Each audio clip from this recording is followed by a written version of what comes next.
Yo, SUC back in the building, man. Just wanted to build with y'all. You know what I'm saying? Before tonight's debate, you know what I'm saying? We were in the back chat, chatting up and talking about race and the concept of race pretty much and who we call black or what we call black. Y'all know my stance on that. I don't believe that I believe black, white, the binary oppositional model is a very erroneous model, you know what I'm saying? But brothers have opposing views, so we let them speak their opposing views. Look at my brother D Red. I'm waiting on James. Go ahead if you want. Oh, we got Alvin too. No, see, that's the thing. Yo, that's why I said. That's why I said. I didn't think James was listening to what I was saying. That's all. I don't think he was listening to what I was saying. What I was, because he ended up saying the same thing. In the end, he ended up saying, "Well, if they choose not to embrace it, then it's fuck them then." And I'm like, okay, well, that's what I've been saying the whole damn time. I'm not Well, wasting my time on somebody and I keep using her for an example because mhm. she knows that her great grandfather is black. She knows this. Her mother told her she knows this, but she still chooses to live her life and benefit from white supremacy. So I'm not embracing her as no damn Israelite just because her great grandfather is black. That's well, dumb. we're not asking you to embrace anyone. What we're saying is genetically she would be an Israelite if you're saying EM2 makes you an Israelite. That's And all I we're and, And I and would I hear you. also, hold on, let me throw this on top of that. And I would put on top of that, we're also saying that, like for instance, I'm gonna give an example that I think is tantamount to yours. Um, we were in Babylon, right? Some people came back, some people didn't come back from Babylon. They decided to stay in Babylon, make money in Babylon, live the Babylonian way. We didn't decide all of a sudden that they wasn't Israelites no more. We didn't decide to reject them as Israelites. We went out and seek to galvanize them back just like we did everyone else. Because you can go and look on Acts 2, and media is on there. That they were in media. That's the same place. That's the place that conquered Babylon and where they were dwelling at. They were still there, but there wasn't nobody telling them they wasn't Israelites. Okay.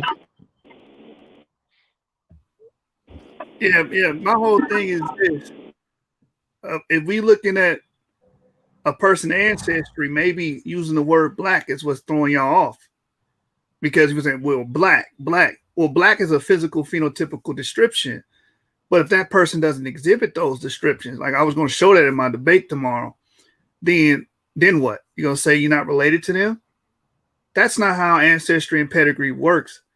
And I try to do as much as I can as far as my presentations and information to try to debunk or refute that notion that's been going around, which we did learn here in America, that however you look is who you're related to. And that's not how ancestry works.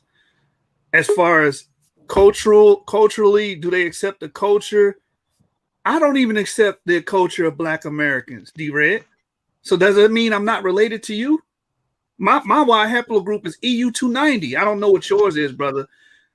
But if it's a haplogroup E, that means we all descend from a male of common ancestry, and that's all my argument has always been. Nothing more, nothing less. Social cultural things we learn as we live. You inherit your genes. We learn that living. We learn what black meant living. We learn social paradigms while we live. We do not inherit that from our parents. You know what I'm saying? I mean, I think most people on this panel know that, but that's my point. But it's just still making my point. Like y'all keep making my point. You know what I'm saying? I'm not talking about. I didn't say nothing about her ancestry.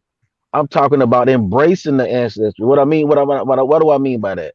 Because we know what black could mean socially or culturally. We know what that means. You see what I'm saying? We know some of the issues that black people may be dealing with socially and culturally. You see what I'm saying?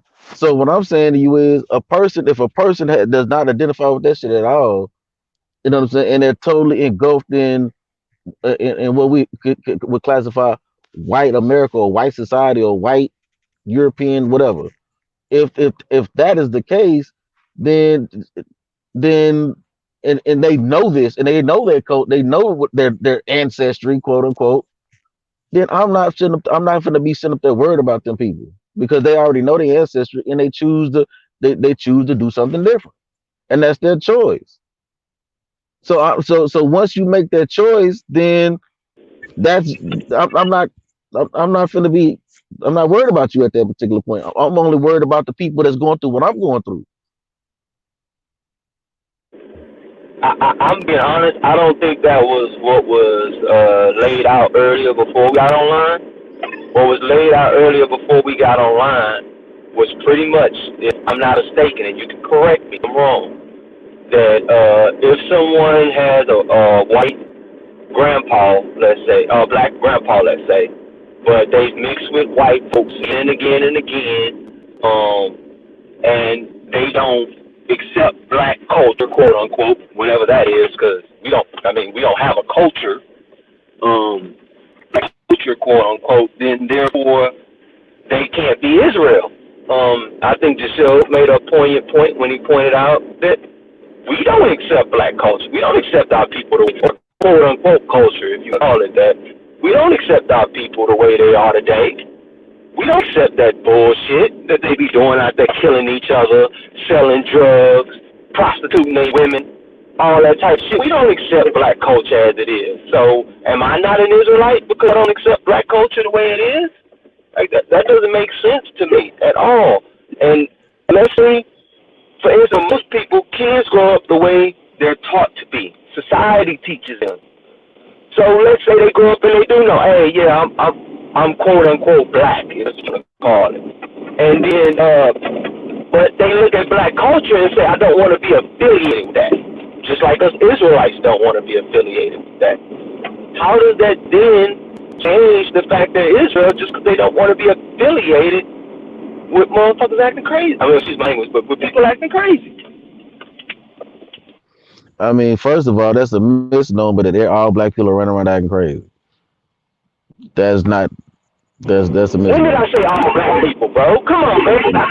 This is me and you talking. You should know me better than to come at me like that, bro. Come on, man. You know Yeah, damn well I'm talking absolute.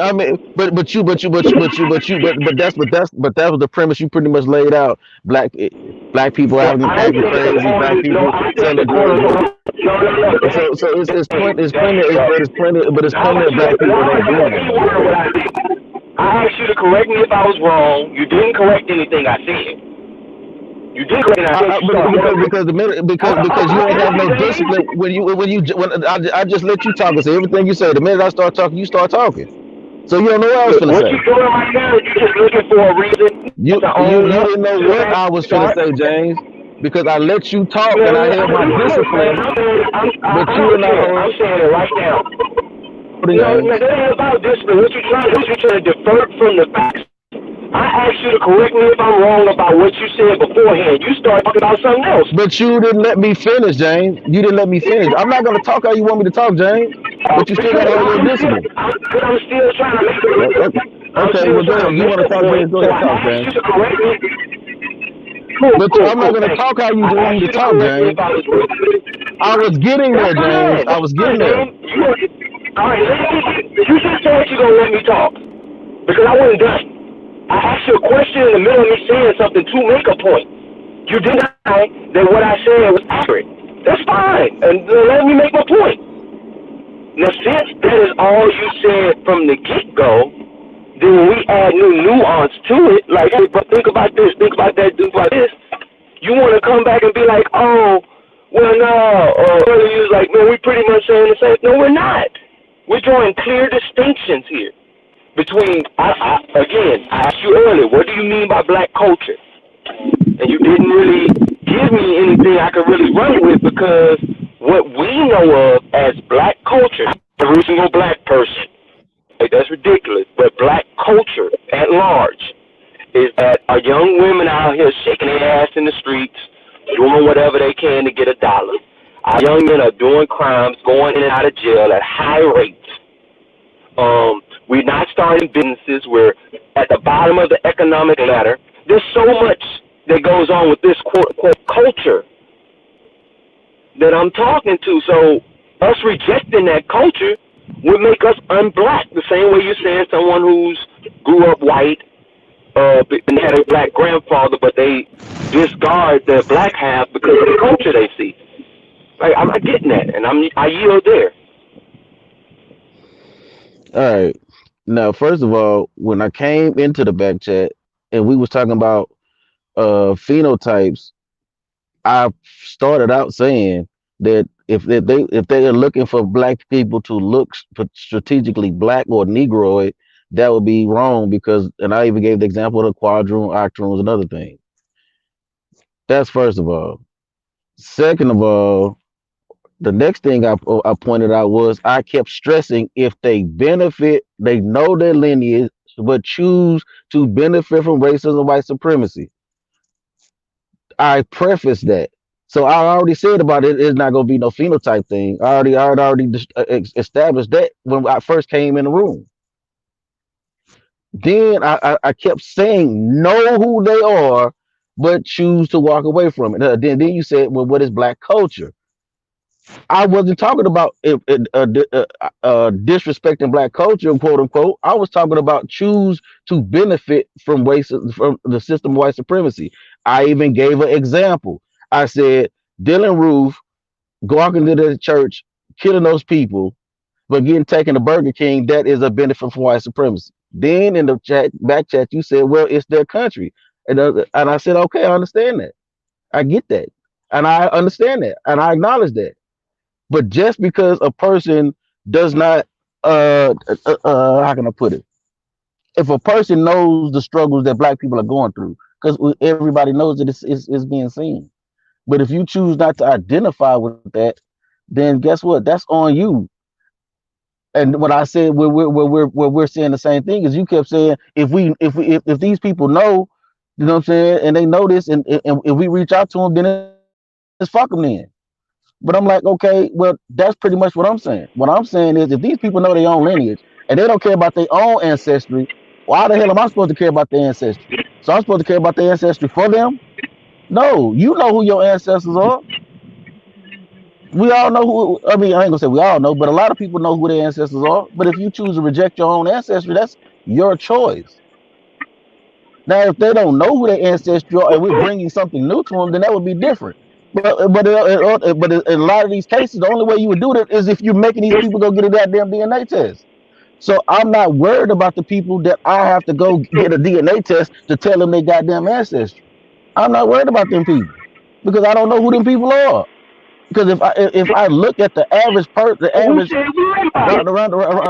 if I look at the average, and I keep using her as an example because it's the best example to give. She knows her ancestry, but she looks white, but she acts white. She chooses to live her life as a white woman. She's wrote down here she's a white woman. So okay, well if she chooses, everybody have a right to self-identification.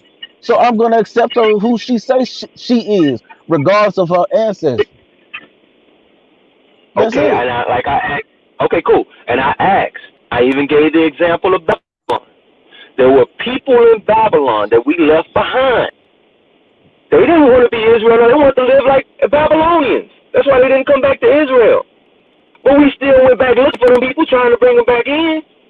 We didn't just say, oh, well, they live in Babylon. They consider themselves Babylonians. To hell with them. We never did that.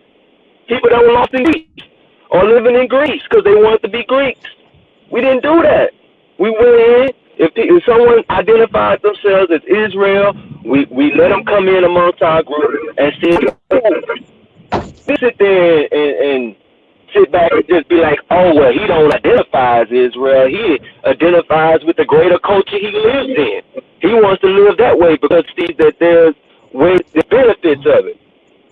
What? Our culture have always done that. We went into Rome, found a way to survive in Rome beneficially. We went into Babylon, found a way in Babylon when we pretty much took over the financial sector.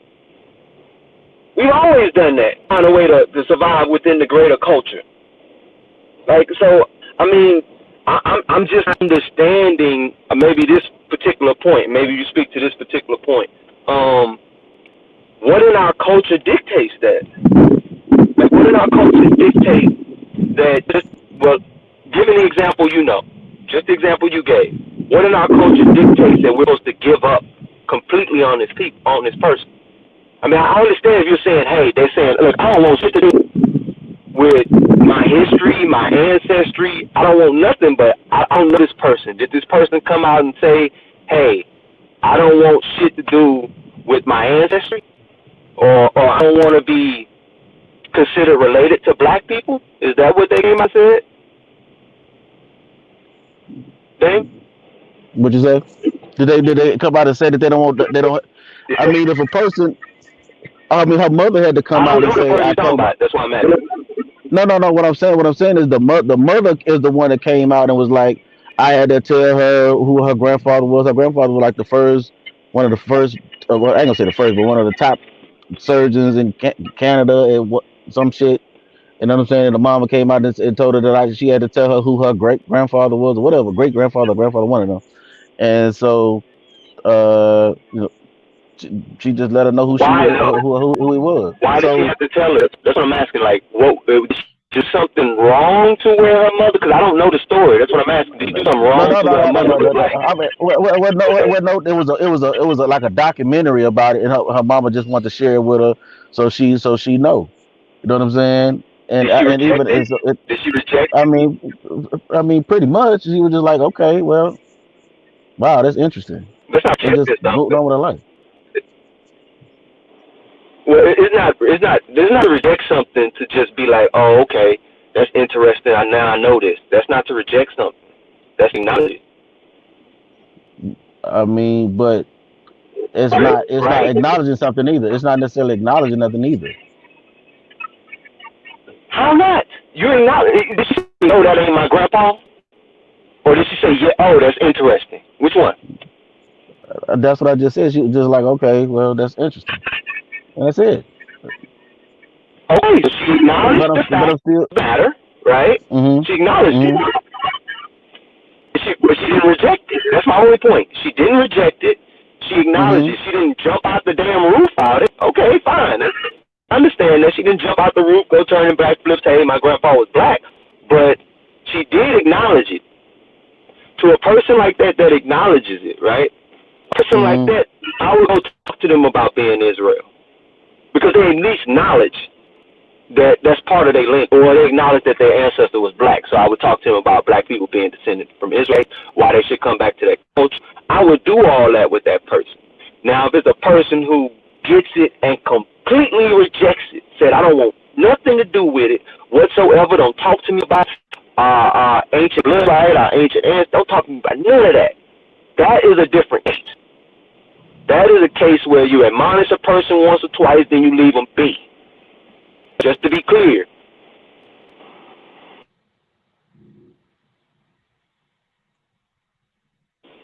Hey, LP, come in, man. If you know more to the story, please let me know, because I am talking. I don't have no problem saying this. I'm talking about this situation from what Dame is telling me. If you're saying that she didn't embrace it, what do you mean by that? Come on, LP. You know you always got access. Can we also define what we mean by embrace? Is embrace the same thing as acknowledge? No, that's not to me. Yeah, that was Okay. what I mean by embrace. Embrace would be like jumping out the roof because she found out that her grandpa was black. So she acknowledged it though. Well,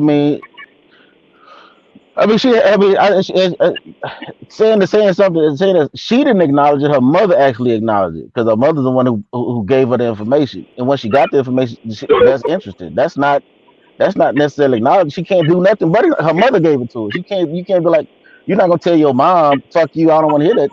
You're not gonna disrespect your Then mom that's an like that, acknowledgement. especially if you got a different relationship. What does acknowledge mean, dang? You know what I'm saying?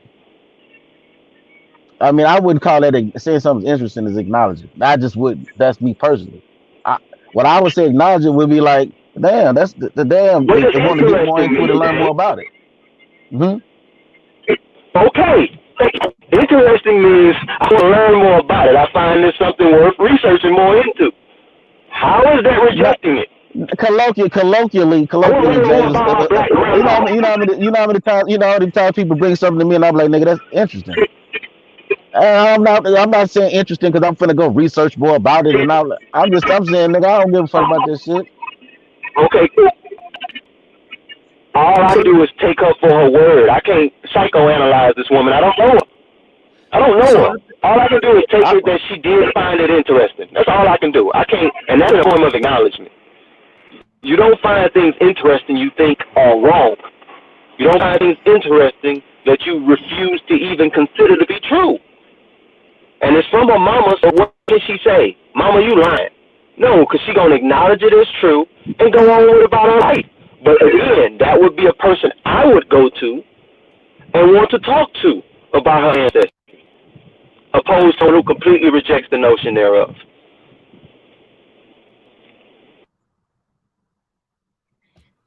I want to I okay. want to I want to go back to a point because we had somebody in the comments say, um, why we look at black culture negative.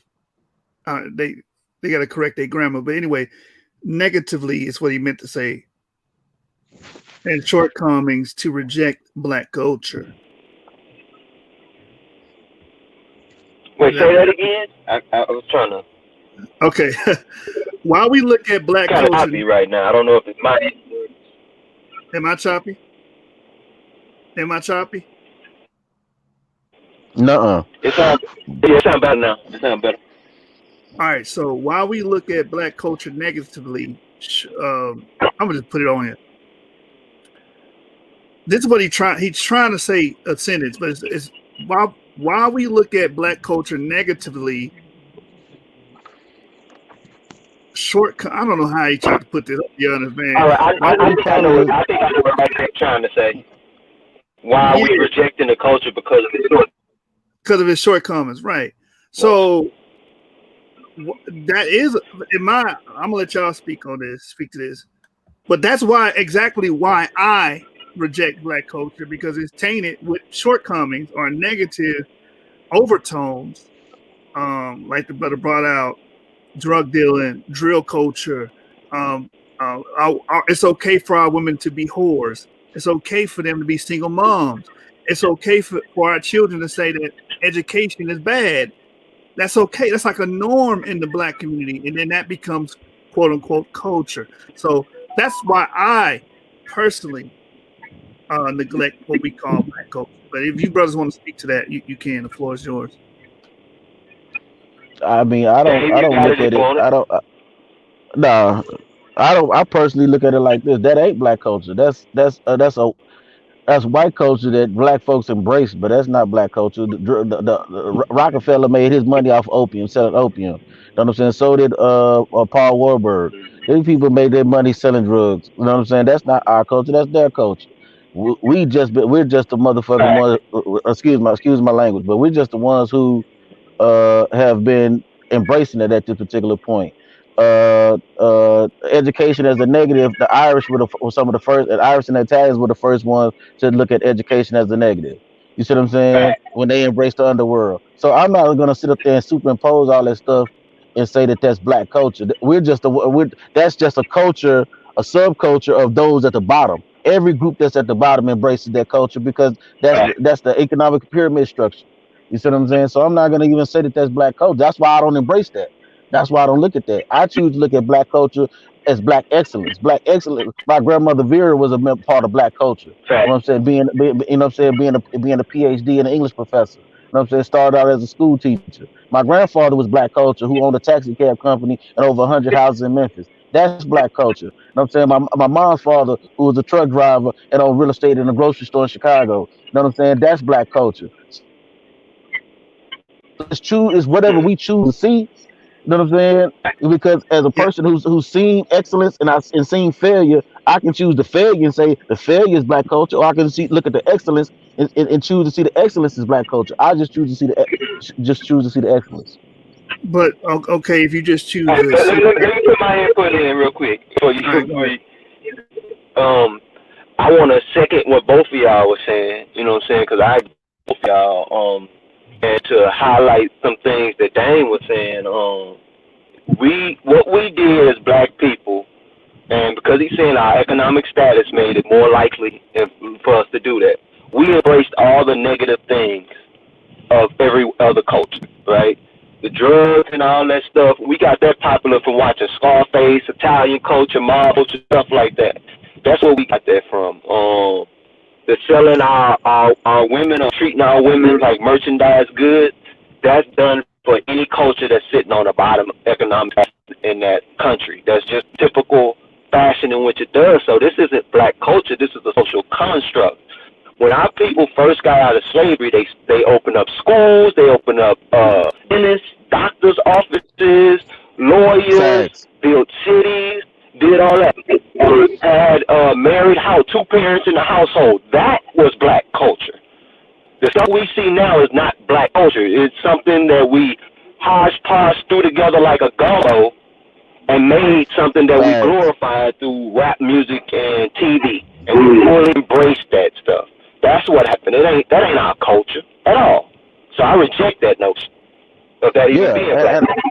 and I reject and so what me and James, I love James like that's my brother. That's the only person that can talk crazy to me, and I just sit back and listen, man. So don't ever think that you hear me and James argue that we mad at each other. You know what I'm saying? That's my brother, man. That's the only person that him and Jashub and a few other cats, Kansu, you know what I'm saying? That we can argue and we can cuss each other out and be like, "Nigga, you hungry?" Afterwards. You know what I'm saying? But anyway, Yeah, 5 minutes uh, later we cool. Yeah. yeah, you know what I'm saying. So, but no, but I look at Jashu, James, Kansu, Alvin, all the successful brothers and sisters that I know. That's black culture to me. You see what I'm saying? This other stuff, I understand that it's a socio-economic thing. You see what I'm saying? And once we get our brothers more trades, and we encourage our brothers to follow James' lead and do real estate and follow Jashub's lead. Like my son is gonna learn from Jashub to do HVAC. You see what I'm saying? Once we push these skills, trades, and these upstanding skills, trades, and things of that nature, certain certificates or whatever on our people, and we get our people out of this economic status that we're in. Guess what? The likelihood of us selling drugs is slim to none because there's not going to be a need for it. If we can pull our people up out the projects, there ain't no point in selling dope. If we can pull them out, so it's like I Fact. understand. So I don't look at I reject that as black culture. I don't reject the people, but I reject the culture that these people are part of. So that's a deaf culture. And that's the reason why white people absorb Fact. the Italians and the Irish. They eventually absorb them into white status and put them in certain positions to be the cops and the run the construction jobs and things of that nature. So they would get out of that economic status to where they would have to resort to the underground for money. All right, I would like to What's respond up, to. Shoot? Back to you. Yeah, I want to respond to both of those statements. First off, with you, Damon, you said you don't reject the people. I strongly disagree. I reject the people that act in those manners in that capacity. Secondly, until they reform themselves, let me make that clear. And that's how our ancestors did it too. If you want to do with ancestors, I know you're like, well, we in America now. That doesn't mean that I'm not going to refer to our ancestral tradition. Um, I find it funny that you're saying that it's not culture, but saying I reject those things. Culture is the manifestation of people. So if our people are manifesting these things, then that would be considered our culture. And you brought up me and James to say, oh, that's black culture. We're minute. That's anecdotal. I'm talking about what represents us as a whole. Quite frankly, James and I do not represent the black American community as a whole. We don't. Black people that you're saying black that represent black excellence. You understand? Like you brought up Claude Because Anderson as a before. person of minority, no, I'm not bringing no Claude Anderson. What I'm saying is, when you look at live in the hood, the person that go to work every day is the majority. The people that are selling drugs, they're the outliers. They're not the majority of the people in the black community. They're not. So you Well, can't use majority the outlier. You can't use the Agreed. outlier as the identifier. You can't do that. got you. Got you, Damon. Majority of our people are Hey, engaging in let me add behavior. this one point. Let me add this one point. Go ahead, finish what you're saying, just I'll go after you done. Majority of our people are engaging in behavior not conducive to the black community. The black community. That part of culture, I'm not with. The fact that 72% of our children are born in single parent homes, I reject that, and it has been made I, the social norm. Go I Mm-hmm. ahead. would say that again, you say it's culture, and I get it. Why you say it's culture? I just believe that it was an engineered culture put upon us. Let me put it that way, then, if that works for you better. That culture was Mm-hmm. geared and placed on us. It's not something that we came up with from the ground floor. Let me put it like that, because before we embraced that culture, again, we look back right after slavery. We had towns, we had businesses, we had all that stuff. And even though they bombed Black Wall Street, we had people building other ones in other places. So that was the culture that was predominant. We protected our own neighbors. That's how gangs started, with us protecting our neighborhood from white folks, True. right? Hmm. Because we was like, we gonna protect our neighborhood because the laws ain't gonna do it. We can't count on America to do it, so they formed gangs to do that. But what happened? We started with the whole drug culture. We got that pushed upon us. We started embracing all this rap music, gang stuff, which goes back to Italians.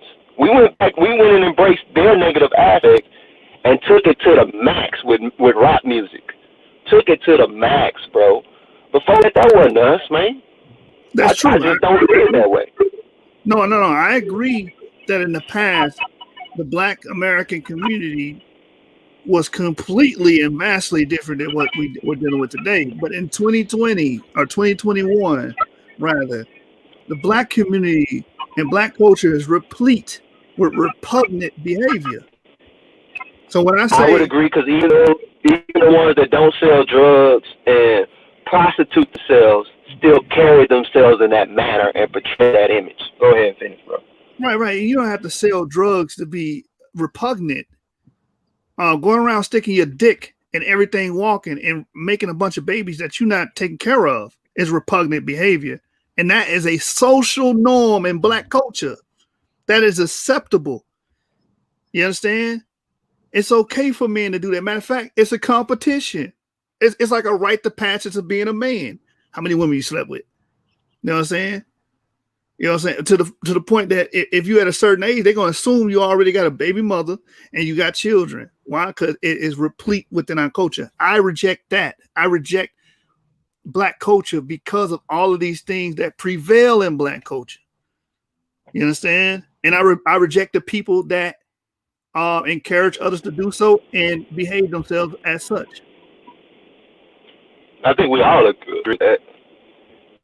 I mean, Yeah, I think when Damon meant he not mad at the people, he meant black people in whole as a whole. I just uh, those who act in that manner. That was how I took it. Now Dan can speak for himself if that's what he meant. Yeah, I mean, now that's pretty much what I'm saying. Like, because I understand that it's our job to get these niggas to get these I disagree, D. Ray. on a better track at this particular point. You see what I'm saying? You know what I I'm saying? disagree that it's I mean, our that's job. fine. But huh? Go ahead. No, I was letting you speak. I didn't mean to cut you, but I'm just saying I disagree with that one point that it's our job to get the whole nation back in shape. Like that's irrational. We can't do that. The likelihood of that Well, it happening is starts somewhere though, Jude, right? yeah, on a very, very small You got to minute start scale. somewhere though, right? I Yeah. disagree because slavery. Okay, so us as If we can Israelites, immediately not just after me and you, slavery, or Damon. yeah. But I'm saying if we can galvanize the people immediately after slavery at our most ignorant point, and when I mean ignorant, I don't mean ignorant acting stupid. Ignorant. I mean the most unlearned point in our history in America. If we can galvanize and build cities and towns and things of that nature, ignorant state. You know what I'm saying? There's no reason for us to not be able to galvanize the people in in the state we're in right now. You see what I'm saying? It's just I gonna say take this, time. It's not Dame, gonna. because I think I agree Uh, with you. Go ahead, go ahead. go ahead, bro. My bad. No. I was pretty much done. I ain't really had nothing else to add. Good. All right. What I was gonna say is, it's easier to control, and whether for the good or the bad, an ignorant population. It's easier to control and galvanize them than it is an educated population. Because the educated population has their own ideas about how they want to go about it. And ignorant people just want us to change. You see what I'm saying? So it's easier to galvanize them. Even though I agree with your overall point, I don't think that was a good example for that point. It's Yeah, easier to galvanize. I wanted to speak to that because it's easier, like James said. So I was going to ask you, D-Red, is it easier to paint on a blank canvas or a canvas that has oil on it, it has paint on it? I mean, the answer is obvious. The blank canvas. When you're dealing with that slave population, that's a blank canvas if they're ignorant. But you also didn't mention that they had skills and trades, and that's why after emancipation we pretty much dominated those sectors because we were the ones working and doing True. all the hard labor. Yeah, So I mean, but I mean, I think that we can look at the Italians because I started looking into that hard some years back. The Italian, the Irish, and how they ended up. It's not hard to pull your people out of that ignorance. It's not hard, but you just got to be willing to get up in the trenches and find something a place to direct them to. The Irish directed their people to law enforcement, fire department, things of that first response paramedic. They directed their people to an area and they dominated that. That's why I keep trying to say we got to find a sector that we can dominate. You see what I'm saying? Once we find a sector that we can dominate, we can steer those our people into that direction. The Italians did the same thing with construction. You see what I'm saying? On the East Coast, they pushed their people to a certain thing, and then they dominated. You see what I'm saying? And so they was able to pull themselves out of that criminal activity that way. You see what I'm saying? We got to find something that we can dominate. This is why I always talk about infrastructure management all the time. If we deal with infrastructure management, that's real estate, that's HVAC, that's equipment operating, that's pipe fitting, electrician, that's cybersecurity. I mean, it goes off into so many things because every city, state, town, county, you know what I'm saying? Municipality, it has to have infrastructure management. It has to be done. You see what I'm saying? So So there's you parks and are saying recreations. That's that all this stuff. we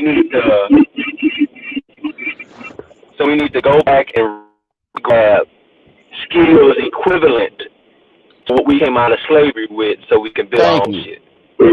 Thank you. Pretty much. That's it. Yeah. That's it. I think we all agree with that because we all been talking, us all on the panel been talking about how we need to go back to getting trades instead of going to college, getting these worthless degrees. So I think we all are in agreement with that right there. I think where the disagreement may come in is I think the Italians were given a sector, greater white society when they decided to adopt like the Irish. They were given policing, fire department, so on. The Italians, because they had money, they were able to get into Hollywood. They was able to do East Coast real estate, all those types of Hmm. things. Those things were pretty much hand fed to them to be the society to work for the greater white or the Europeans, what they acknowledge as pure white, in order to work for them and be their new servant place black folks. That was like, in my opinion, was the whole idea behind it. Hmm. Not just like Italians went out and grabbed that shit. I think so. I mean, I agree. No, I agree with that. They brought him in at the bottom rung of what of the white establishment. That's why they were the police officers, the firemen. You know what I'm saying? The construction jobs. Yeah, But like you said, they used them to replace us. But what we can do is because infrastructure management it's basically STEM. You know what I'm saying? yeah, In a lot of aspects, because it's a lot of it's a lot of you can attest to that, James.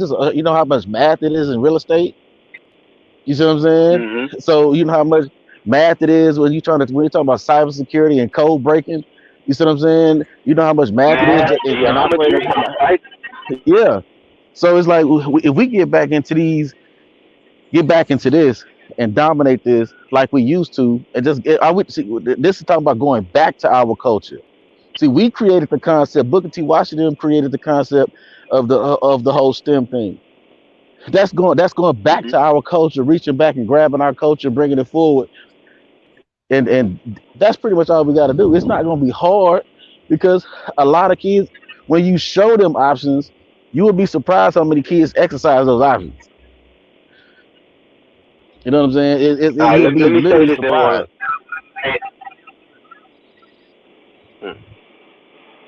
I'm gonna hand it off to the shoe. I'm in agreement with AIM on this notion, because kind of like what I was saying at first, that we had all those things before slavery. It was just pretty much modern times in which we embrace this gang type culture, this mafia type culture. I think that we pretty much traded all the good aspects of our society for the negative aspects of beta society. And then we fully embrace those negative aspects while they fully embrace the aspects that we held true to beforehand. That's the truth.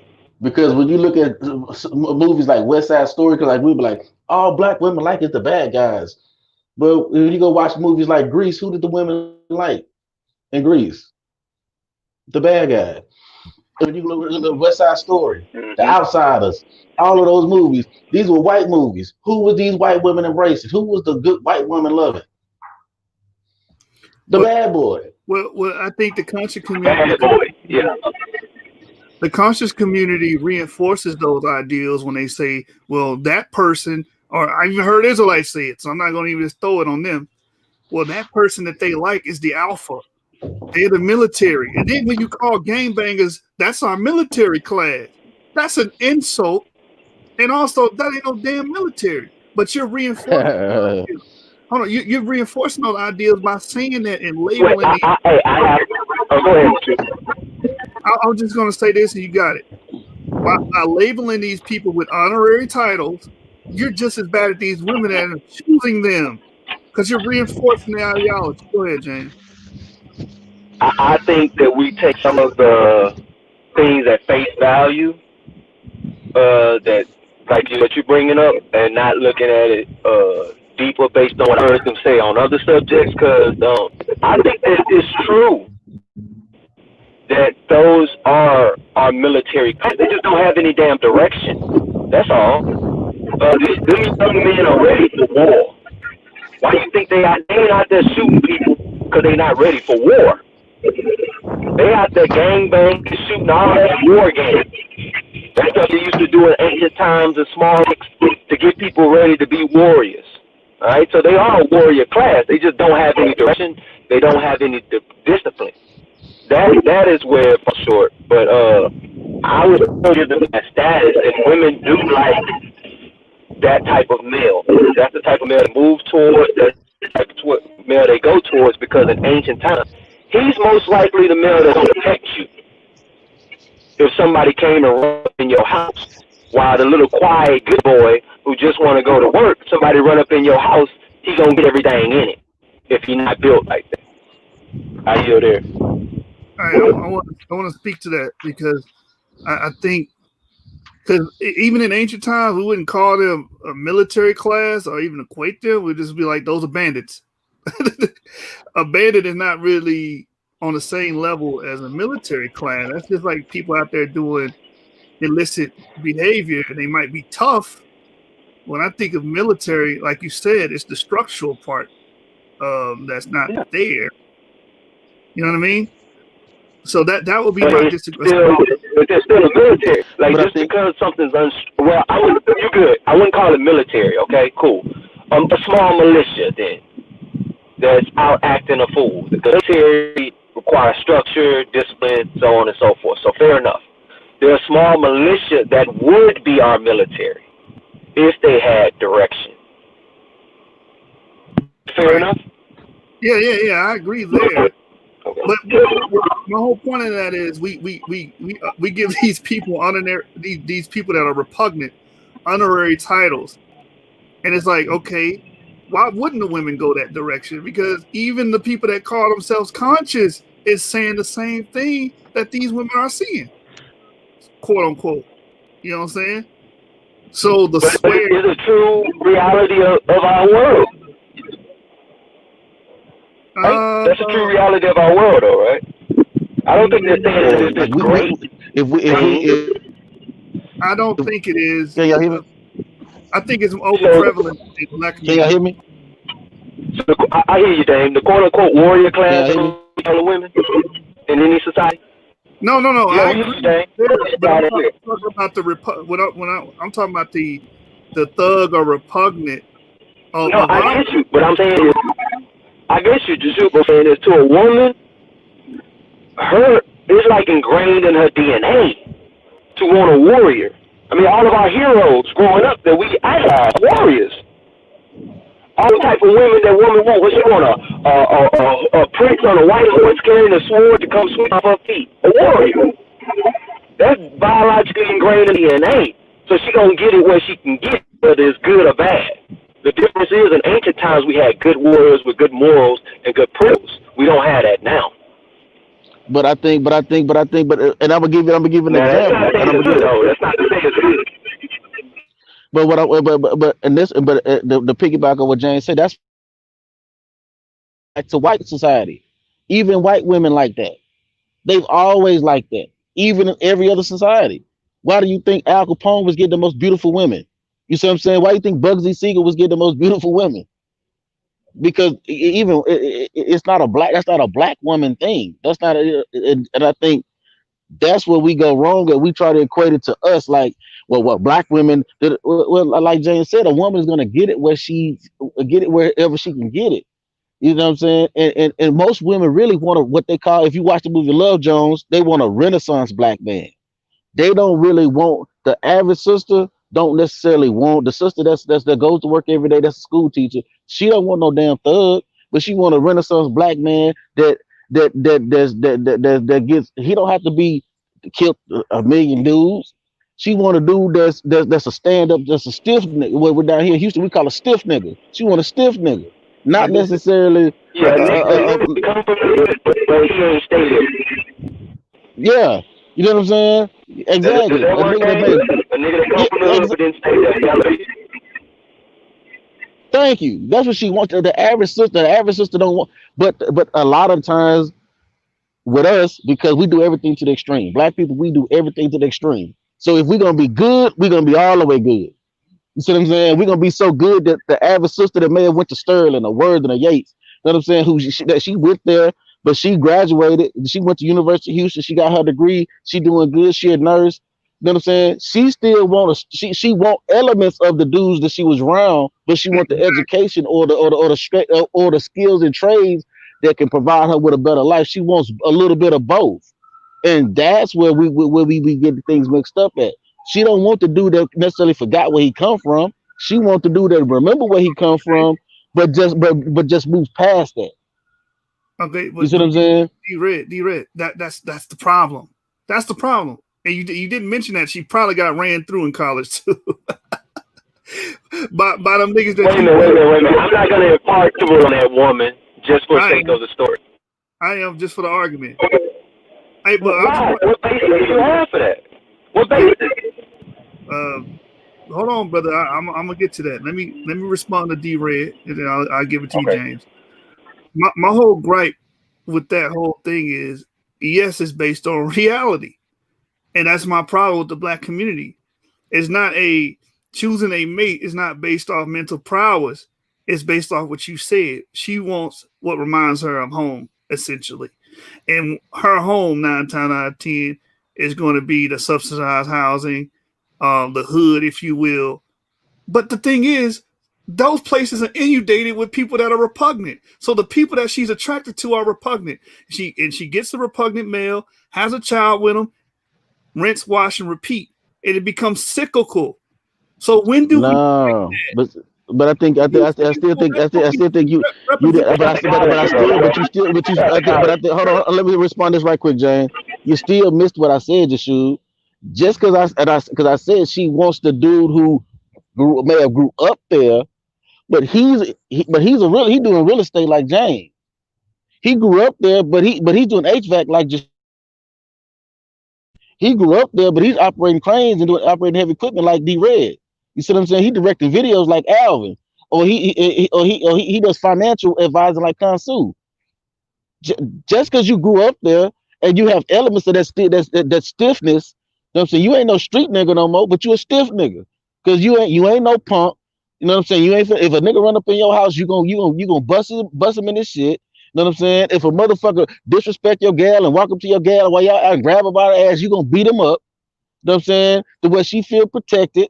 That's what she wants. She wants the motherfucker who's moved past that street stuff, moved beyond that, may never even done it. But he grew up in the hood. He knows what that stuff is about. He wasn't no punk because he grew up in the hood.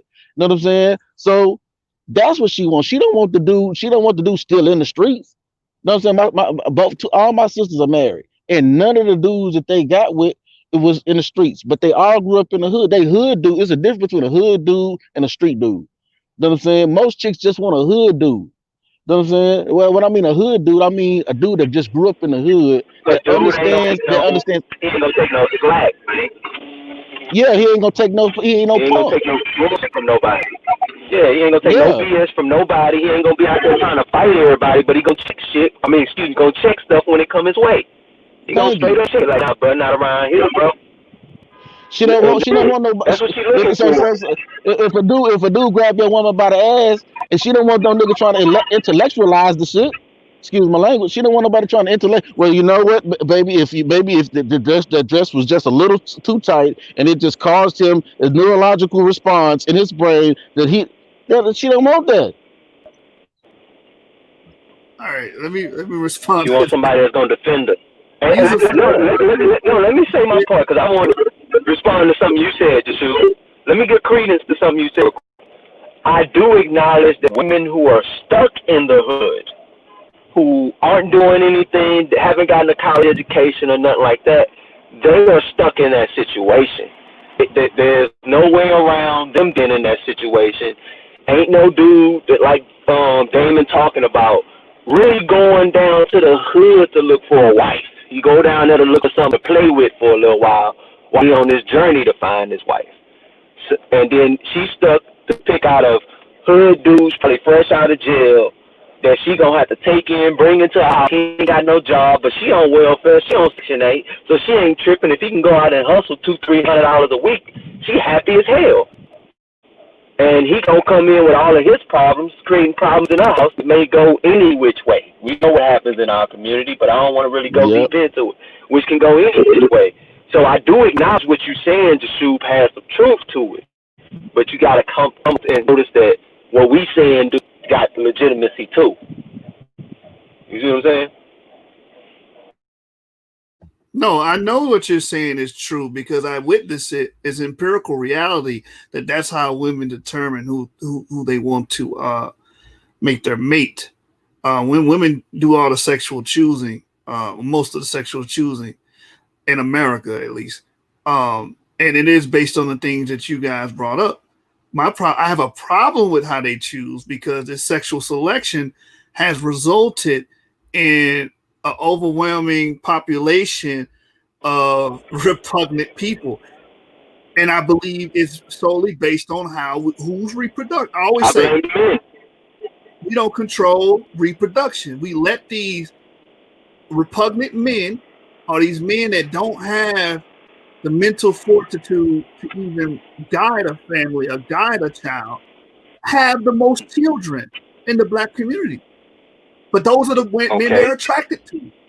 That's my problem. So you blame women for it, or both No, sides? both sides, and I'm blaming the men.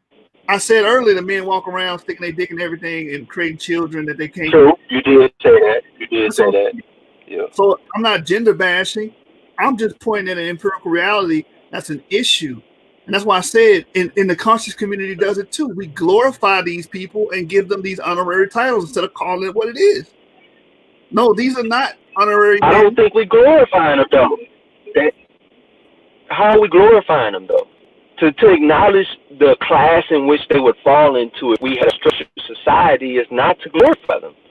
It's actually Well, to tell them this is what you should be doing. got you. But what I'm saying is when we say these I things, mean, uh-huh. no, what I'm saying is when we say these things, and I say we, I'm not talking about us in particular. I hear this a lot in the conscious community of the Israelites. We Mm-hmm. give our sisters credence to go out there and be like, okay, well, that makes sense. Let me go ahead and get me a military class man and make a child with this guy because he's military class. He can protect me, but these people are not going to be able to protect you behind, penitentiary walls. Yeah, true that. So what you're pretty much saying is because I want to make sure I'm following right, is that you acknowledge that men sticking they piece in anything moving. Women are making bad selections and choices, right? Yes. So what is the one thing? How do we correct it? Let's start there. How do we correct that? We Because have to I agree with you. I don't think nobody on here would disagree with you. Mm-hmm. right. We have to control reproduction in our neighborhoods. That sounds crazy because how do you stop people from making them decisions?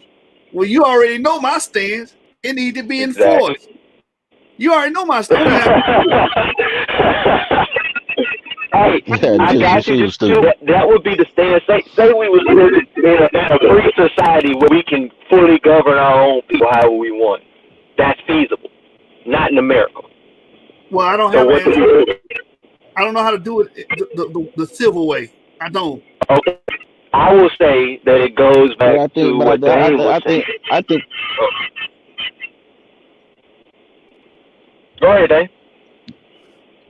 Oh, my bad, Jane. Go ahead. No, go ahead. I ain't really. Go ahead. No, go ahead. Go ahead. I was just gonna say that it goes back to what you were saying.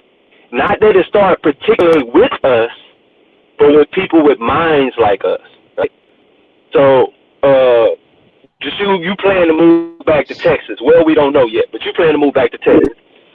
You have your HVAC skills. We got King Seth right up the road, probably an hour and a half away. He got his welding skills. We got Dane. He know how to work heavy machinery. I know real estate, right?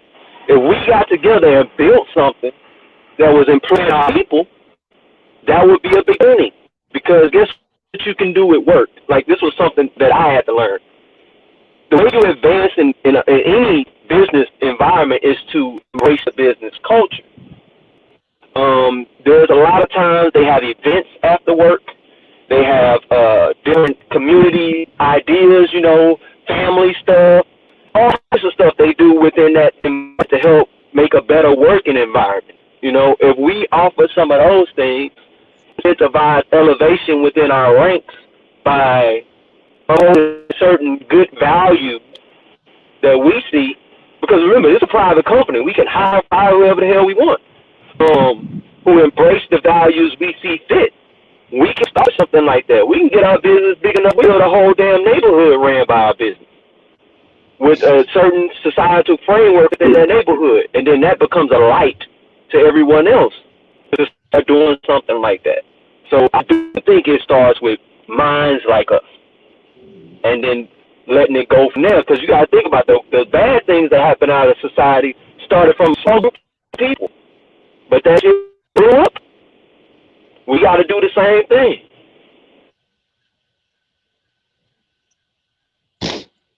Yeah, Yeah. that'll fix that'll create you're doing what I call the Jacob model. Start small and then grow that See the small glass half full. into something bigger. Yeah, but know what I'm Yeah. saying? The overwhelming majority, because the question of how do you fix the black community? That's not fixing the black community. That's making a subset of the black community better, but it's not fixing the black community. And that what you're saying is feasible, but this grandiose plan Wait, to wait, wait, fix. wait, wait. I got a question though. Then I got a question though. So we did it here. All right. Say Jeremiah. He did it where he at, right? General Yashar. He did it where he at. We just made 3 areas of the black community better, right? And then guess what Mm-hmm. happens? We're raising up young men who gonna do the same thing.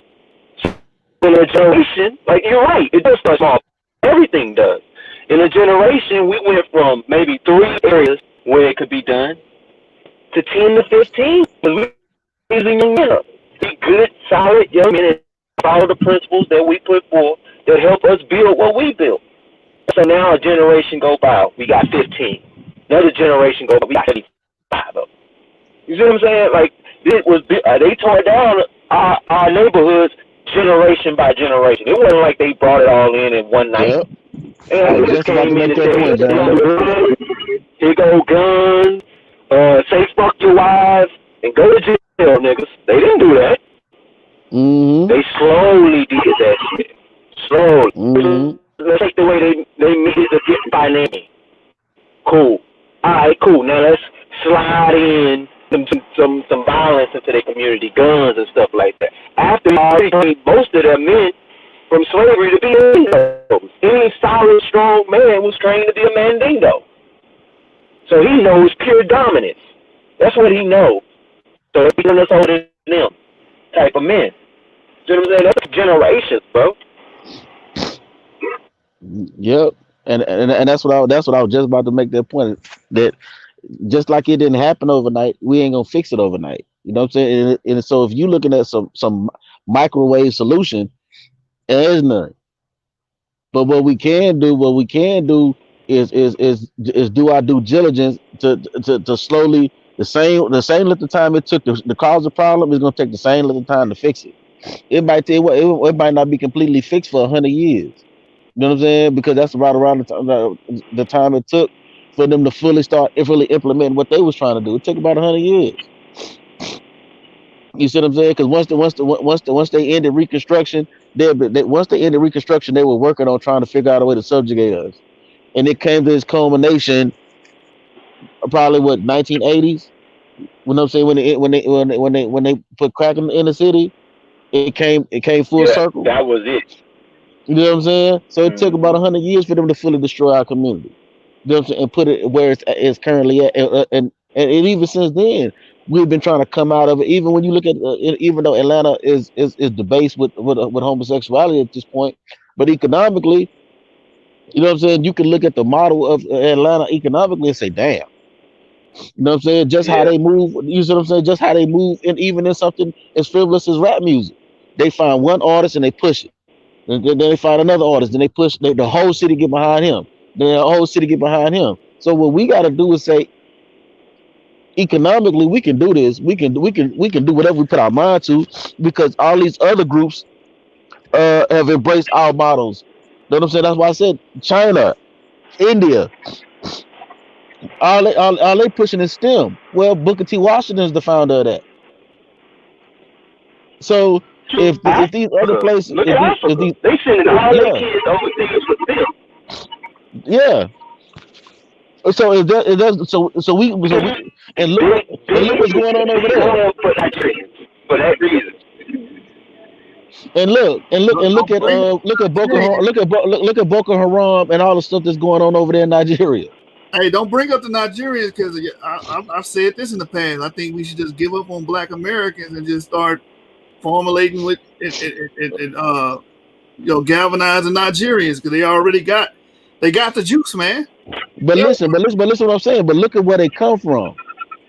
Yeah, You still not listening to what I'm it's saying. not all about. The, It's the, not the all condition that that they, proves, the condition that they live under is worse than ours. that's my point. I was about to say that proves that we can't just hide behind our economic strifes for all But our they have issues. a better culture than us. They Exactly. have a far better They got a culture to rally around. It goes back, James. It's full circle how we But but started. but, Yeah, but think that's about it. it. But just shoot. But no. Listen though. But they choose to focus on the best of their culture. See, we sit around and we focus on the worst of our culture, No, no, and then no, we no, no. wonder Don't why say we we. not move. No. I'm talking about as a whole. Because Okay. every time a lot of these panels on YouTube and Blog Talk Radio and all these other shows, they always want to beat black folks down and say we ain't this and we ain't that. But you don't see them. But Nigerians don't come over here talking about how they was chopping motherfuckers' hands. Boko Haram be chopping motherfuckers' hands off and doing all. They don't talk about that. They just come over here and embrace I'm Igbo and they focus on the positive with the Igbo. We're great and look at Well, they push that on it. They push that on their kid, the positive of their culture. They don't James, focus on the negative of the culture, the and that's what we got to positive do. of their culture outweighs the negative. The negative of Black American culture outweighs the positive. What part of that you don't understand? That's why I'm with the abandonment model. I'd rather deal with Nigerians, and I don't bite my tongue on that.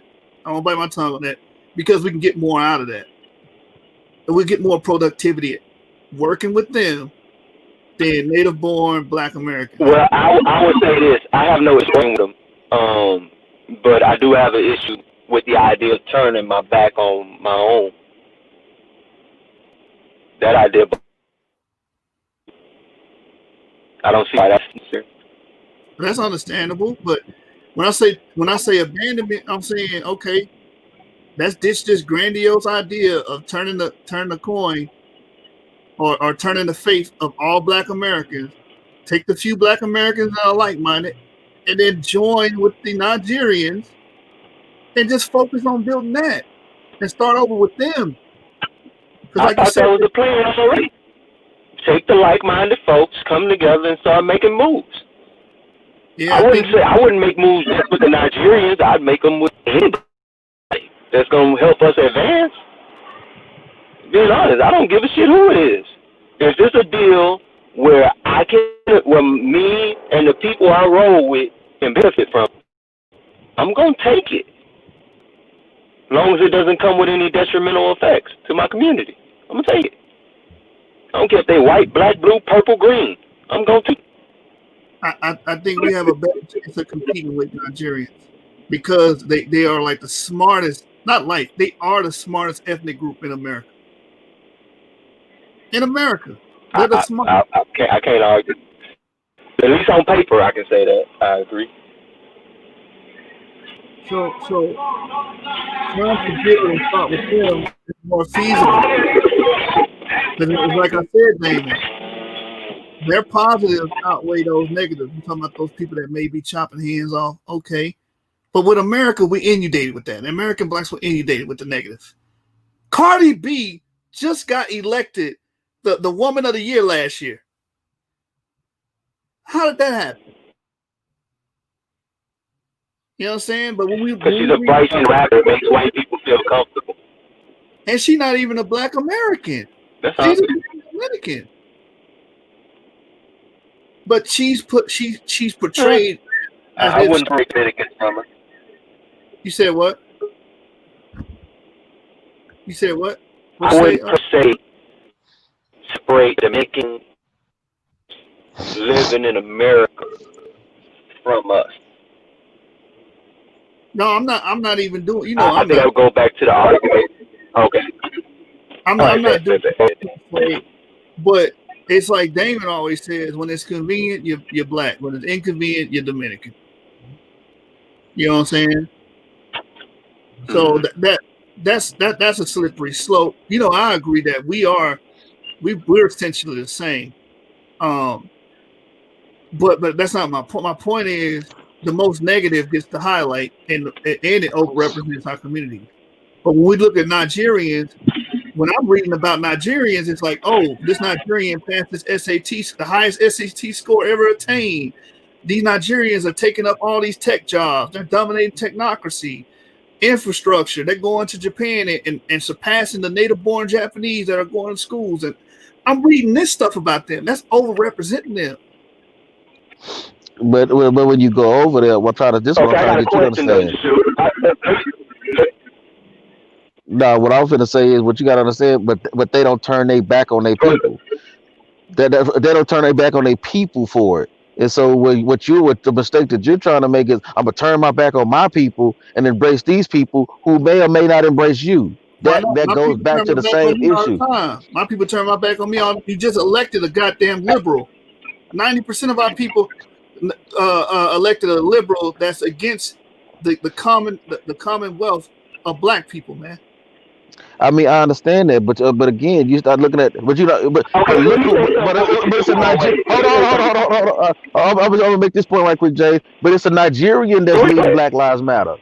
It's a Nigerian. The same people that you try to promote is the leader of Black Lives Matter, and it's a lot of Nigerians that's on social media that's pushing for Biden. So you still got to make the help that makes sense. But let me say this real quick. I don't think it's fair to associate people who leave their country with the typical person from their country, right? Because a lot of people leave their country because they're so damn smart, right? So it's not like we getting the regular person from Nigeria coming to America. No, we're getting the best. We're getting the cream of their crop. In order for them just to come out here, we're getting the most intellectual people from Nigeria and bring them to America. So I'm gonna expect them to do better. That's the same thing. Like if I flipped it in reverse, like he said that Nigeria is going to Japan or Nigeria to America. Guess what? Chinese people outside of China do way better than they do in China. American people outside of America do way better than they do inside America. Anybody that you take outside of the social construct that they grew up in, which typically holds them back if they're a more intelligent person, does better when you remove those constructs from them. I just don't think that they got cream of the crop from Nigeria, the smart people from Nigeria, to come to America, not just anybody.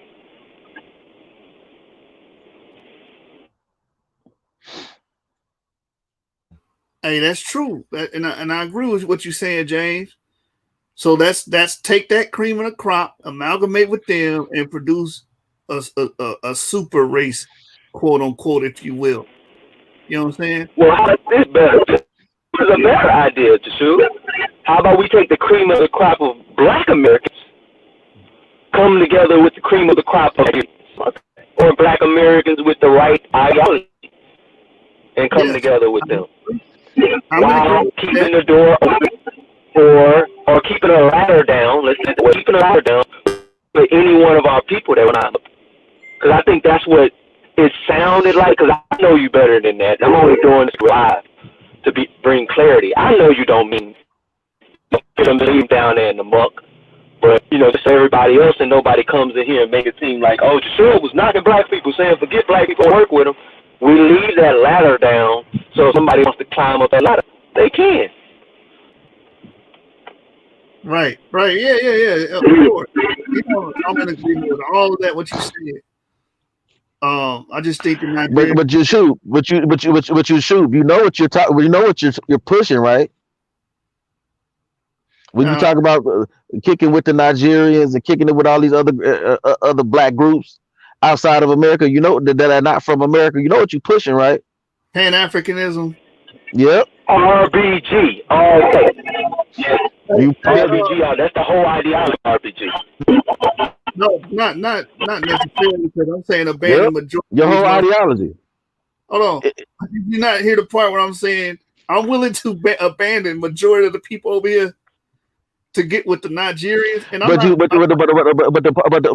the problem with that is the majority. You're not going to be abandoning the majority, because the majority of black people going to work. The majority of them work for FedEx. The majority of them work for the post office. The majority of them work as school teachers. The majority of them work, you know what I'm saying, at the grocery store. The majority of them work at the you know what I mean, at grocery supply. So no, you're not abandoning the majority of black people. You're abandoning the degenerates, and the degenerates are the minority of black people. Of course, that's what I've been saying this whole time. I know that's what you're saying, but you're trying to make it seem like you're gonna abandon the majority. Yeah, it comes off when you say it if you're saying get all black people. That's why I clarified it the way I did. It was like, I know you, so I know what you mean. You see what I'm saying? Yeah. Let me take the ambiguity from it. When I say Black Americans, I'm not talking about 100% Black Americans. I'm just talking about the repugnant. I thought I made that clear because I've been saying it all night, all day. But the repugnant, the degenerate that want to continue in these lifestyles that are destructive and not constructive to the Black community. There, it's on the live. It's recorded. And I believe that Nigerians exhibit. All right, cool. You got the typical Israelite thing. Huh? What'd you say? That's typical Israelite thing. Yeah. And I believe Nigerians exhibit what's the word I'm looking for?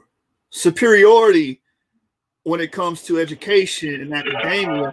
We believe that we can use that to bolster what we're trying to build. That's all. I'm not a Pan-African, Damon. Yes, Nigerian America do. I don't know. You advocating for it? I'm not advocating for working with black people. I'm not advocating. You're advocating for. You just advocated for working with Nigerians. Don't tell me you didn't. Let me finish what I'm saying, bro. You're advocating for pretty much. So you didn't? I thought I heard you say no. No, what I'm saying is that you're advocating for working with, I wouldn't say just Nigerians, because I think if from the Congo or something came over here with the same type of results as the Nigerians would get, you would advise working for them, working with them, not for them, but with them as well, right?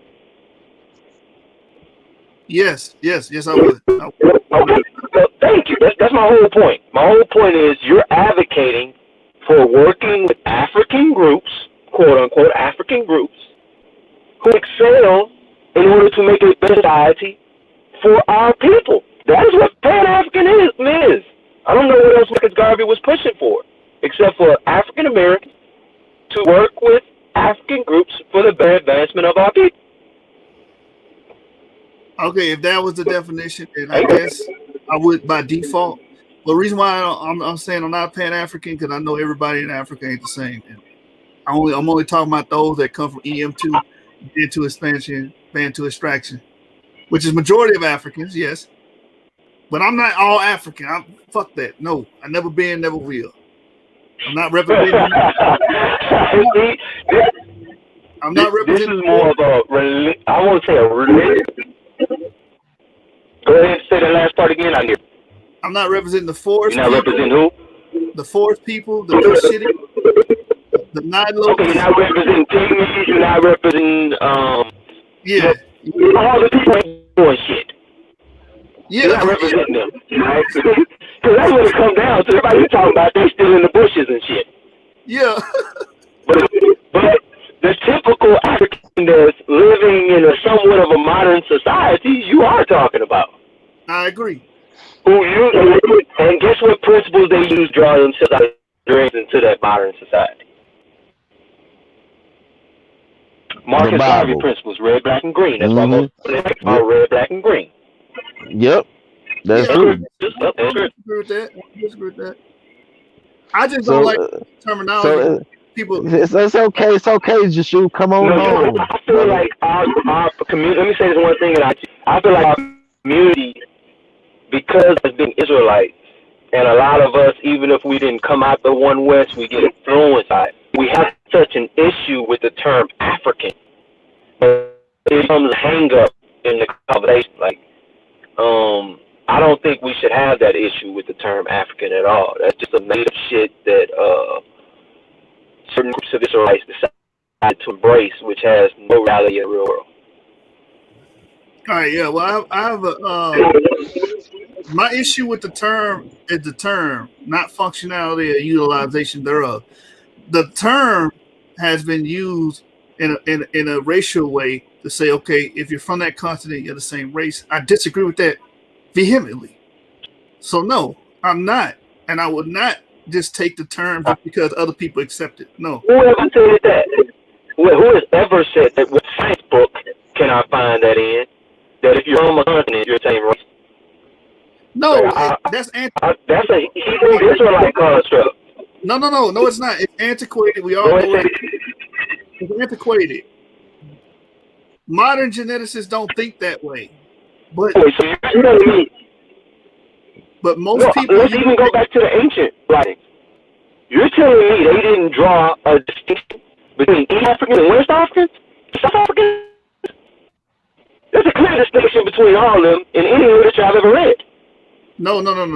You're talking about. I'm not talking about ancient. I'm talking about in the 1800s when the classification of race was first brought up by Bloom. I am talking about the 1800s. Yeah. So what we already okay, know. What phenotype is African? Let's go Blumenbach. Blumenbach considered East Africans Europeans. Yeah, but he still went off. Hold on, James. Hold on. Wait a minute, bro. You can't. I got you. What you mean? I can't explain myself. Hey, listen. Each race. I just knew about that, but you didn't explain yourself, bro.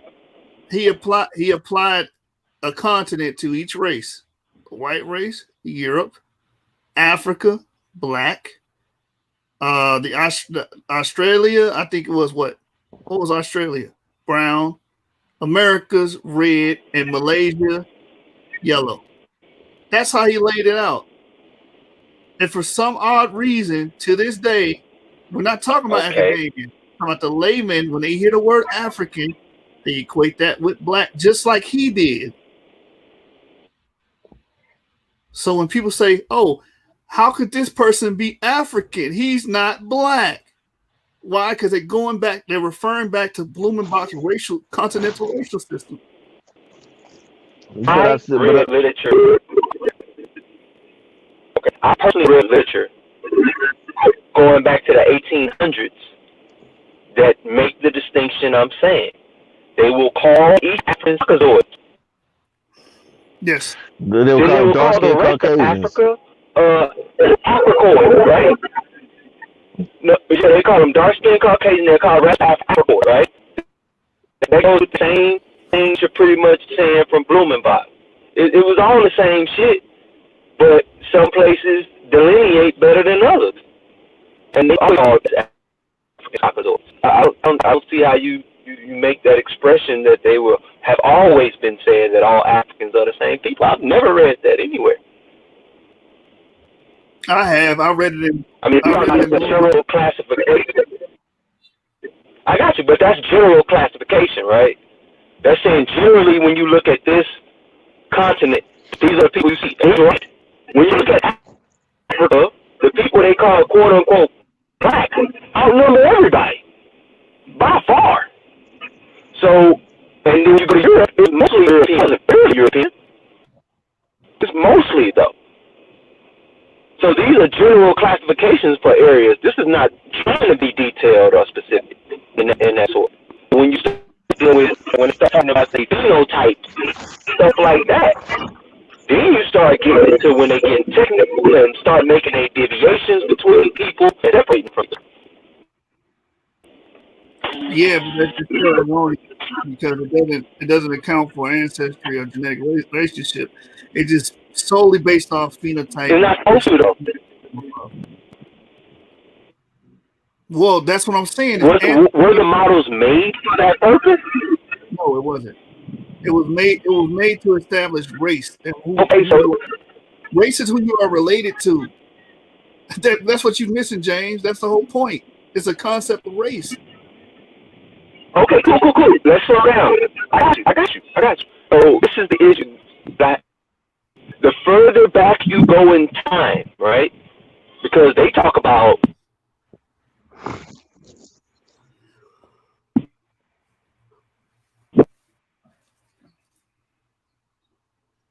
Hello? Hey, James.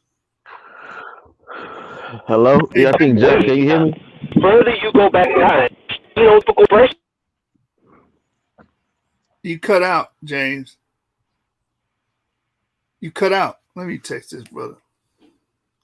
Yeah, he cutting out right now. Hey, James, you can hear me, bro? You cutting out. We can't hear you. Chris, what?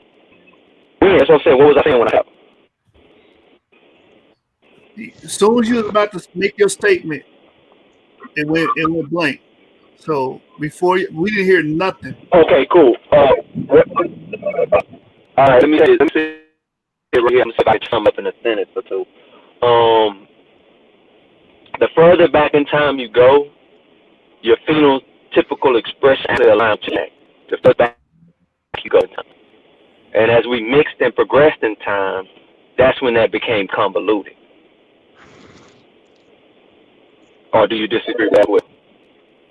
Because a certain time when you go to East Africa, all you're gonna see is those tall, probably haplogroup A recognized like the Bills and those real tall people. That's what you're gonna see all through East Africa, Northeast Africa, everywhere, and then around. Well, except I guess with Northeast Africa, I can say that, but not the North Africa. You know what I'm talking about, like Tunisia, Algeria, places like that. They look quote unquote Saharan Africa. But those phenotypes pretty much aligned until around 6000 BCE with places like Naphtaliya, right? We had the indigenous East Africans come in and pretty much conquer and dominate the Asiatics that was coming down into the region, right? Naphtaliya shows you that they had a war with each other, the oldest war that we have archaeological evidence with. And then that's when, shortly after that, we start seeing more intermixing and stuff like that. I'm talking the African continent on this one. So there was delineation back in ancient time, but modernly, if we tried to run with that, that wouldn't work. But my whole point in saying the thing about were they designed for that is we do understand and things are good for what they were designed to do, not how we see things today with more intricate change that we don't know. You see what I'm saying? So my own, like using Blumenbach for what it was meant to do, I think is okay to a certain extent. But you have to be clear that you're only speaking vaguely. This isn't an exact science at this point. Yeah, that's my point. The classification of races and the racial system that he came up with, 5 races, does not fit empirical reality. It never did, it never will. So, for instance, you brought up the A and B people, the forest people, the pygmies are a great example. The Chadic speakers are a great example of this. They all look sub-Saharan African. They all not the same. So that's why, I mean, to bring it back to why we came into this conversation, that's why I don't use that terminology. I'm a Pan-African, because when people think African, they think uniformity. African is not uniform in look or genetics. So with me knowing that, I'm not gonna have that stance. Yeah, it can sound cute to y'all. Oh, he's a Pan-African. Okay. If you're talking about working with other African groups, I'm all for it. But I just believe when people hear that terminology, that pops in their head, and that's not the impression I'm trying to leave on people, because that's not what I represent. It'll be a misrepresentation of what I stand on.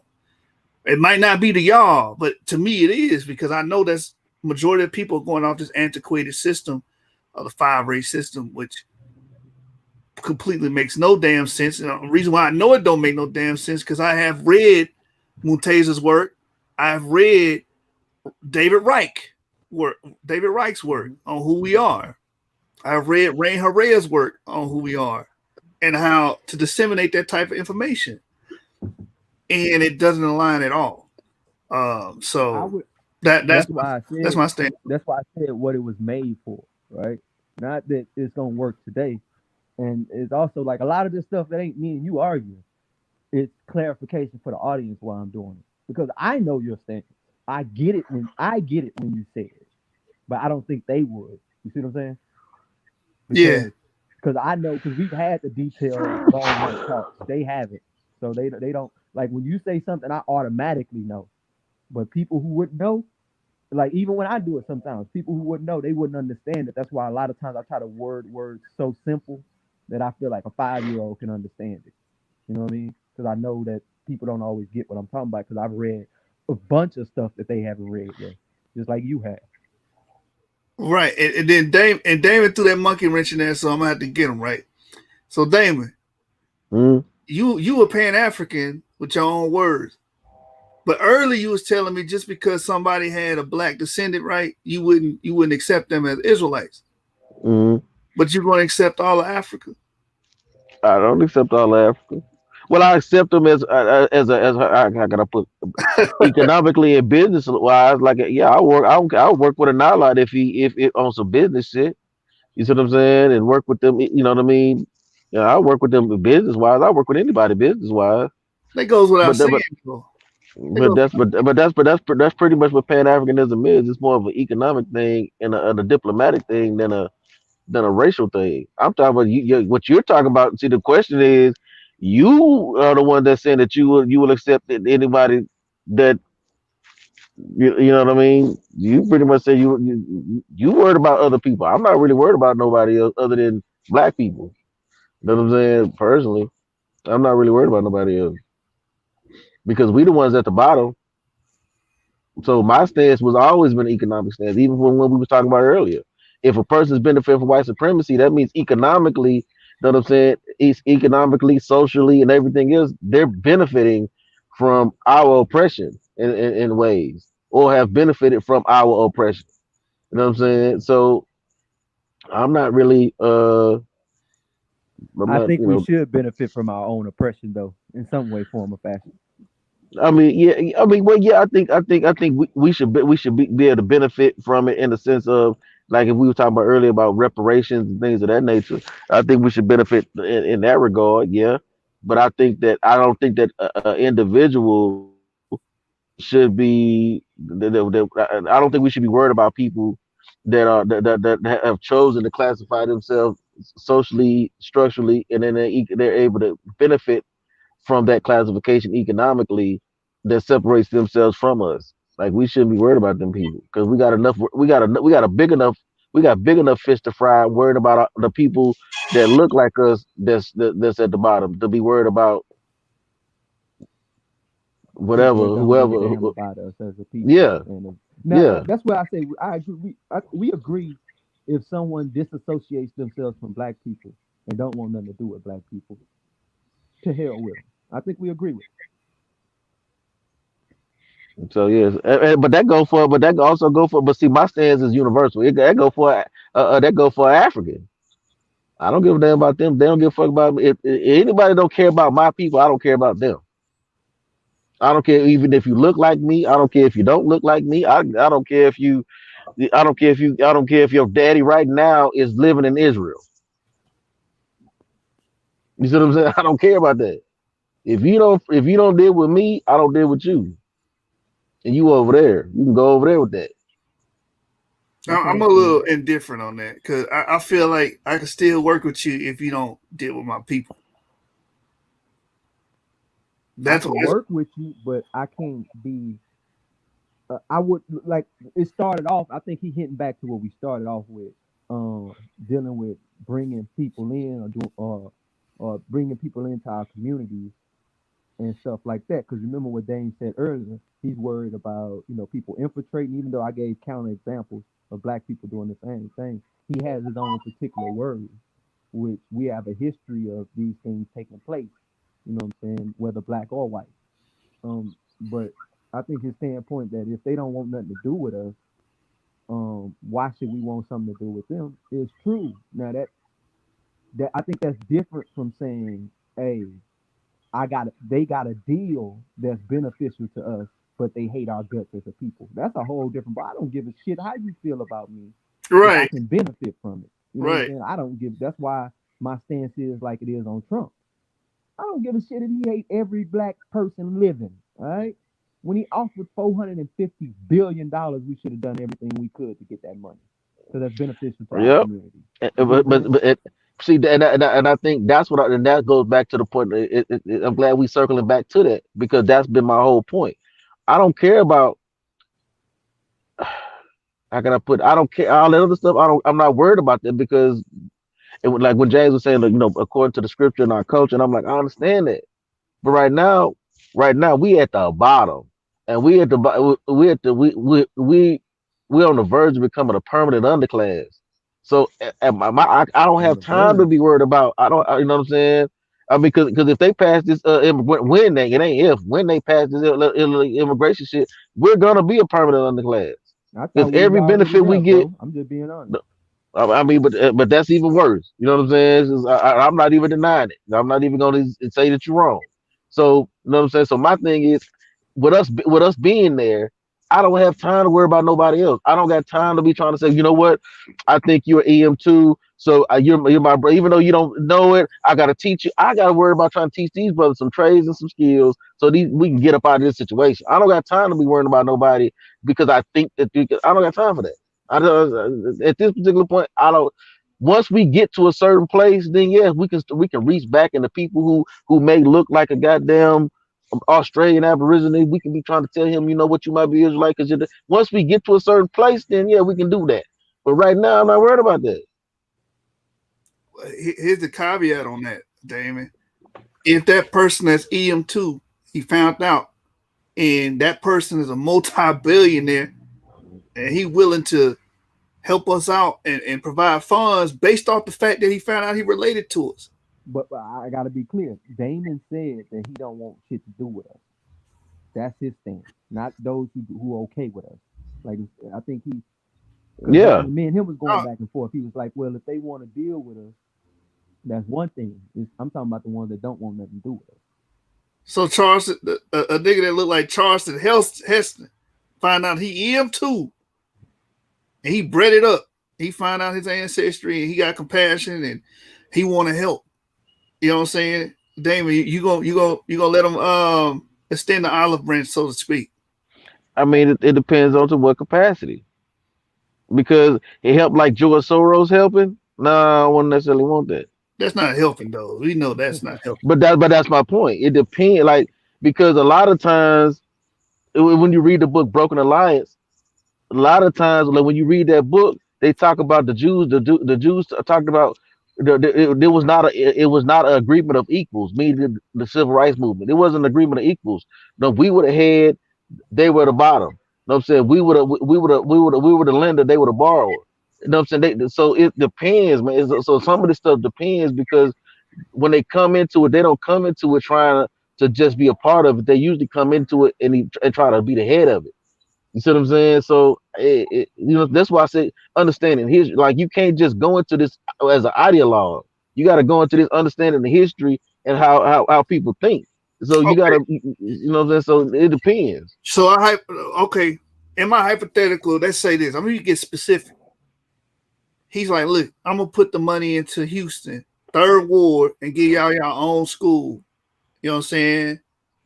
Pay for the funding of it, the building, so you can staff it with the people you select, the people you want to select. You know what I'm saying? Now you can't say that it's some kind of conspiracy behind it. I gave you exactly what he's gonna help you with. He's gonna use his millions of dollars to help you with. The staffing is not in his hands, so you can't say, "Oh, he's gonna staff it with a bunch of Ashkenazi Jews and indoctrinate our children." You know what I'm saying? He putting the ball in your hand and say, "Listen, I'm just gonna be the money, the financial support, and that's it." Then what? What's your argument then, Damon? Because he would have to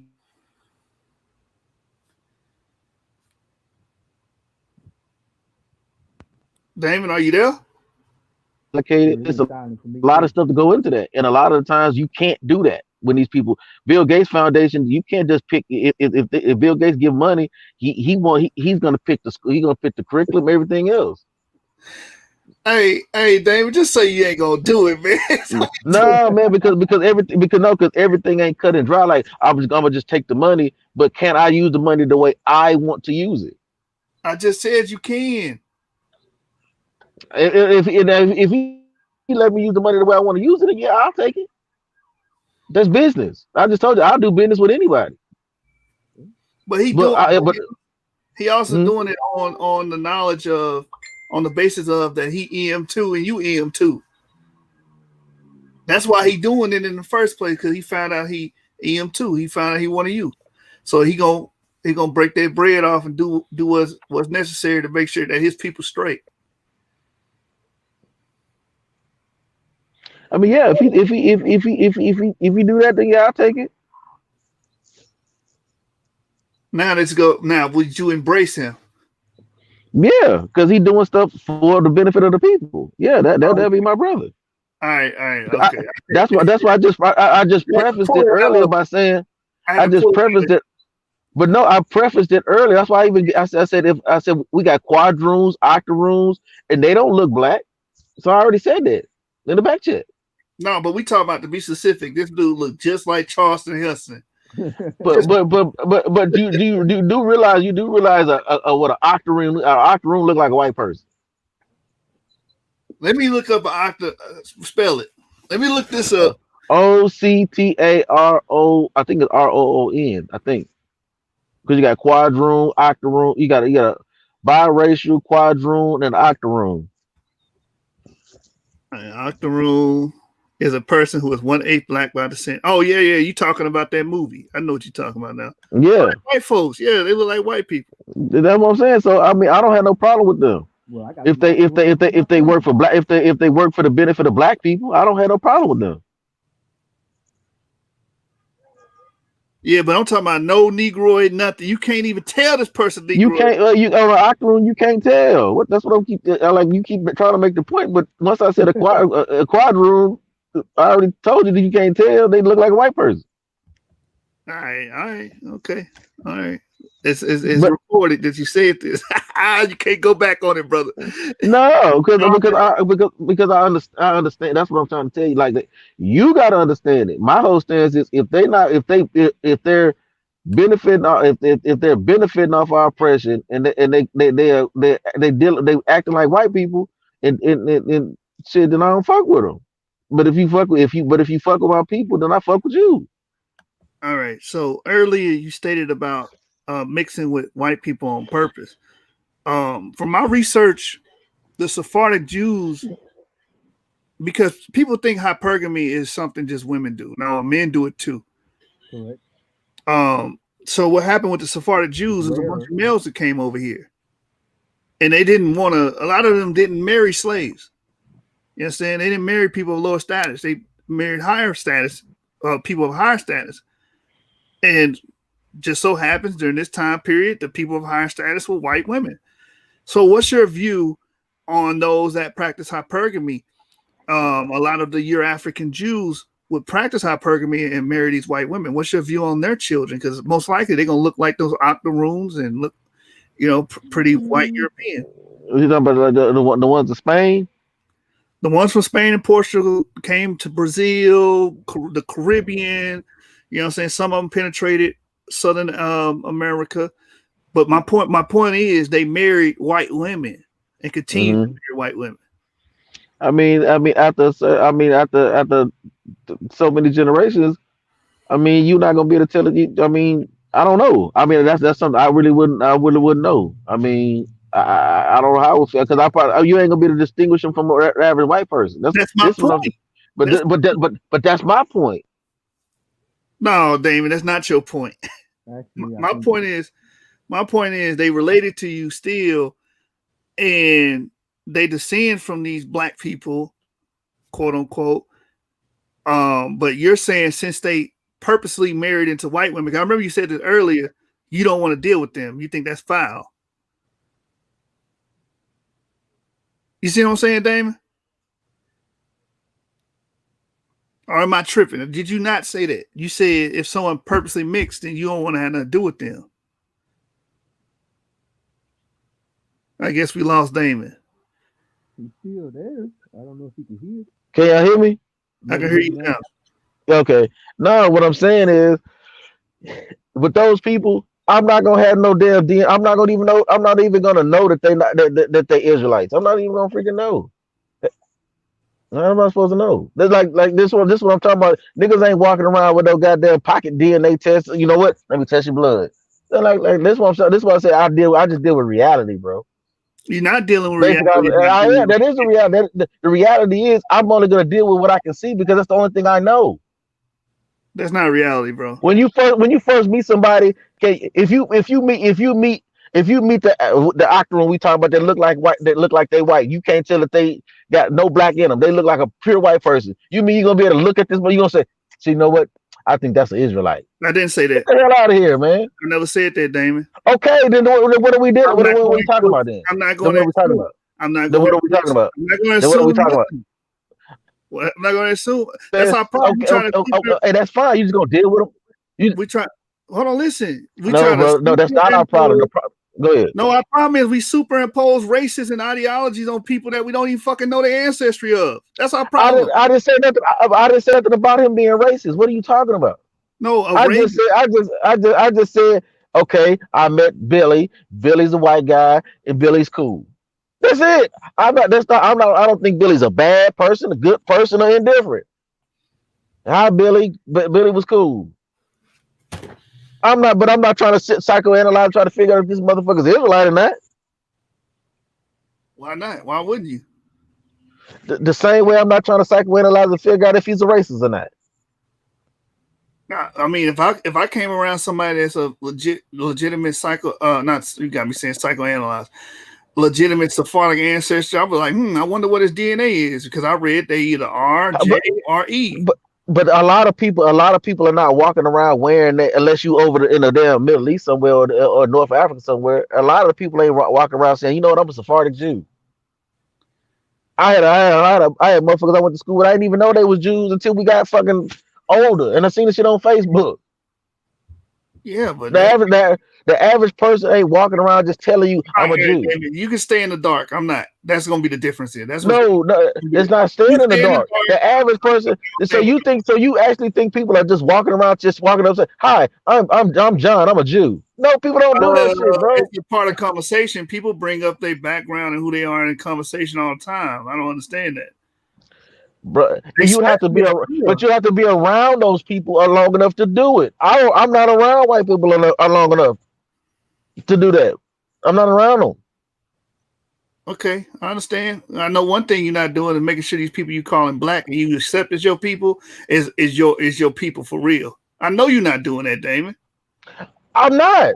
Exactly. That's the whole thing. That's what I'm talking about. The reality. I'm not assuming that they Israel either. Because you're not dealing with reality though. Hold I'm on. not. I'm not. But no, I'm not assuming. See, that's the thing. Can I'm you, not. See, you're not listening to what I'm saying. I just tried to explain this to you earlier. I'm not running around trying to figure out who is. I'm not doing that, bro. I don't. I'm not doing that.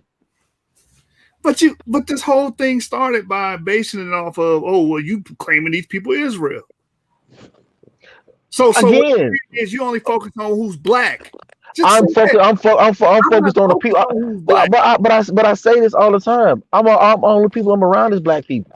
And the black people that I'm around, I know their background. I know African. I know Jews. I know Adendu. I know who the ones who are African from Nigeria, from Ghana, I know them, and I know the motherfucking niggas that will be foundational Black Americans who they mama's black, their dad is black. Da, da, da.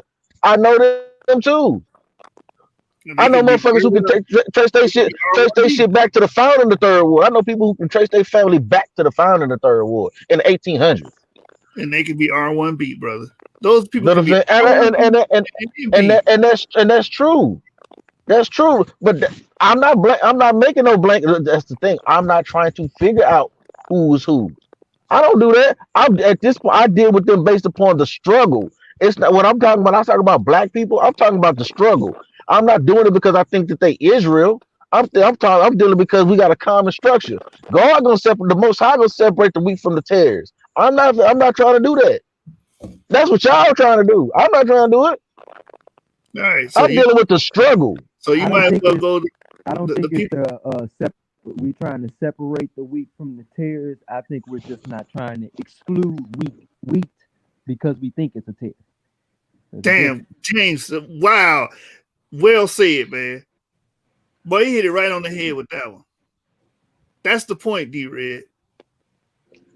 You throwing away Again. you throwing away wheat, brother. Good wheat, man. But you don't know if, but you don't even know if it's wheat. It But could be that's why you barley. don't throw it away because you don't know. It ain't your decision to make. You just said it. I know. Then don't That's the throw it whole away. point. I'm not. I just told you. I'm basing everything off the struggle. Who's in the trenches with me going through the same shit I'm going through? Okay, Now they could be a whole. That person could come from a whole lot, not a lot of stock.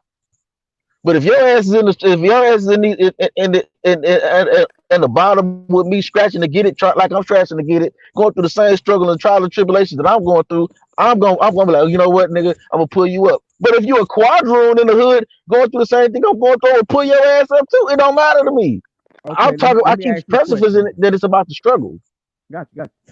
Let's say you have a Mm-hmm. family member, a blood relative, Mm-hmm. balling out of control, right? He don't embrace Mm-hmm. nothing about black people. Does that make him no longer Mm-hmm. black or no longer Israel? I ain't gonna. I'm not gonna fuck with him either.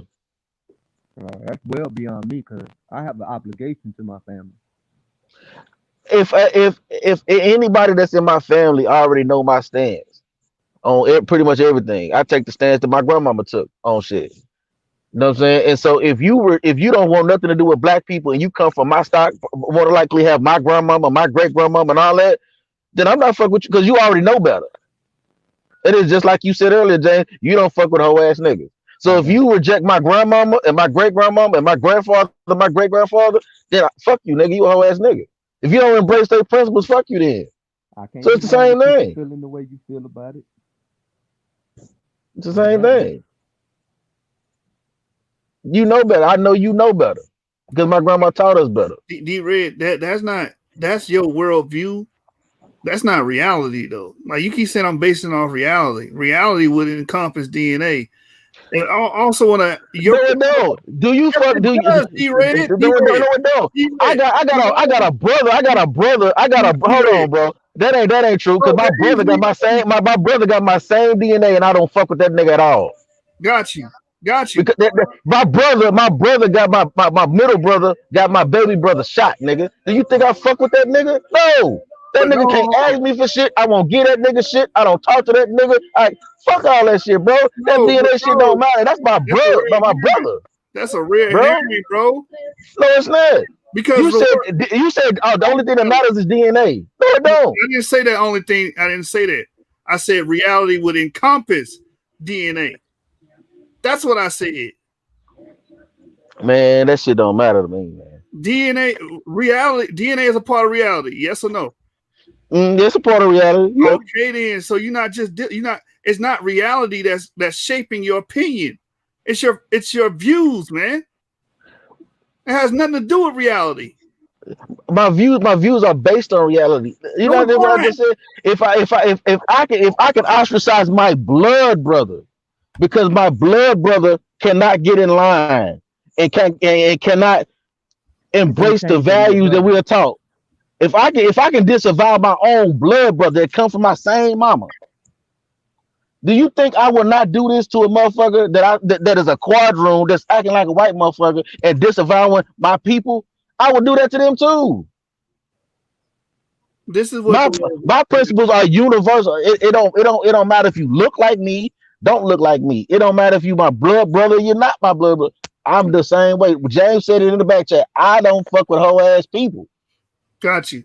But listen, the word reality means this: the world or the state of things as they actually exist. You already acquiesced to the fact that that includes DNA. Why? Hmm. As opposed to an idealistic or notional idea of them. You have a notional idea, brother. And that's Of what you base who? up. That's your view of No, black it's not. people. Again, see. This is what I'm talking about. You're not listening, bro. You trying to superimpose what you think I'm saying and not listening to what I'm actually saying. I just told you if a quadroon, who we all just said, pretty much looks like a white person. If a quadroon is in the mud with me, going through the struggle with me, then that's gonna be my brother. And if that motherfucker can share, we share the same vision, trying to get somewhere, that is gonna be my brother. But if my own blood brother, who looks like me, come from the same mother as me, shares my blood, but does not share my vision, does not share my hopes, triumphs, dreams, and all that. We don't got nothing in common.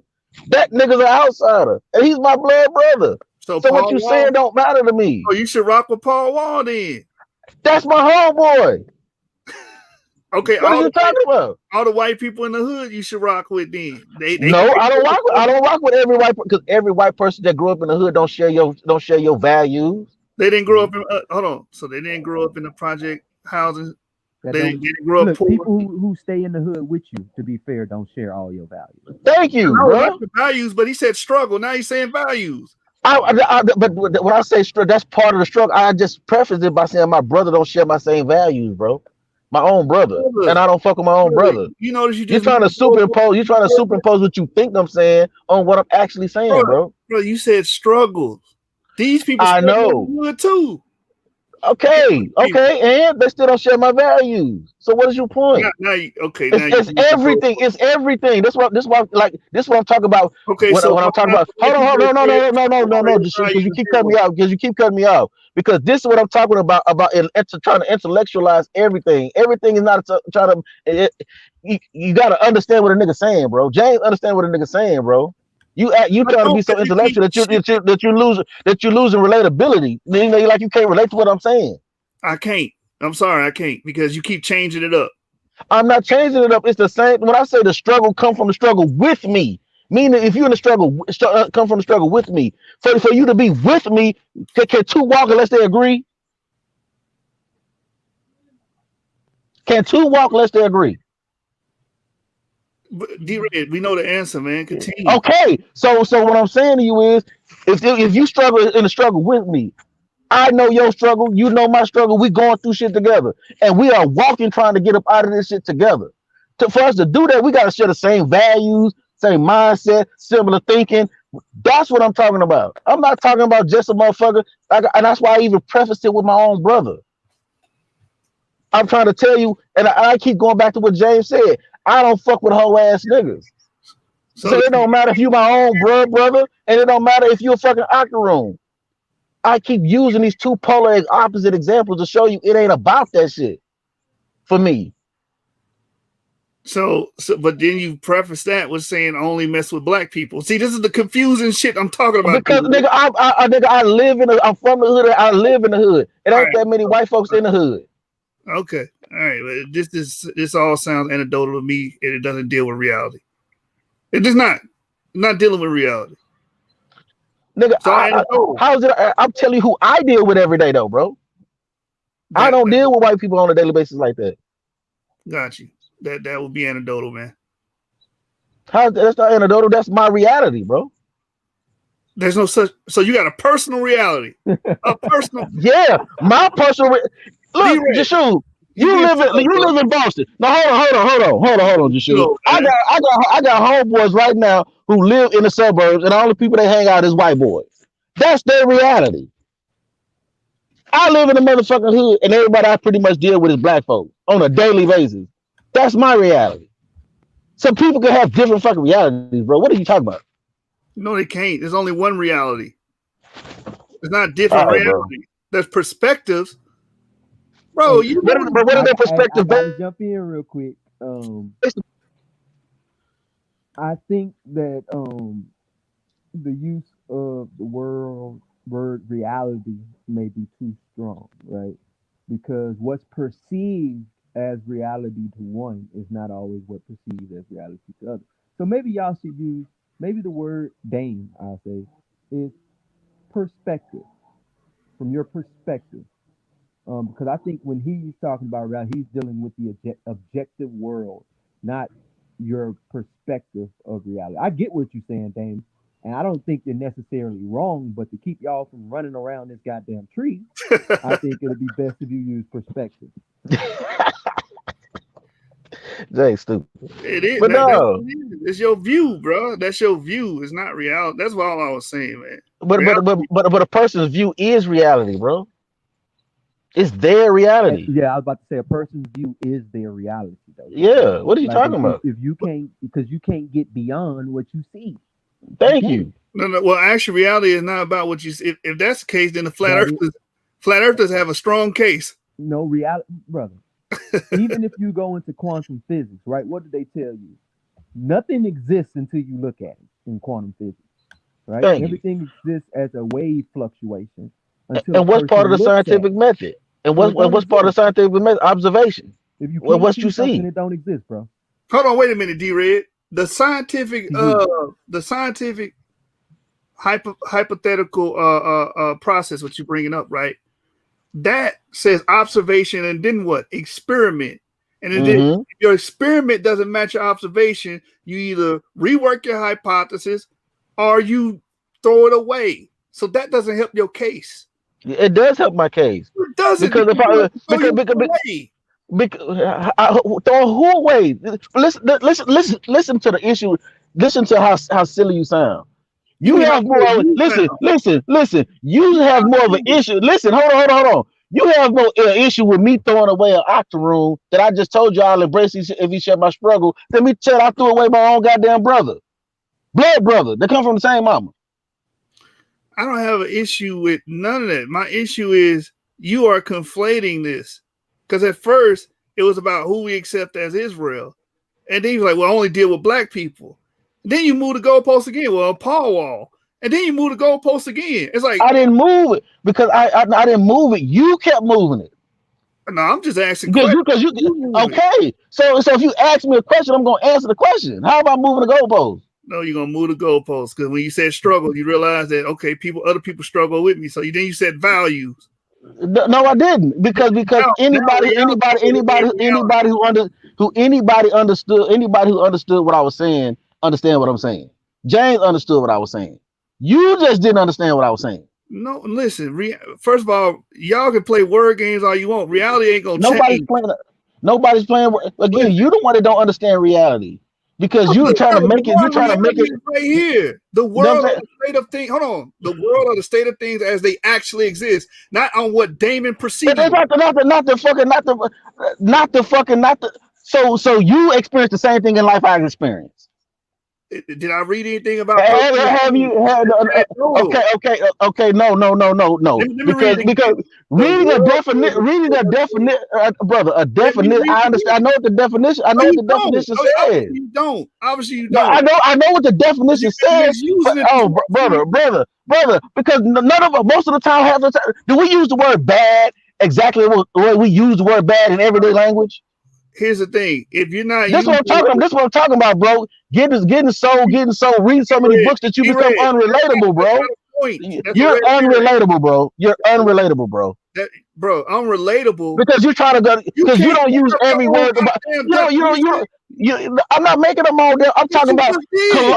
colloquially when we use words, You we don't make up, always use words how the word is defined, the bro. definition. We get on people. Do black people use the word bad the I way don't give bad is a damn supposed to what be word used? people make. My Do we intelligence is use, limited by black people. What the fuck wrong with you? bro? It's not limited by But what that's who black I'm people around, do. bro. What are you talking about? Now I don't know if you maybe run around, hang around with a bunch of white folks. That's you. Hey, this What Man, are is you talking funny. about? this nigga said if a black person don't use, basically, essentially, you just said if a black person don't use it, don't use it. Hey, Jashoop, I got a question. Did me and Dame sound like this earlier when we was arguing? Yeah. This shit funny as hell. Go ahead. So what you saying don't make no sense, bro. No, what Because you saying don't make no sense. I'm using basic colloquial speech. No, you You're not. trying to use definite. Yes, I am. Nobody uses reality like that. Nobody. What are you talking about, bro? All right. Maybe somebody that don't know shit probably use it that way, but not The no average influence. person uses it that way, bro. Okay, show me some cases. Again, more anecdotal evidence. See. More anecdotal. What are you talking about? What are I you don't. talking about? I, Only person that uses reality the way you use it is you. that's a damn lie. I just pulled it out the damn dictionary. I said use it in practical everyday speech. Use it, not I, the definition, nigga. Do you who, know what use it mean? I don't even know no people that walk Do around. you understand what use it mean, bro? D-Red, stop it, bro. No, because I asked you, show Man. me somebody who use it the way you use it, and you go to the definition. Obviously, if it's the definition, it's been used that way, bro. Not necessarily, bro. Now you trying to discount a definition. This shit is I'm not pseudo. discounting definition. Yes, you I'm talking that's about exactly what practical you just use, bro. I'm talking about use, bro. I'm talking about people when people are talking in everyday language. in everyday language. So You talking language about is colloquial speech, man. colloquial Let me speech. use it that way. Colloquial speech. That's what he keep pointing at. Colloquial All right, speech is a give me your dictionary anecdotal term. evidence of people using reality out of the terms that's used in the definition. Because James just pretty much said it. When people every day use the fucking word reality to talk about their perspective, what they see, what they deal with every day, Okay, so perspective's not that becomes a person's reality. okay. Perspective's not reality though. That's that It's person's not You can have reality. a objective. perspective Let me that be clear. DNA doesn't exist. Hold on. It's not objective reality. There's a difference Yeah, between reality and objective reality. Reality could be the way you perceive the world. That is your reality. No way around that. Now, the objective reality is a whole different thing. It's how we all can agree the world is seen. yeah. It's not going to change just because somebody had a view on something. But no, listen to what James said. That's why I said you're not listening. James said how we You all not listening. agree. He said no. He said how we all can agree. But No. if we're not all in agreement, but you just said yeah. Hold on, real quick, D-Red. Reality, the gravity ain't gonna fucking change because some nuts on the internet don't believe the shit. Shit gonna always fall downwards toward the surface of the earth. Correct. That's reality. Correct. Mm-hmm. And we can see that. If we drop something, we can see it fall, right? Yeah, even though we can see it, motherfuckers are still on the internet with opinions saying it don't exist. So, but That's I what understand. Gravity technically don't exist. It's a byproduct. It's not a thing. So I'm gonna even agree. Reality don't exist. I mean, not reality. Gravity the reality. does not exist. Gravity is a byproduct of large, dense objects. It That's a doesn't exist. hypothesis. But even that force that we're calling, because gravity is a force. No one ever discovered the Actually, it's not a force. mass times acceleration. It's not technically. It's not a force. We don't know what gravity is because it's a Yeah, byproduct. All right, so yeah, it's an atmospheric whatever you want byproduct. to call it, gravity. The point is, gravity happens. Correct. Whatever you want to call it. People disagree with it off their opinion, even though it's reality. Mm-hmm. Yes, it's part of objective reality. It's not part of their reality. Because reality is just the world or the state of things as they actually exist. That's why I brought up DNA. DNA reality encompasses DNA because all of us have it. Regardless, you got people that don't believe in DNA, believe it's all made up. Regardless of that, we still have those structures in our body. Period. Well, a lot of people don't believe in genetic ancestry testing. They believe in DNA. They don't believe in ancestry testing. So you got to kind of they Well, use DNA again. it's a combination of the two. I say some people don't believe that shit real at all. They don't believe in science at all. So they Yeah, damn I sure mean don't that's believe true. in That's DNA. true. That's true. But that's what I'm saying. That's that type of topic is compartmentalized. Like you said, James. There's some people that don't believe in science altogether. There's some that believe in science and they believe in DNA. They don't believe in genetic ancestry testing. There's some people believe in science but just don't believe in none of the DNA aspects in totality. So it's like different little pockets of the shit. So But my whole point is it don't change empirical reality. Let me put it to you like that. Hey, he got a point there. He can't. Dame, you're gonna have to respond to empirical reality because that's the objective world, objective reality. I mean, but he hasn't shown me what he's talking about is actual empirical reality. Nothing you said was empirical Okay, reality. look, neither one of y'all agree that the other person says something that's empirical reality. You know what this means? Time to source up and shut up. You know what I'm saying? When you come to a bypass where nobody can agree, time to grab them sources, man. I mean, I can't give you no source on it. I'm not gonna sit up here and lie, and I don't think he can either. Really, Give me a source on what? What you asking for? that what you're talking about is empirical reality. What that we are related to people according to our Y chromosome? Are you serious? No, that's not. But that's not it, bro. That's not my That's what I've been argument, bro. talking about That's this not my whole damn argument. time. But that's not been my total argument, bro. Because I just told you I disavow my own brother who's related to me. What are you talking about? That's not what I'm talking about. But the way this conversation started was based on what? On us declaring white people. He brought up Ronda, was it what's her damn Ronda Rousey. Ronda Rousey. yeah, her. And said, you're not going to accept her as an Israelite, or in your words, embrace her as an Israelite, just because her grandfather is black. That's what you said. This is what started this whole I know that. I know that. And okay, that's why I'm bringing up EM2. EM2 is a Y chromosome. You can only get Okay. that Y chromosome through sex Okay. and inherit it through descent. So if someone Okay. has that Y chromosome, they're your fucking relative. Okay. What's your point? That's the empirical reality of it, regardless of who you think or who you might think is not or is your relative. But I just told you I Relative reject from my what own. perspective? Yeah, that's what I'm trying to. That's the point. Because we know God separated the nation, separated brothers. So relative from what perspective? Relative that you descend from a common male that had an EM2 marker. Yeah, but that doesn't necessitate that he is now still. But Jacob I love, but Esau I hate it. That's your brother. But Jacob I love, but Esau I hate it. Esau wouldn't have an EM2. Well, I think Esau is definitely E1B1B. That's my opinion. But yeah, EM2, E1B1A.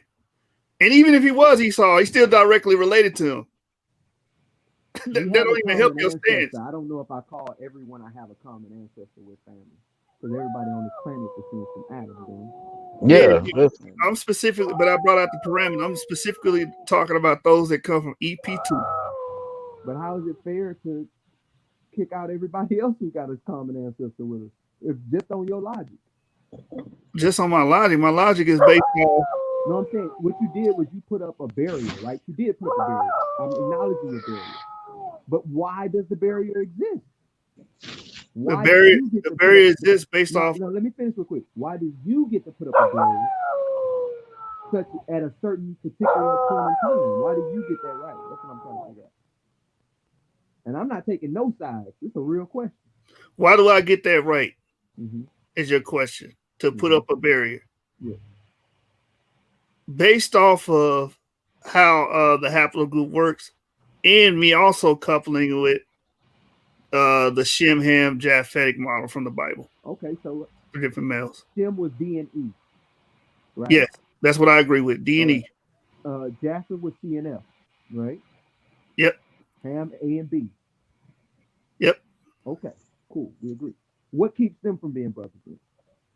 They keep them from being what? Brothers.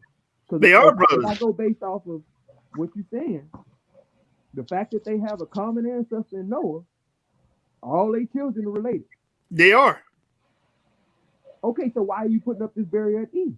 Because the Bible puts the barrier with Shem, Ham, and Japheth and their descendants. Okay.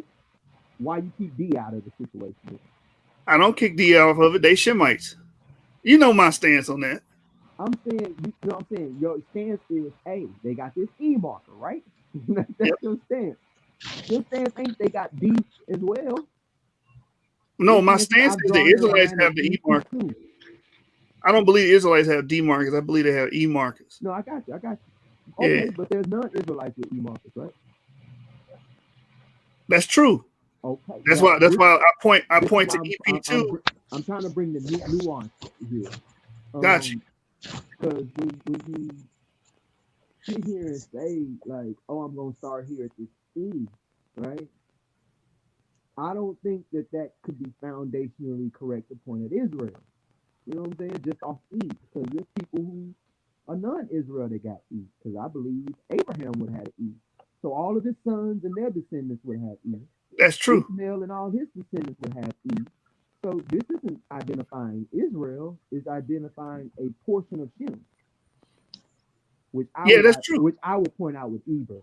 But that's just a purely speculative thing right now, based on how I see the timelines kind of lining up with my relative dating. But that's what I would argue the E deals with Eber. Right.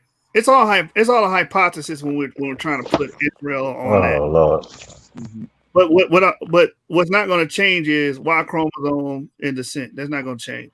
We get that from that. We can mutate at any time. You said what? I have a son that has a completely different Y chromosome to me due to mutation. Yeah, but that's rare. That's called chimerism. True. It's very rare. Yeah. Doesn't mean it don't happen. And it doesn't always require chimerism, right? Because of the fact, like for instance, when Neanderthals mixed with humans, right? This is how we got that's how they claim we got the I markers, the CF markers, to put it there. Mm-hmm. How we got them CF markers from mixing with the Neanderthals that was up in the Sweden-like region. That's their claim, at least their argument. It caused a complete mutation of the Y chromosome, though. Yep. Right. So it's completely plausible that someone mixes with a woman who may have a archaic retrogression of a genetic mitochondrial DNA that mixes with one of ours, being E1B1A, and spin off a whole new version of E1B1A, right? I mean, that's theoretical. I can't say I agree. Let's just deal with E then. How do you have different E1B1A markers if it's not due to mutation? Different haplotypes. You get different haplotypes by different single nucleotide SNPs, pretty much polymorphisms. Okay, pretty much. Which are accumulative mutations. You make it simple as possible, and you mix it with the gas. Make it if that woman's DNA has certain properties, I don't know what the properties are that cause this mutation, so I'm not gonna act like I'm super technical with this. If it has the right components to cause a mutation, the mutation will occur on the Y chromosome. That's why everybody don't descend from the same Y chromosome. No, that's not how it works. Okay. Y chromosome mutates over time. So every time you reproduce your Y chromosome, because 95% of it is recombining, so it doesn't recombine with the woman at all. 5% is a pseudo recombining area, but 95% of it. Anything, but I get the point.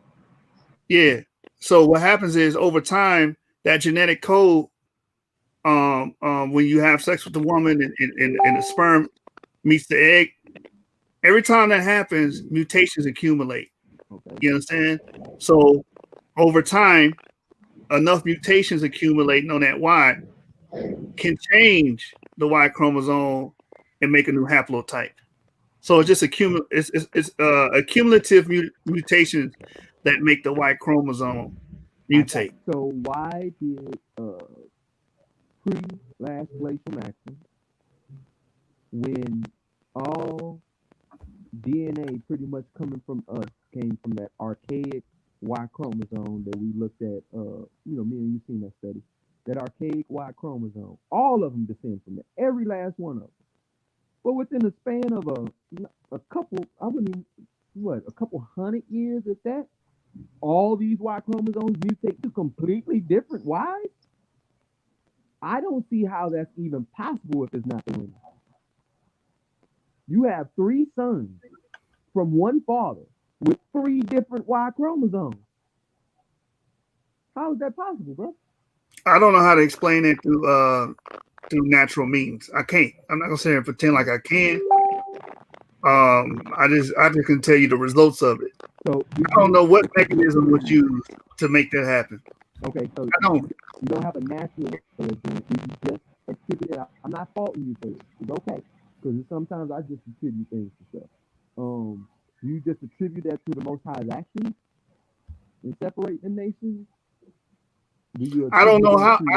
Maybe I don't know. I can't. I don't want to give an ignorant answer. I don't know. Maybe I don't know, bro. Okay. They could have all been A and then divvied up that way. I do not know. That's a hard question, and if anybody's on the opposing end can use that as an argument, you know what I'm saying? How do you get Y chromosome diversity from 3 males? I mean, I guess they can all start off A and then naturally progress into the Y chromosome. The archaic Y chromosome outdates is older than A. I know A is what we have on our typical. I can't see. It starts with an F. We're not an F, a PH. Biological tree. I think that's the right word. Phylogenetic tree. Phylogenetic. There you go. Phylogenetic tree. That's where it starts at. But recent evidence has shown that West Africans especially have one that predates when Neanderthals split from human beings. So it's ancient as hell. So that ancient Y chromosome been surviving all these thousands of years. With they calculation, 500,000 years with they calculation. It's been surviving that long. Everything branches from it. It doesn't branch from anything. So to me, it's either environment, food, or women, or a combination of all 3. I would go with the latter. Environment, food, and the women they mated with had to carry Neanderthal DNA, because we have no Y Neanderthal DNA. We have no Y Denisovian DNA. So these women had to be carrying these archaic DNA, which caused a mutation in the Y chromosome. That's the only way I can see it being explained. I mean, that's a hypothesis, but from everything I've read on the subject, I haven't seen anything that will corroborate women affecting the Y chromosome, except some women have vestal Y chromosomes. You know what I'm saying? Some of them do have Y chromosomes, and they're not men, but they have Y chromosomes for dealing with other males in their brain or so on and so forth. But then you gotta postulate that one of those Y chromosomes, because the only way you can get that to inherit to the next generation is if it goes into our germ cells or our reproductive cells. and then that one cell are the cells that have to make copies of it, and then when she has sex and reproduce, boom, it makes it to the next generation of offspring.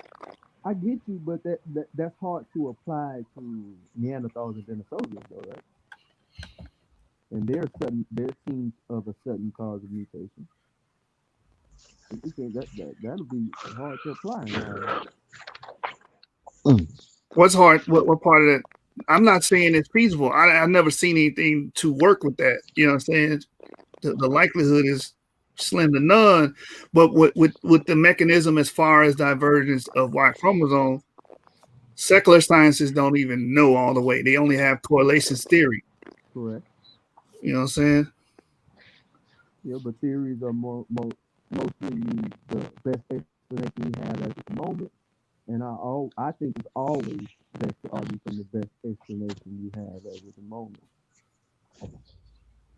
Yeah, that's why I stick with the part that's known. The known part is the only way you can get these Y chromosomes is through vertical inheritance, meaning parent to offspring, and that's known. So that's where I draw my stick in the sand. You know what I'm saying? Anything else would be, in the realm of speculation or hypothetical. Let me agree with Lance real quick. Hey, Lance, I agree with you. R1B1A is not, I don't think that it is an indigenous Israelite marker at all. It descends from CF. It descends directly from CF, which I would associate with European. But our culture is replete with, I won't say replete, but we do have examples in our culture where men are accepted from outside our culture. I mean, we all know about proselytes and stuff like that. And we're supposed to treat them the same as the Israelites that are within our gates. So there is the open chance that someone descends from an Israelite like that. But in general speaking, no, R1, B1, A or B, any R does not descend from Shem. Let me put it like that. Yeah, hey Lance, jump your ass on the show, man. You in the back popping shit. Jump your ass in the show. The Lance said he said a few things. He said no, three brothers of the same mother can three brothers of the same mother can end up with different racial status. So what are you saying that can't be done? Because this is my thing. I'm using the biblical narrative as a compass. So if I'm using it as a compass, I'm like, okay, if these three brothers existed in real life, in real time, in reality, then I'm about to hop on my computer because this thing acting funny.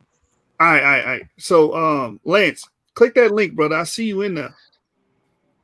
So if the Bible be true, then I would expect to see that reflected in reality, that all races reflect or descend from three brothers.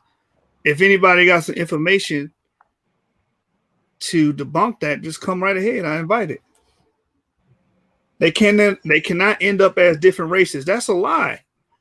Because even in secular science, all of what you call races come from one male, Y chromosome Adam. And then his Y chromosome diverge into every different haplogroup that you see on the earth. And that's according to secular science. So Lance, hit that link for me, man. Jump in here. Let's talk about it. He also said R1B1A markers found in Teague or blue people, which is most European kings DNA. R1B1A or R1A is white European stock. You know what I'm saying? These people don't have nothing to do with Israelites. They come from the Balkans. You see what I'm saying? The earliest samples of R1A come from the Balkans area. They're not Israelites.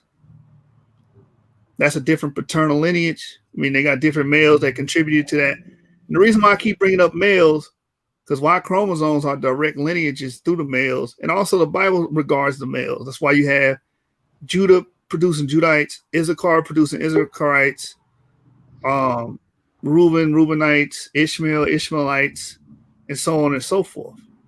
You know what I'm saying? I gotta mention all 12 tribes, brother. Lance, jump on the link, man. You playing games. Hit that link. Hey Lance, hit that link, man. I want you in the discussion. You know what I'm saying? We welcome anybody with any contrarian doctrine or information. Trust me. But I want to touch on what you said earlier.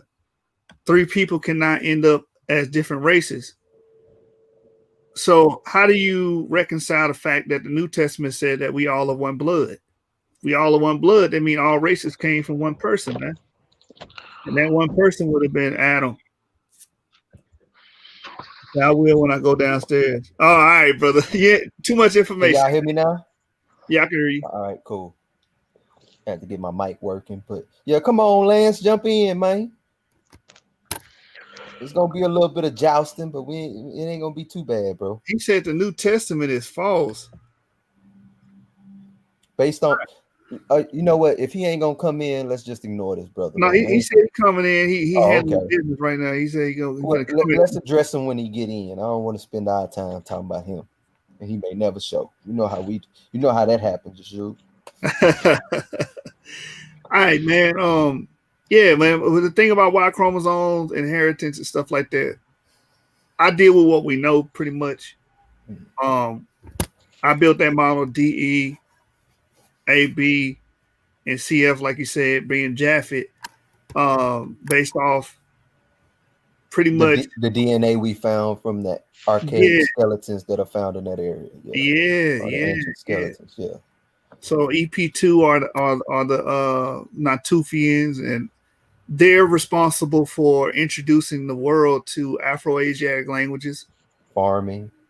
Farming, agriculture, which is the founding of civilization. You can't begin a civilization if you don't farm at all. Right. You know what I'm saying? So founders of philosophy as well, because everyone knows the people who used to grow things were the early philosophers, because they had the time to sit around and do it, while hunters and gatherers was always on the move. Yep. Mm-hmm. And they was also the founders of democracy. Hey, facts. Ebla, I believe, is the oldest example of a democracy we have on record. Now, they do have a quote unquote king, but the king is elected for like 7 years. You know what I'm saying? And then another election is done. I mean, it usually stays within a family, but it's not impossible for someone outside the family to get those votes. Yep. Yeah, so it didn't eight. So that's my reasoning and rationality behind DE, the Natufians. Also, I think you find DE in the Indus Valley. Definitely DE and very early. In the Harappan Valley, in the Harappan civilization. Yeah, Harappa civilization, exactly.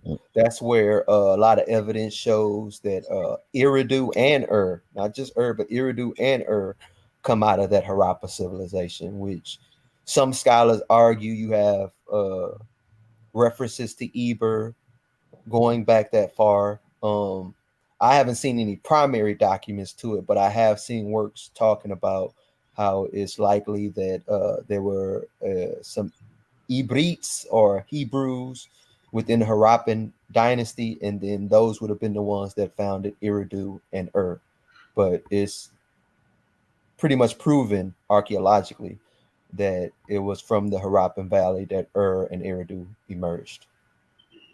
Yeah. While the other places in Sumer mostly come from people from the Zagros Mountains. I would say these were the people that was running with in Makar, Nimrod, whatever you want to call them. They was running with him. They came from the base of the Zagros Mountains, and that's when you start getting the conflict between the Sumerians and warring and fighting with each other, because those hunters and gatherers were more about warfare and using their warfare as a means of dominance to dominate the Asiatics and pretty much have them doing the farming and all types of domestication of animals, running the religious places and stuff like that, you would still find that in Sumerian, even during the Akkadian period, because the original Asiatics or people from Harappa, whatever you want to call them, they was running all of those types of things, while in Makar and his descendants pretty much just ran warfare. Yeah, yeah. So, and then we calling these people Shemites in these early areas, right? Some Shemites, some Hamites. There were Hamites at in the Zagros Mountains. There's evidence of that for sure. If you take in the biblical narrative, I would say there's definitely evidence if you take in the biblical narrative, because Nimrod was over there, and that's definitely not in the land of Ham. That's over in the land of Shem. But the general population, I would say, yeah, the D&E markers are definitely Shem. So that's our basis for that. Reason why I say A and B is Ham is because the ancient Nilotes, I think A3B2. I'm Yeah, going off definitely memory. A. They definitely Yeah, A. Even to this day, the what's them tall ass the Dinkas? Yeah, they A. yeah. So those are what they call Paleo African or Autochthonous Africans. And from my study, my understanding, Paleo African and Autochthonous Africans would have been the Hamites. Agreed. So just we're coupling historical narratives, anthropology and archaeology with DNA. We're not just using DNA; we're using it together, interdisciplinary, to come to these conclusions. You know what I'm saying? So it's a Yeah, model. Go because ahead. like with Japheth, I mean, you have like 5,000 BCE skeletons found in Italy that have an eye marker, right? Eye marker go back to CF. You have the R1 B markers, they go back to CF. You have what's the other marker you're gonna find? Man, I'm trying to think. I just J, about to yeah, say that. J. J marker goes back to CF. Shit, the C marker do, the F marker do, the H marker do, the I marker do, the K, the L, the M, the S. I mean, a lot of stuff go back to Jaffa. So y'all really was enlarging Jaffa, because he Yep. got the biggest haplogroup scheme that I've seen. Like he scans multiple letters. But yeah, pretty much outside of A, B, D, and E, everything else is Jaffa. Like, so I mean, but you can find it like in ancient Siberia, Northern Europe, like I said, Southern Europe, Cheddar Man going all the way to the England. Gentiles. Yep. Yeah. So I mean, you got all this evidence of these people carrying these markers. So CF would definitely be some anonymous with the lands in which Japheth was said to Even be. even in the So, even in near Mongolia. Even over there near yeah, Mongolia. that North Siberia area, stuff like that. Yeah, all that right there was Japheth too. Like Japheth had a lot of land, bro. He was all in the Americas. He was one of the first Native Americans to come across. I don't argue that E markers wasn't amongst them, but predominantly what we're finding is that Japheth sent it. Japheth descendants came this way, which makes sense if they was dealing with the Isles of the Sea. They were the boat-faring people, Right. that they would make that move. And if anybody But wanted to go but that way, they got to ride but with them. check it though. But check it though. A lot of that when you talking about the other people about to come into the Americas, a lot of them people stayed up there. You know what I'm saying? But a lot of the other people came by boat. When you look at the Chumash Indians in California, and a lot of the Californians, they came there by boat, and they came there from because of the Polynesia. style of boat. Yeah, from Polynesia. When you look at the style of boat that they use the exact same style of boat that you find in Polynesia. Then when you start talking about the people in like places like Peru, then you get the people, you start seeing a culturation between a certain style of chicken that they find in Asia and the potato that they find in Peru, and you find that potato in the Pacific, and you find that specific chicken in Peru. So you can tell that these people were either trading or something. You see what To I'm saying? trade, you got to be able to sail across. So I think you're Exactly. making a great point. Even like me and Jashu, we was well, this had to be like a year and a half ago. We was like all night arguing about whether they came by on land or on boat. Jashu was arguing boat. I think Alvin was arguing that they came by on land or whatever, but shoot, we came to realize that the boat route seems more probable even for the ones that came from the north, like through the Alaska way. The boat route Mm-hmm. seems the most plausible route. And Yeah. if you look, and if anybody look it up, you'll see they hypothesize Neanderthals and Denisovians been making boats. So we've been making boats forever. So I Mm-hmm. mean, The hell, the oldest depiction of a boat was found in Australia. The oldest, that's what they say, drawing of a boat was found in Australia. So we know that these people were coming back and forth, sailing. We know these people was doing it. So, but uh, now we was all dumb, people until modern times when Europeans got boats. Then we was able to sail everywhere. you know what I'm That, saying? Yeah, but yeah, right, that's the that's what's typical up. narrative they try to beat Yeah, down our throat. But when we yeah. study ourselves, we see all this other stuff. And a lot of times we run into brothers and which throws me off because the Afrocentric community was founded on the type of stuff we doing. Like rejecting the hypothesis that the Europeans gave us and formulating our own Oh, hypothesis based off the mm-hmm, data they have. That's mm-hmm. what we've been doing always. But now But when we do it, the Afrocentric community act like they got a huge issue with it. well, because the Afrocentric community has gotten more in line with whiteness. You know what I'm saying? So if the white man says that the white man discovered it, then the white man discovered it. You see what I'm saying? And so they pretty much, you know what I mean, about that hook, line, and sinker, and they don't really study. They're not coming up with their own models. Yeah, they're Like not like even what looking well, outside of Africa. yeah. And so yeah, I was just about to say they don't study it like how we were just talking about the Harappan civilization. They don't know that the oldest written script is found in Harappa. It's Nah, not in the Metuneta. It's not in Africa. It's the oldest. they don't even know how to translate that script. Yeah, But I know yeah, what they don't you're even know how talking to about. translate it yet. Yeah, you see what I'm saying? So they don't look outside. The oldest form of irrigation was found there. That's why what you said about them I mean, the coming from oldest plumbing Eridu, system is found in yeah, Harappa back that far. I mean, Rappa, full exactly. indoor plumbing Yeah, back in what, like so it 400, makes sense. 4000 BCE? Come And on, so it man. makes sense that the Eridu, the irrigation that was needed for Eridu to even be a city, come from a place that they already was doing that type of doing that type of plumbing and that type of irrigation anyway. They had that type of advanced specialization. Yeah. Exactly. You see what I'm saying? So, but like you said, these Oldest people don't. religion come from Harappa. Shit, like, Exactly. Exactly. You can even see it. You can even see it in a depiction of Osiris being green and blue and other. You see it. mhm. You see a connection with the Hindu worship system. I mean, that's a whole other conversation. But you see a connection when you actually study these other cultures. But these people don't. These people don't. They don't study nothing. That's the reason why when we was talking about the situation about Garfield the other day, with him using that Plato and the creation of the Hebrew Bible thing, I'm like, brother, have you even studied archaic Greece? You can't just read this dude book and just be like, it's true because it says it in this book, but you ain't reading nothing about. So Have you? Plato created the Bible while using a script from Phoenicia. So it's not the other way around. The script couldn't possibly influence the Greeks. The Greeks had to influence us. How does that But even you make know, sense? it don't make sense. It don't make sense when you understand when you look at Athenian law. Athenian law is a straight copy of Hammurabi's law. Mhm.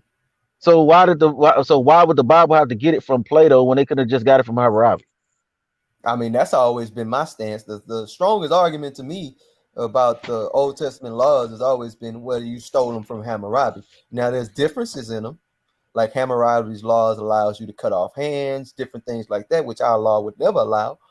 But I mean, it's at least a foundation to point to instead of pointing to something that we can't find nowhere else. Because we can't find nothing like that outside of Hammurabi and the Assyrians law. But that didn't come around to 600 BCE. So we could argue that that influence came from the Israelites and not the other way around. Yeah, I mean, and then when you understand, there's a book called I'm gonna fuck this word up.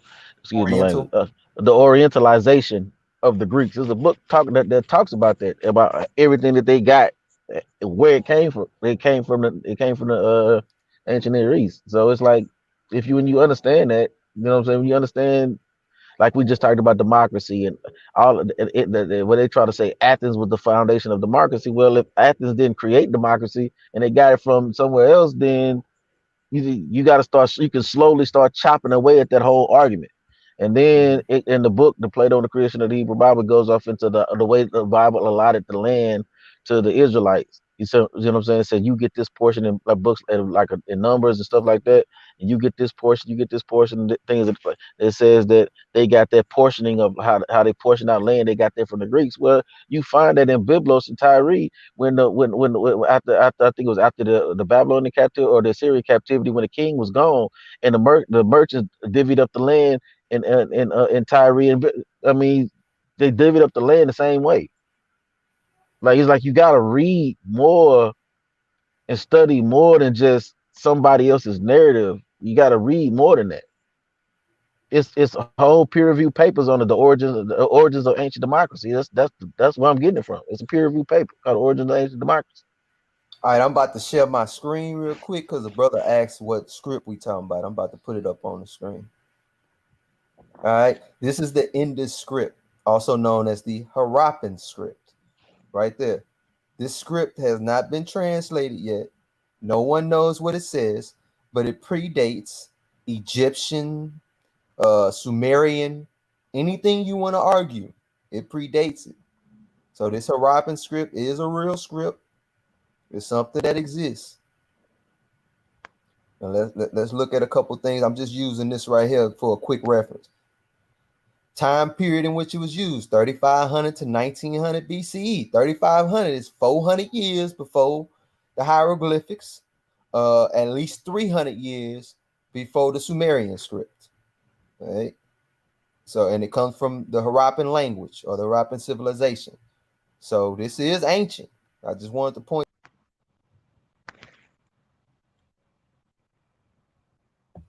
Oh, we lost them.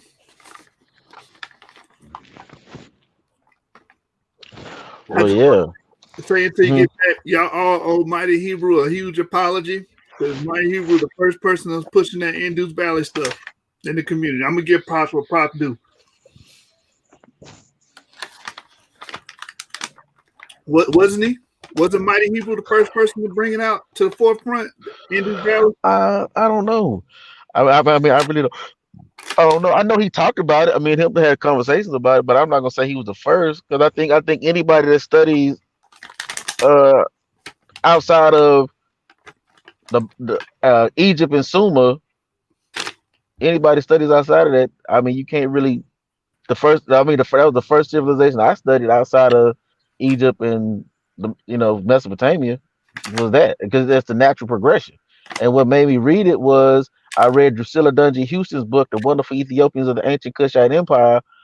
And once I read that, there was a natural progression because she talks about the Indus Valley and the Ganges River and how the River Ganges was named after an African general who conquered the land. Like so in that lyric credence to the Bible when it talks about Nimrod, you know what I mean, and how he Did y'all ruled. at least see the script? Because I know Yeah, my we screen saw it. like that. All right, cool. That's all I want to show. So, I mean, that's the book. That's the book that I got. What made me look off into the Indus Valley first, and that was what 2000, like in 2000. So I'm not gonna say he was I don't know. When I say first, I'm talking about the first person to bring it to the forefront and talk about it like that on that level. I don't know. First person to bring what forth and talk about it on what level? The starting at the Indus Valley as opposed to Mesopotamia, Egypt. Oh man, first person I seen that did it, which made me research it, was Mighty Hebrew. Actually, that's what I just said.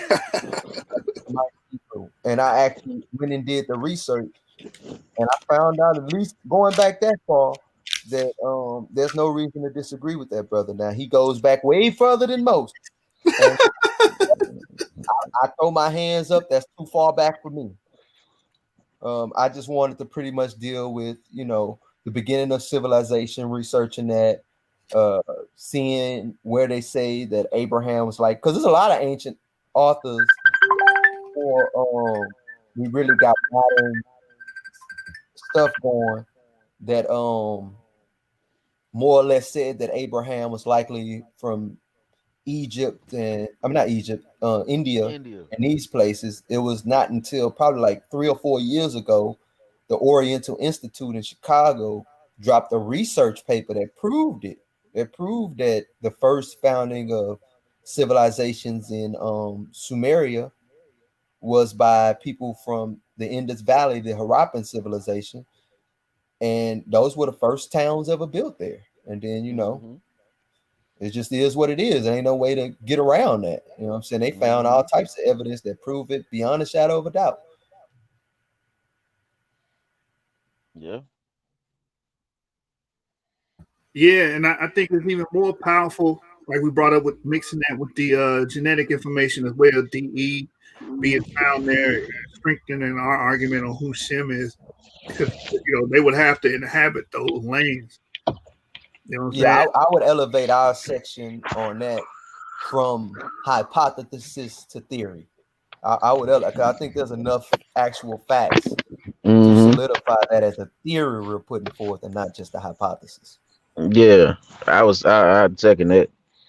Because once you study over there and you start actually doing the research, like I said, the first book I read that said anything about it was Drusilla Dungeon Houston's book. You know what I'm saying? And I was like, India, what the hell? And it's technically not India, it's like Pakistan, but it's not really that. It's like right before you get there. But anyway, it's It's not the in the point. Indus Valley. It's not Yeah, India. You're right. yeah. You know what I'm saying? And it's like, man, once you start looking into it, you can't really deny it, really. Yeah, it was like an ancient earthquake that went through and diverted a river, which Mm-hmm. caused the whole civilization just to up and disappear. They talk about it all the time. What's it Mm-hmm. called? I can't think of the name of it off the top of my head, man. I know what it sounds like, but I can't think of it. But they talk about it all the time, how civilization in this valley just miraculously disappeared, and they don't know what happened to it. But then we start finding evidence that, oh, well, they moved to Sumer, they moved to Eridu, they moved to Ur, Mm-hmm. and according to our tradition, our forefather founded Ur. So I stand on that. Yeah.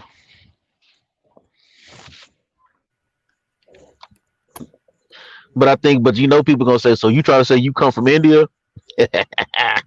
Look, people are fascinated with geographical locations instead of people. I've never understood that. I don't get it. I don't give a shit about a geographical location. I care about the people. But you know what I'm saying? Like people gonna be like, so now you niggas saying that you came from it. I thought farming started in the Levant. So if farming started in the Levant 12,000 years ago, but how the hell you get to India? Well, Indus Valley we ain't talking about Indus Valley till like 4,000 years ago. I So know, but there's more than enough. I get you. I'm just giving the answer. There's more than enough time for the Natufians, which ceased to even be a people by this time, to have disseminated it that far. And there's a lot of evidence that the last stop for it, at least in the route which came down the Tigris and Euphrates, was India. So I don't know. Because you got to remember, the Gulf used to not be flooded. That Persian Gulf right there, where Ur and Eridu sit at, that used to not be flooded at all. It used to be a quote unquote paradise in that region when the water levels was lower. And I've even heard people like I do check this guy out, Inspiring Philosophy, because he does a natural philosophy, more or less from a biblical perspective. But his argument is that that's where Eden is. Now I don't agree with that, but the archaeology he presents can't be questioned. He just makes the assumption that that's what they're talking about with Eden, when I think they're talking about something far older. he says, what's Eden? Eridu?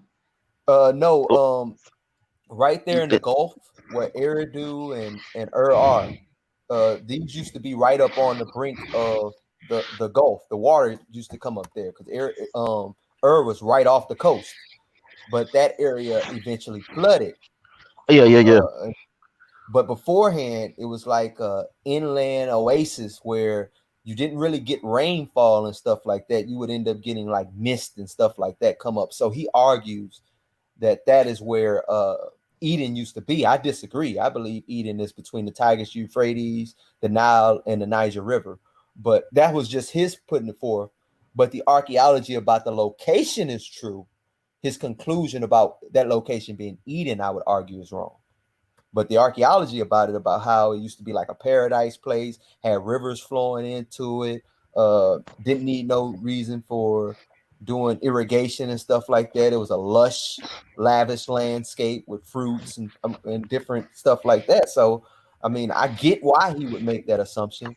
But I was just bringing it forth to point out, he points out archaeology that substantiates how that area may have been a paradise beforehand. And it wasn't until some catastrophe took place that it stopped being that paradise. And it was, I think that was like 13,000 years ago or something like that.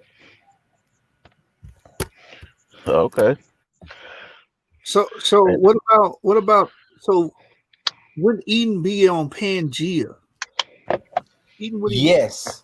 If you are a young earther, I won't even like to use the term young earth, a creationist who don't believe that the planet is millions and millions of years old, you would be forced to see it that way. Now, I'm not so in agreement with plate tectonics. I think it's completely plausible that the hydro plate theory is true. And if the hydro plate theory is true, yes, it would have been on Pangea. And if that's true, I think South America, most of it was a delta, which is why it's a rainforest now at the time of Pangea, because it looks like from this study I seen, which talks about that, because I actually did that type of research looking at Pangea, what super rivers and stuff like that it would have had, to see if I can piece together the four great rivers from there. And I found that the Niger River would have been a delta out the backside of South America. And that whole region would have been a delta for that river. Yeah, that's interesting, man. I wish we had Mighty Hebrew on here to expound his thoughts on, on Indus Valley.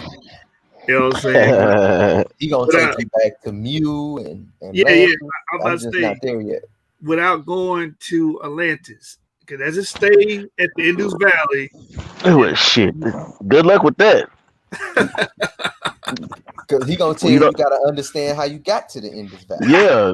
I was about to say you gotta the homie gonna break it down. The homie gonna he ain't gonna have stuff with you on the information now.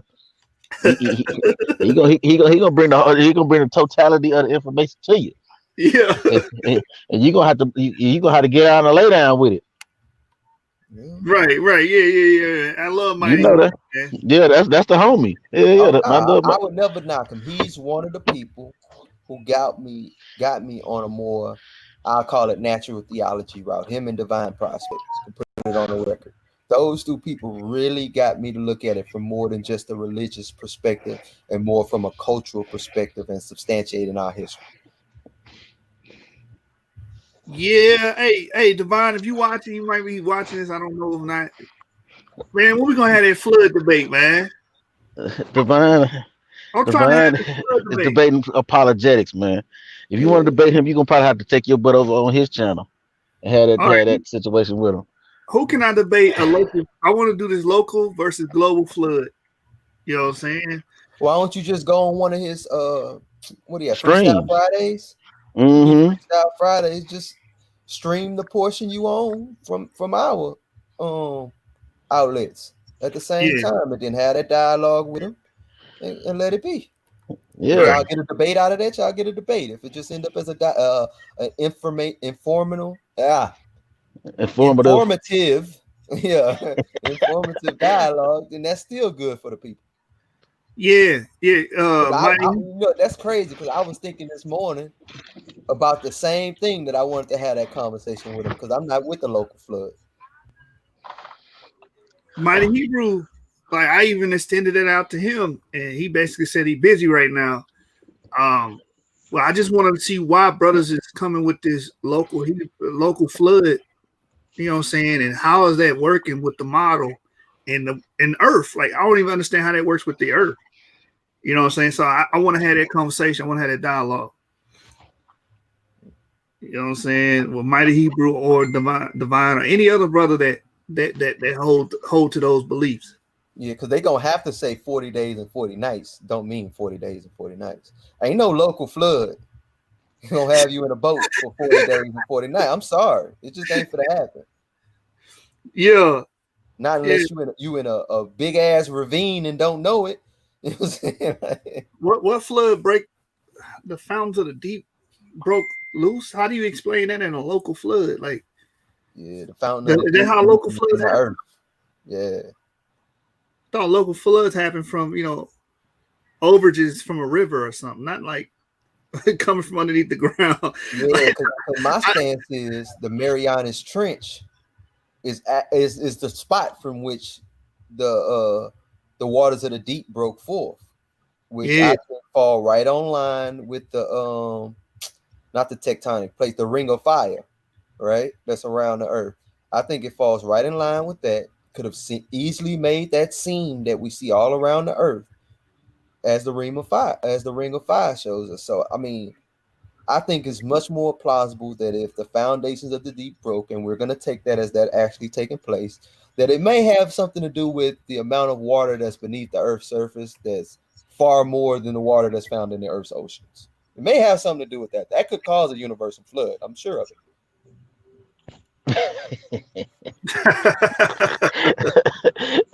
Jason, I'm sure of it. I'm sure of it. No. If you got water on the Earth that's almost twice as much as in the oceans, what happens if all that water comes up? Half of that water comes up. The whole earth flooded. Period. Yeah. I don't know. And I think that's why we had Pangea at first. Majority of the land was terrestrial. Well, Pangea ain't the first, bro. I was just doing the research. It's like 8 different formations that's supposed to be before Pangea. That's crazy to me. Yeah, that's I know. insane. Yeah, the earth started completely flooded, right? And then land started pop up all over the earth. And then the latest one was Pangea. Then you got the Australian one. It's a whole bunch of, but I think they just stretching that out for millions and millions of years. When really, I believe Pangea was the form that the early Earth was. Then it broke up, and then the flood brought forth the oceans. That's why the Earth is like 75% water now. I think that's a result of the flood, man. So I would love to have that conversation with them two brothers, or one of them brothers, or anybody that hold to those beliefs. I just want to see they stance on that. I don't know how you make the biblical flood a local flood, man. Yeah, because even with that, they found like, you know what I mean, like starfish and shit like that in mountains and shit, like in Australia and different places, man. So it's you're gonna have to explain that if it's They're just gonna tell you local. that happened years ago when the mountains formed underneath the ocean. That's what they're gonna tell you. Yeah, but fully formed. So you gonna have to show what these organisms was fully formed at that time frame. You're not gonna be able to explain it. And most of the animals die instantaneously too. Like them Mm-hmm. clams. Them clams, Yep. they don't die in the closed position, they die in the open position. And all we Or do that animal they found that was a mammoth climbing a mountain when he was frozen to death, while eating. You know what I'm saying? Like, come on, bro. I think that when they did, what's that show called? Day After Tomorrow, where it had like that quick freeze overnight and stuff like that. I think they was doing that based on possible scientific theories about how that could have taken place. Now, I don't think it was exactly like that, but I don't think that's implausible, especially if you're talking about such a global climatic event. That would require that, in my opinion, for it to last like that, there'd be some type of blocking out of the sun. Yes, there you go. Some type. It'd have to be some hell of a rainstorms that block out the sun to cause the water to evaporate so slowly, for one. For 40 days and 40 nights. And breaking up the ground and moving rocks that removes CO2, and that causes global. You know how you have global warming, you also have global cooling. Yep. Mm-hmm. And the Earth has many heating and cooling cycles. So, I mean, it's not nothing to go beyond. Like, hey, it was in the middle of a cooling cycle. The fountains of the deep burst forth, and that's how we had all these damn glaciers. Because I don't see how you explain glaciers other than somehow more water was on the planet than supposed to be. Yeah, Yep. I don't see how you can get around that. There had to be more water on the planet than there was supposed to be. Mm-hmm. Where did that water go? Where is it now? Mm. You know what I mean? You got to ask them questions. Back in the fountains of the deep, sound like it to me. Now you got scientists coming out. I don't want to be wrong. Let me check and look it up real quick. Is it 2/3 as much water as it is on the Earth? Yeah, it's a whole bunch of water. It's more water than it is on the surface. Mm-hmm. You know what I'm saying? It's water underneath the earth, but it's like in a different state. We was talking about different form. Yeah, super critical water or something like that. Yeah, man. So damn, man, this gonna be I don't think Divine gonna let me get on there and say all this shit. hey, let me read this right here. I got it on my phone, so it ain't on the computer, but it says new research suggests a different origin for the oceans. Check this out. They simply seeped out of the center of the earth. Because they find all that. Look, it says the finding published in Science suggests that a reservoir of water is hidden in the Earth's mantle more than 400 miles below the surface. So their stance is that the waters of the Earth simply seeped out of the Earth's mantle. That's how the ocean. That's how world oceans were created. Sound like the biblical model to me.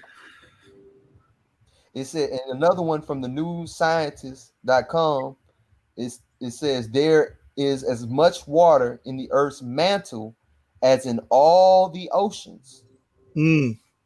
So if you get twice as much water on the surface of the Earth, it sounds like a universal flood to me. I might be wrong, but that's what it sounds like. And with the cracking of the Earth's crust like it did all throughout the oceans, that could explain the regression of the water back into the Earth's mantle. That's all I'm saying. No, that's a fact, bro. That's why, I mean, when I did the global secular flood, I brought out most of these scientists are saying, hey, these animals were buried in a global tsunami. I mean, where do you get a global tsunami from? Like you said, the water that you bring in forth. Because it can't come from nowhere. You can't say the water on the surface of the Earth caused a global flood. That don't make sense. It ain't enough water to do that. Exactly. So it had to come from the deep. And now that we have science saying, oh, well, shit, there's an ocean under the ocean. Now it sounds like the Bible makes sense. There's a fountains of the deep came forth, flooded everything. This is like basic common sense. Yeah. So unless you believe in a local flood, you're going to believe all that water dumped over there in Mesopotamia. Dumped right out the Persian Gulf, huh? Yeah. Washed away Mesopotamia and shit. And that's how you got the Fertile Crescent. It wasn't really 40 days and 40 nights. It was 40 minutes, brother. 40-minute wash over. And why he had to build an ark? He could have just went somewhere else where the flood wasn't going to be at. He could have. The flood's supposed to come out the Black Sea, right? There was a natural dam in the Black Sea that broke. I actually believe that is true. I actually believe that flood took place. I don't think that's the flood the Bible talking about, though. You know what I'm saying? Because that flood could explain why Sumer was a swamp, right? That flood fully explains why Sumer was a swamp. It got washed over by water from out the Black Sea when the dam broke, left it as a swamp for a long time. That makes sense. But a global flood, nah, that don't make sense to me. or the whole region. I don't even see how the whole region could be flooded by that. All I can see is the Tigris and Euphrates Valley was flooded by that. Nothing else. You telling me the Zagros Mountains were flooded by the breaking of the Black Sea? Man, get the fuck out of here, man. That ain't make sense. The Zagros Mountains buried, huh? Yeah. That's funny, man. Yeah, I mean, he could have just took his family and said, "Look, we're gonna go south." Yeah, why did they go to Africa? Yeah, just go to Africa and we chill out there until this shit pass over. Forget it. Why did they go to Israel? Get could have just went and kicked it in Israel. You know what I'm saying? Could have went to Turkey. Could have went to Europe. You know what I'm saying? I don't get it. They could have went to the Indus Valley. Yeah. Hey, They had irrigation. Indus Valley has a natural mountain range that would have protected it from the flood coming from Suez. Yep. You got to remember Afghanistan, all that stuff that's in the Indus Valley, all that's mountainous region.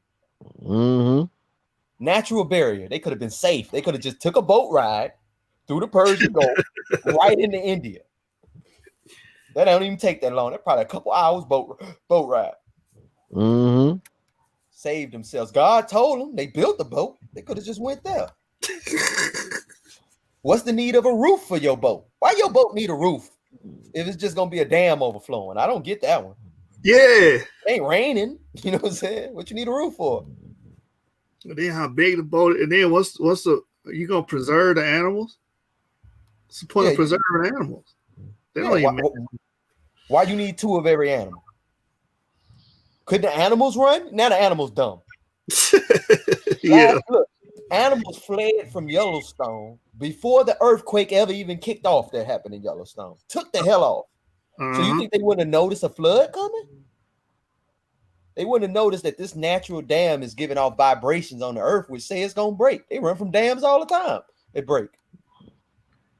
Yeah, it happens in Indonesia. When Indonesia had the hurricane, the animals went to high ground. Exactly. When they had that tsunami not too long ago. What was that? I was just about to say. Yeah, I was just about to say that. Yeah. The high ground. Yep. Before it hit, they like, oh, wait, hold up. Something ain't right. You know what I'm saying? Their natural spider senses went to tingling and they took the hell off. I mean, they have these natural senses, which I think we as people have been divorced from. I don't think we lack them. We're just not as instinctive as we once were due to all of these modern inventions. So something just went on, and I don't know what it is, but Jeremiah just hit the group up and said, I don't know what's happening, man. I don't know. I don't know if the debate going on tonight or what. I'm trying to get Jeremiah to tell me what's happening with that, man. He want to go live and discuss it. Yeah, the nigga backed out. God damn, that's 3 debates. Yo, that's 3 debates. Hey, let me say something, y'all. Hey, I'm glad y'all put them rules up because I wouldn't have had the last debate I had.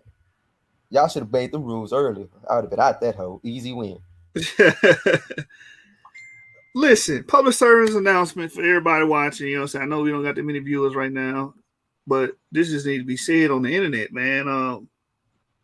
If you decide and agree to debate on the Source Debate League, and then you turn around and not show up, or on the day of decide not to debate, if you want to continue, that type of behavior will not be accepted over here at the Source at all.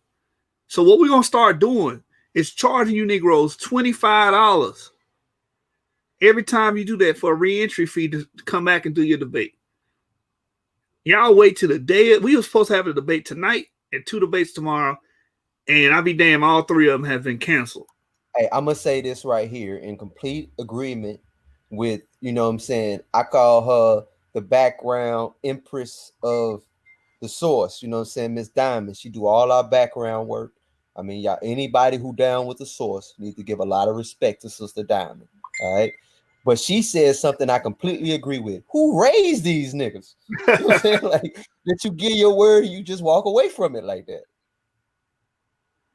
Right. Listen, James, we promote, we make flyers, we get the audience excited, we let them know what's going on, we generate hype for the channel, and then when the day comes, now you want to say, no, I'm not coming, or I back out. No, bro, this is the end of that. This is the end of that. You Negroes know me, bro. The whole time we did the tournament, didn't I tell you when I started making my presentation? Wasn't it right before every debate I did? Yeah. Right before, I was like, hey, I'm about to make this presentation today. Probably like about 5 hours before the presentation started, I'll do my presentation. So I don't find how you have a debate tomorrow and can't take an hour or two to throw together a presentation. What's up, nephew? Especially when it's in your head. Like my arguments be in my head. I'm always thinking about it. So all I gotta do is put it to paper. You know what I'm saying? All right, I'm gonna do this. I'm gonna add this. Oh, we arguing about, let's say, evolution. Okay, so I'm gonna bring up Stephen Meyer's work or whatever. I already know where I'm going, so I just need to materialize it. So I don't understand it, man. That's That's what I'm saying. Like me, I would like say me and you get into an argument, say we're gonna have a debate. I would outline my debate today. You know what I'm saying? I'd be like, okay, these are the points I know for sure I want to hit.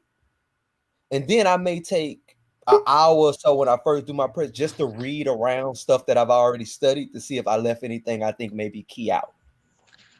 And then I just think about it probably, once a day for a couple minutes. Just think about it. Does it sound good like this? And then I go ahead and just throw my presentation together right beforehand because I've already made up in my mind how it sounds good. And then after that, it's just running through it, making sure the times line up when I do with the information I'm going to present and making sure it ain't no last minute changes I want to make. I don't get it, bro. But the thing is, the key to what y'all keep saying is y'all already know the information. When you Yo, dealing with these shalom, family. people, a Shabbat lot of these people shalom, don't gentlemen. already know the information. Shalom, bro. A lot of these people don't know they don't know the information. So they probably have no idea where they're going.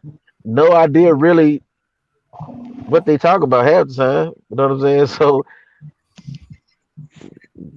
trying to Shabbat shalom, debate Pro that, Rizzo.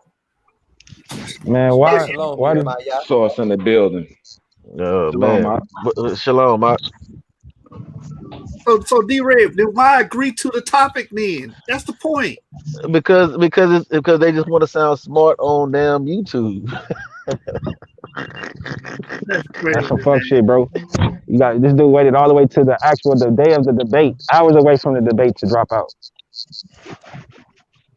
Cause Shit is ridiculous, bro. he didn't know that topic. You sure? He didn't know. I like you could just tell by some of the stuff these people be trying to argue. You can't argue that stuff and really think you got actual real sources to provide to back that up.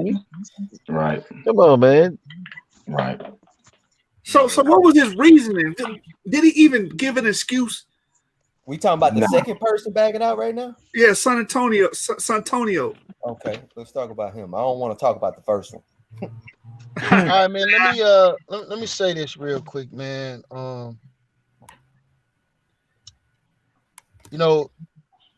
me, it's just something that I can't respect as a man.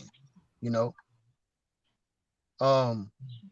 number one, you spend hours upon hours claiming that you know a particular topic. Then when someone challenges you, you cast this off as nothing.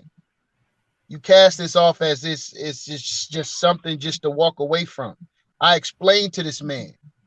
I said, listen, brother, people have taken out time from their lives. We have judges that have taken out time for their lives. Hosts, moderators, announcers have taken out time for their lives. And your opponent have taken out time from his life and created a whole presentation. And this is bigger than just you and your emotions. Facts. And this guy don't give a damn about literally said that. When I make my mind up to do something, I do it. Well, you made your mind up to this debate. Why are you not doing that? You see? So instead of being a man of his word, claiming he believes in the Bible, you're a Bible believer. You're here to defend your position on the Bible. But yet when it comes to being a man of your word, that goes out the window. Hey, right? I'm going to say the same thing I said this morning when we had that conversation. In the book of Judges, that brother came out from war and said the first thing that comes from his house, he's going to sacrifice it. It ended up being his daughter. He didn't sit there because of his personal inconvenience and go back on his word. He swore to the Most High God, and you got to carry that out. That's why scriptures tell you don't swear. You know what I'm saying? Let your yea be yea and your nay be nay. You know what I mean? Brother can't sit here and give you a man a yes, say he gonna do something like you said, Jeremiah, that all these brothers taking out time from their lives to make this stuff happen. Everybody got a life just like they do. The person who want to pull out, everybody else got a life too, bro. It ain't fair to them that they working 50 hours a week sometimes. You know what I'm saying? Then on their off time, where they getting 2-3 hours, they spending most of that time sitting down making a presentation, taking time away from their families.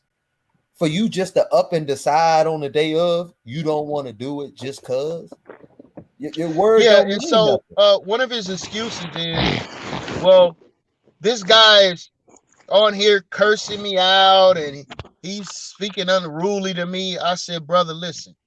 First of all, there's no profanity on our show. And I stand on that. I don't give a damn who you are. I stand on that. Right?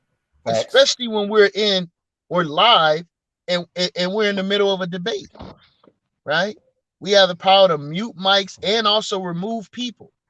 And I've seen you check numerous people, including myself, for cursing while we live. Right. You know, and so I'm telling him, like, bro, what's going on back here is not what's going to be going on live. Right? You're not going to be interrupted. You're not going to be, he's not going to use one of his rounds to curse you out. That's not what we do here at the source. Yeah, no black Jesus ministers no more. Right. We don't take half our rounds for ad hominem competition. Okay? So this thing is organized. So for you to use that as an excuse, you didn't want to do the debate anyway. I don't respect men like that. I have lost severe respect for that brother. Because number one, you're not a man of your word. You don't believe in the Bible. Because if you did, the scripture says, lie not one to another. That's in the New Testament. Stand on your word. You understand? That's your responsibility. The scripture says, be ready always to give an answer for your hope and faith. Right? Where's the wise? Where's the scribes? This is all in the New Testament. But because somebody said something that you don't like, now all of a sudden you're going to cast off your obligations that you agreed to and gave your word to. And you don't care about the other people that are involved.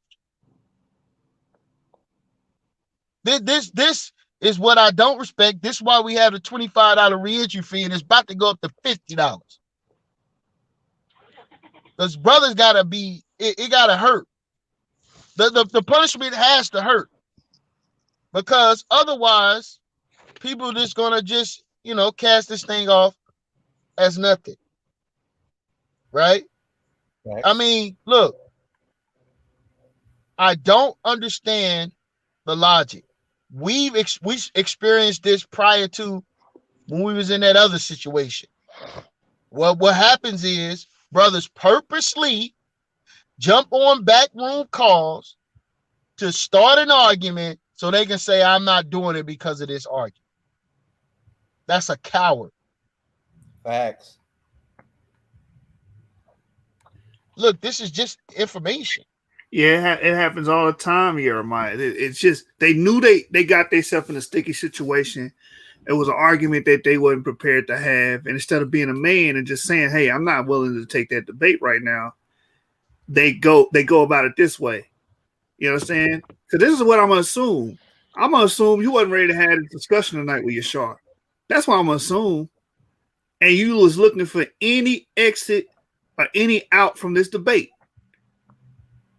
Because if you really want to have this debate and you was standing on your word and standing on your swear, your ass would be ready for this debate tonight. No excuse. A lot of y'all jump in this thing and think you can talk your way into a victory. And then you find out the hard way that we really mean what we mean, and we will stand on these topics and debate anybody. Facts. You run and you duck and you hide and you find excuses to get out the damn debate, man. So, hey, Jeremiah, if you want to up that thing to $50, I'm in full support of that. I'm in full support. I am too, because it got to be clear to them. Hey, you ain't even allowed back around here, bro. Coming out here selling wolf tickets, bro. We don't play that. We don't play that. Not selling no wolf tickets, man. Be a man. So let me say this. That's all we ask. Go ahead, you got it. My bad, James. It's like this, right? I've been paying attention to these brothers for the whole week, right? This brother literally, okay, so you know for a fact that if I was going to be unruly, I would have been unruly in the preliminary. Because there was a lot of things he was saying. Now I'm just like, man, like you can see my expressions, but I'm just like smiling it off. So at the end of the day, I know how to conduct myself and control my emotions. The problem with this situation is he's been trying to get some help since we had the preliminary. Right? He's been really trying to get some help from talking to brothers about the law. What about this law? What about that law? The law this, the law that, circumcision this, circumcision that.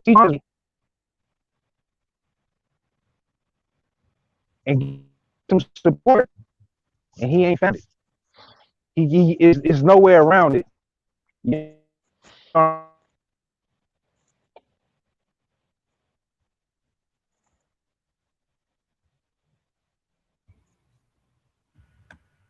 Is that just me or did we lose? Yeah. I was about to ask that. Yeah. Hey, Yashar, when you stationary, get back on if you can hear us. You're choppy right now. Yeah, the man over there in the buffer worlds. Are you there? Can you hear us, Yashar? Can y'all hear me still? Now we can hear you. We lost you for a minute. We can hear you now. Okay, so all I was basically saying, where did I leave off at? You said he was trying to get help. Yeah. Right. He was in the groups all week, you know what I'm saying, basically talking about the law, trying to get some help and get some assistance with this debate. Come to find out, he can't. So when I asked the brother, is he ready? Oh, I thought it was Sunday. Well, hold on, brother. We didn't post flyers for the last week and a half, almost 2 weeks, about this debate. Matter of fact, as soon as we set the preliminary, Jeremiah hit the debate and I shared it. I even shared it to him because we had to correct a little something in the flyer, and we corrected that and then got the flyer back out again. So the lies that these brothers, you know what I'm saying, tell because other people are not familiar with what's really going on, they think they're going to have some backing. And actually they do, because the family think that they keeping it real and they going to be some honest individuals when these guys is fake. And there's no truth in these brothers. How you going to establish a debate for what you stand on? You stand for the Most High. You say you love him. You will die for him, but you can't defend his word? Something wrong with that picture. No facts right there. Big facts. Something wrong with that picture. And that's why we got to start airing these dudes out every time they do this. Gone is the days where we silent. We let it just, we let it happen and then we move on about our business. Nah, we're going to start naming these brothers. We're going to start airing them out publicly, and they're going to have to pay this reentry fee, man, if they want to debate here at the source. And you know what you got to start doing when these cats come up here with these weirdo ass doctrines? You know what you got to start doing? Making them do source up on the spot when they come on when they come up, because what that'll do is show you if this dude even got information or this just something he just thinking in his mind. Because what ends up happening, these cats be thinking this stuff up in their head. They be making this stuff up in their head. They don't have no basis of what the hell they talking about. They making it up in their head. They freestyle. They doing it as they probably been thinking about it, and they probably been thinking about it for a year or two. They don't got nothing to substantiate it, but this is just what they feel. This is what they think. You see what I'm saying? Because I listen to a lot of the language when they be talking. They be see what I think is, well, what you think don't make it true. And they speak in these vague, they speak real vague. It ain't nothing detailed, ain't nothing specific. Exactly. Yeah. And so what happens is You y'all will be talking about debate, and then they think it's gonna be. How can I put it? They think it's gonna be like what they see on some of these other debate platforms where you ain't gotta have no sources, you ain't gotta have no this, and you can just debate what you think versus what somebody else think, and they think that that's what the debate is gonna be. And so you got to start making these dudes pull up a source or two on the spot to see if they even got anything to anything, and then you can kind of take it from there. Okay, well he brought three sources, so maybe he can do a debate because he got three sources, and maybe if he got three, maybe he might have six. You see what I'm saying? But Yeah. just letting them get up, Right. come up, and just go back and forth with people and having these ideas that they can't substantiate. But a That's lot why they of be backing out of D these Red, debates. a lot of times, especially with some of these biblical debates, man, it just be a misinterpretation of scripture. Brothers be taking metaphorical language and trying to make it real. Make it literal. Yeah. Yeah. Yep. You know what I mean? Uh, Make it but literal. I mean, but even if even with that though, Jeremiah, I check it. Make them give you the breakdown. Make them pull it up the scripture and give you the breakdown, and see if it's even worthy of a Yeshua taking that debate. Even if they Yeshua and the brother or whoever, or James and the brother, or Jeshua and the brother, Don and the brother disagreeing. Let's make them break down and show that logic behind what they're saying. And if they can't show it, it's not even worth none of these cats' time because they too smart for that. Like they're not gonna. And Yashar should have to be prepping for a debate with a dude that can't even break down his whole premise with the scripture on the screen. You see what I'm saying? Because Yeshua can pull up the scripture up and the Yeah, well, brother should be able to I break it ain't even down. gonna hold you up, D Red. Like, to be honest with you, bro, like we've been doing that. You know, like brothers coming out. Okay, well, how do you come up with that? You know, we did that with Lance. We did that with Gideon. We did that with uh uh Akmalak. You know what I mean? Like we sit there like, okay, you know, Show us. how you getting this? Like Like for real. we're doing it. Like show us what you're working with, brother. Show us the money. But And they can check it, never like the produce. one, the one I was looking at the other day when the dude was talking about the Messiah sitting on the sun. Oh Lord, that was know what I'm saying. But you see what I'm saying. But see, y'all did that to the dude, and it's not worth Don taking that damn debate. You see what I'm saying? It's not even worth it. You know what I'm saying? So I think if y'all grill them like y'all grill dude and like really just grill them, most of the time what these dudes saying is not gonna stand up to a grilling not from y'all. It might stand up to a grilling for some other cats, but it ain't gonna stand up to no grill. You know what I mean? So That they I mean, ain't pretty much telling us we can't debate no more. Because when we sit down and we get them in that room, we start doing stuff like that, they either run or they just completely pull. Yeah, they most likely they gonna run. We look, grill, the they standard what I'm saying though, Jay, you right. Because what I'm saying is the reason why I be trying to go after big time cats because I feel like I can behind the scenes I can shame them into taking the bait. Like, damn nigga, you say you know this shit, you scared of this because they got a name. They got something to lose. They got something like what not something to lose. What I'm saying. They got a vested interest because I'll be like, I'm gonna tell everybody that your ass backed out of this shit. I'm gonna tell everybody that you see what I'm saying? But a lot of these cats, they have never shown that they know what they talking about with whatever paradigm that they pushing. They never really shown it. So it's like it's easy for them to just go back up under the rock that they came from, and nobody knows. You see what I'm saying? Nobody knows it anyway. So it's like they can just go back and scurry up under that rock yeah, and I lay feel you dormant. that it's hard to get known people on here because like you say, they Yeah, got something. Yeah, I think you but said it everybody's scared right. of y'all. I'm gonna tell you I, like this: everybody's scared of y'all, bro. yeah, because I think I'm just gonna they say it got like what it something to is. lose. They got something to lose. Like when you got a showing or a viewing of, let's say you got 150 followers, right? They listening to you. They like what you say when you out here just talking, coming with freestyling off the top of your head. But then now you got to sit down in a structured debate, make solid arguments, you know what I'm saying? Put forth solid premises with evidence to back it up. That's a whole different thing than like me and you and Tashuk was doing earlier when we was just arguing about a subject. That's completely different to sit around and me just talk mess to my partner about stuff. I could do that about stuff I don't even know. You know what I'm saying? But when it comes to a structured debate, I gotta know what I'm talking about. And that's what I just said. I said earlier, Jane. These cats don't really know this stuff. Nah, they don't. They don't really know it. So it's like, hey man, and then y'all stand it. I had thought the debate was last week, and I had called him. I was like, hey man, listen, you're gonna have to bring some kind of historical reference, whether it be first century, second century, third century.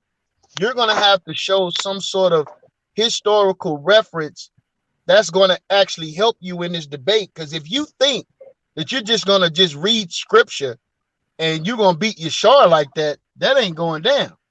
You know, you gotta have some sort of historical reference that's going to help you. And he was like, well, I ain't got none of that. I guess I can go try to find something. Yeah, you better go find something, because if you don't have it, I'm telling you right now what the judges is going to be looking at. Because I'm telling you right now, Yashar got historical references. You got first century, second century, third century. He go all the way to the 10th century, 17th century, and see Israelites keeping his law, man. And then not only that, bro, I can even go to, you know what I'm saying, our family that's scattered abroad in Africa that's still keeping the laws to this day. You know what? You're right. Even African Christians believe in keeping the law. You would be surprised, bro. Even African, my godmother is Yoruba. I went, sat down with a pastor, had a talk with him. He believes in keeping the law. He don't believe in just throwing it aside, because in African cultures, whatever your God say do, your ass better do. Exactly. That's what they believe. This ain't no European perspective of we can change whatever we want whenever we want in the religion. It's no, keep this to its original base. Yeah, that's true. So we're having. I'm having a discussion with him. You sorry I'm for having what? a discussion. Your coworkers always do it. What's the problem? Hey, mute yourself, Yashar, real quick. My bad, family. Just dealing with some more weird shit right now. My bad. Yeah, man. So I was talking with him about the Sabbath, and so the brother's bringing up when Paul had the meeting on the first day of the week so they can count the money. It was about collections. You're not doing and counting money and dealing with collections and dealing with money and finance on the Shabbat. You're not doing that. So because they've reasoned in the scriptures or had a biblical discussion, because when you go in the blue letter and you actually look at what the Greek is saying, it's not a Bible study that they're having. And if it was, so what? If I have a Bible study on Wednesday, do that mean that Wednesday is now the Shabbat? A Bible study don't make that day the Shabbat. So yeah, dude. According to Sotonio and them niggas that think like him, it do. Yeah. So we can keep the Sabbath every day. But according to you talking about the back that ass out gang. Know what I'm saying? That's what we're gonna start calling it. We're gonna start playing that goddamn juvenile. Know what I'm saying? Back that ass out. Know what I'm saying? Right. Yeah. The moonwalking niggas. Know what I'm saying? Man, it's like especially the brother that backed out on mine. When he didn't back out, he rescheduled. Let me be honest. But that's the worst feeling. I work all day too, nigga. I spend most of my time working, and in my little free time, I'm studying, researching, and putting together a presentation. So I'm getting excited. The people getting excited. They want to see the fight. You know what I'm saying? Now we gotta tell the people ain't no fights gonna go on this weekend. You know what I'm saying? Thinking of like a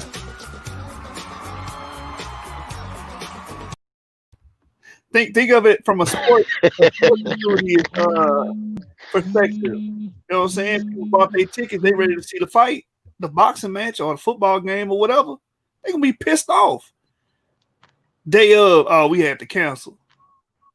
Like you said, these people have a vested interest in this, and we building a fan base, we can't keep letting our fans down. They come here to watch debates and they not happening, man. So we got to make the necessary moves to start punishing brothers and let it be known that that type of behavior is not okay at the source. You see what I'm saying?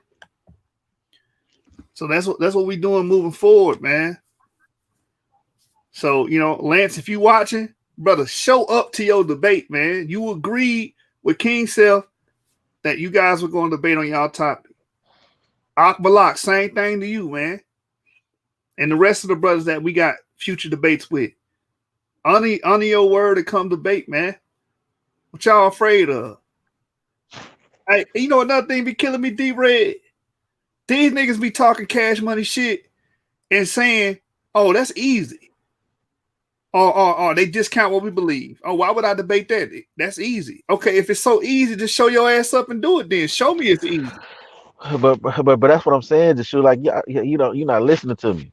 These cats don't know it. Like we talked about this the other day. I was on the show with y'all, and I was explaining to y'all about these cats don't really know the stuff that they act like they know. They don't really know it.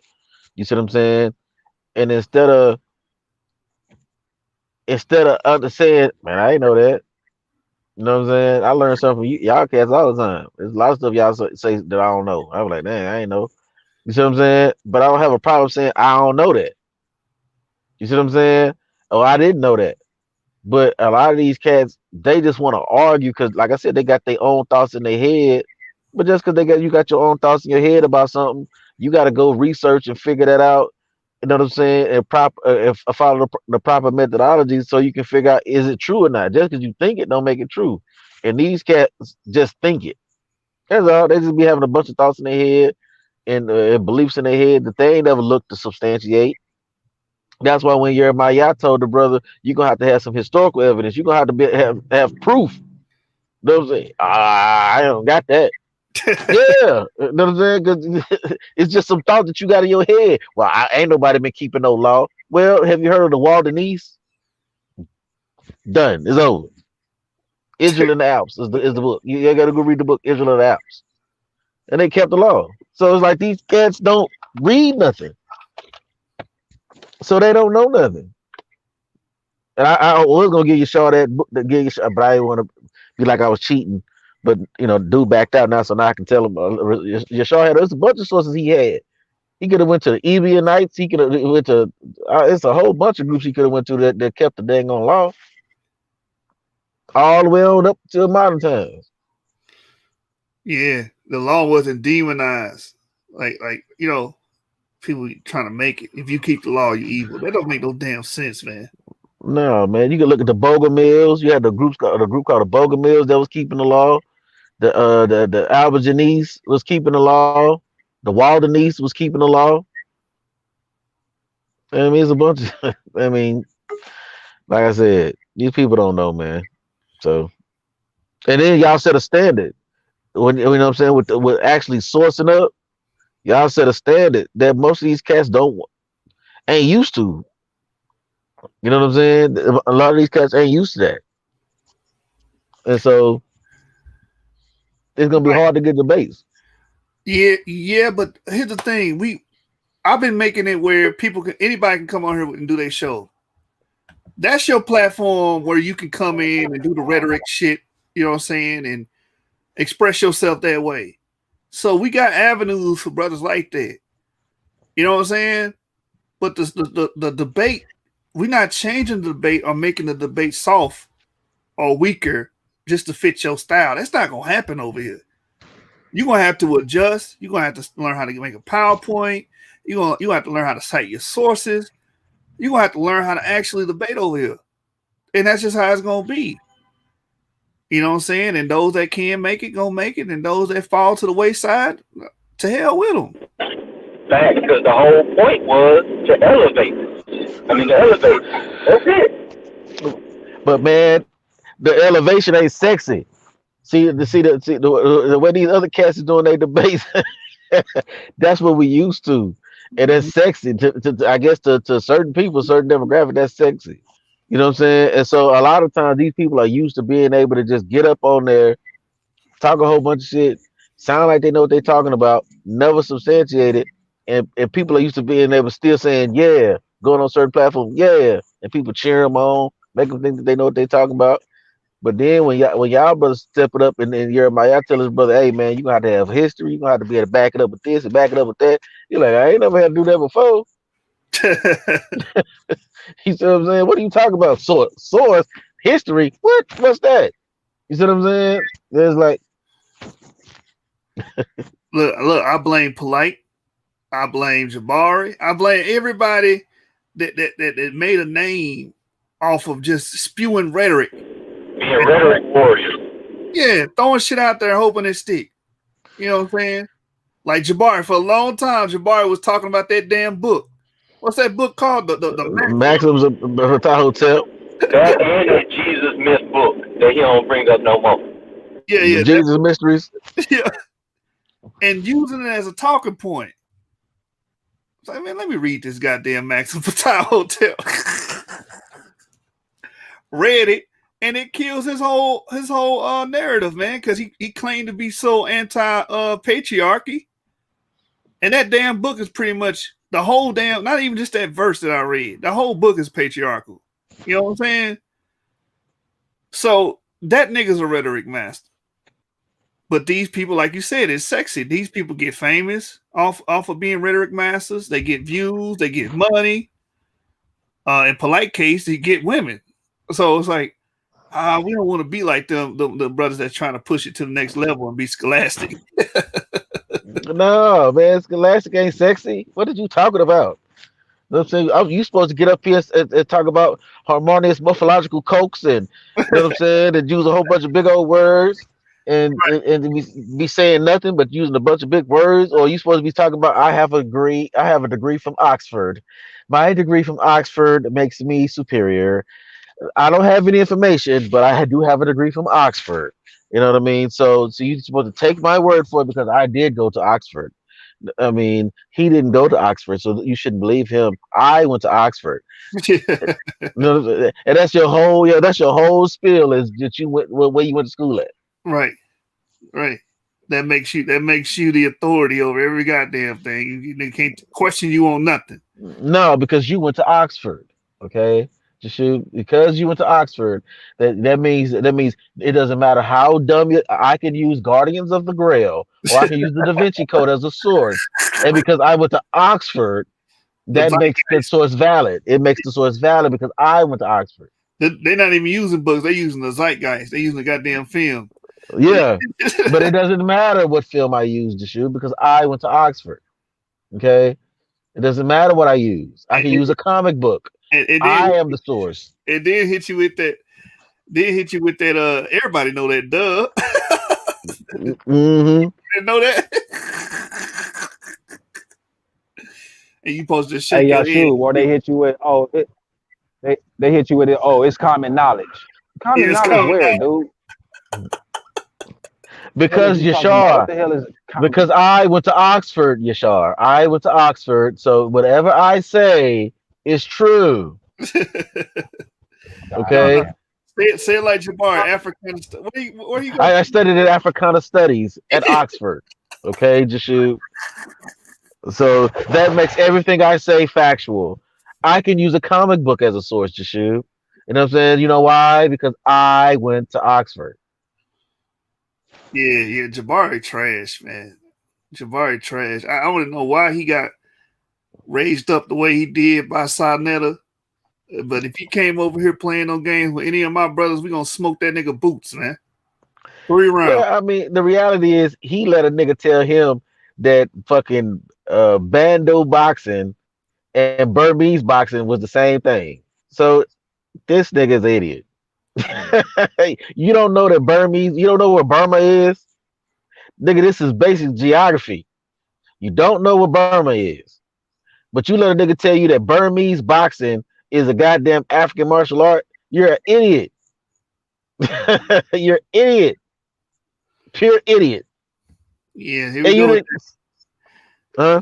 Here you go with that damn making everything African shit. No, he wasn't even trying to say that, Jashoub. You're not understanding. The nigga told him that Burmese boxing is a African martial art that he studied in Africa. He ain't say that martial arts started in Africa and it Oh, traveled. okay. Yeah. I see what you say.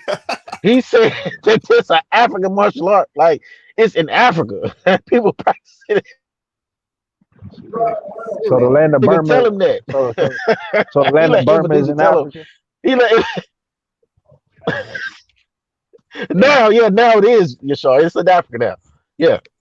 He let a nigga tell. And then a nigga told him Bandu boxing, Burmese boxing, and Bandu is the same thing.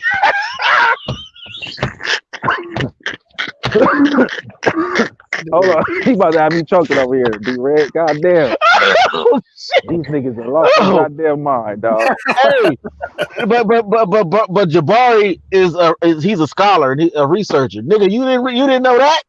Them ain't the same thing. They ain't even the two. Not the same thing, bro. And Burma is in Manila, nigga. It's right over there near fucking where they do that motherfucking that style of what's that shit, Muay Thai. It's over there in Thailand, nigga.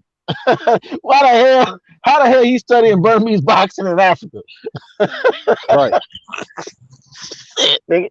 And then trying to say show us the Burma people in Africa. Nigga, we should be able to find a Burma tribe in Africa because I ain't never heard of that shit. And yeah, he didn't even say he studied from a Burma tribe. That's a good example. You saw. He asked him no questions. He was just like, wow. Yes, and the nigga told him I had 15 degrees and all kind of crap. I'm like, bro, you believe this shit? And he's a researcher though. He didn't even know what Burma was. Well, I'm like, boy, this nigga here. Hey, is it Tomahawk the white man from Europe? No. Why he keeps saying this shit? They don't even have no language or no words that even pronounce tomahawk. What the fuck? Like, man, I don't know, brother. I can't. But he keeps saying the white man here in America and Europe is the Tomahawk. That's what he keeps saying.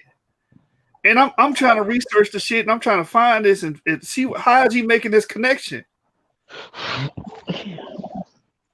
Man, because one of the pharaohs had it on the wall, man. That's No, but how you? But you don't know if you don't know if that was a tribe. You know what I'm saying? You don't know what that was. You know what I'm saying? People go to war with different groups, and you don't know. But my thing is, how is he making the direct connection with those people that may have been in Libya, right? Mm-hmm. With all the Europeans. That's the part I'm confused. All the white Europeans. Oh, all the white Europeans. I'm about to say because all Europeans ain't pale skin. Yeah, but I've been watching that dude for a while, and I'm like, when you gonna break this shit down? Nigga just saying the shit, but not showing us how he came to that conclusion. You follow me? Because, bro, that's just a school of thought within the Kemetic community that they're the Tomahawk, and he got there from the same. He got there from the same. You got to remember, he studied up under Baba Haru, who along with Infodesi and all them cats. That's just some stuff that they say. Like he can't substantiate it. All right. Yeah, you know what I'm saying. You know what I'm saying? Just like they can't substantiate them niggas speaking in the Metuneta. Like, come on, man. You talking about Tahuti? Nah, I'm talking about Infodesi and all them cats. They'll just be making up stuff. My bad. That's what I meant.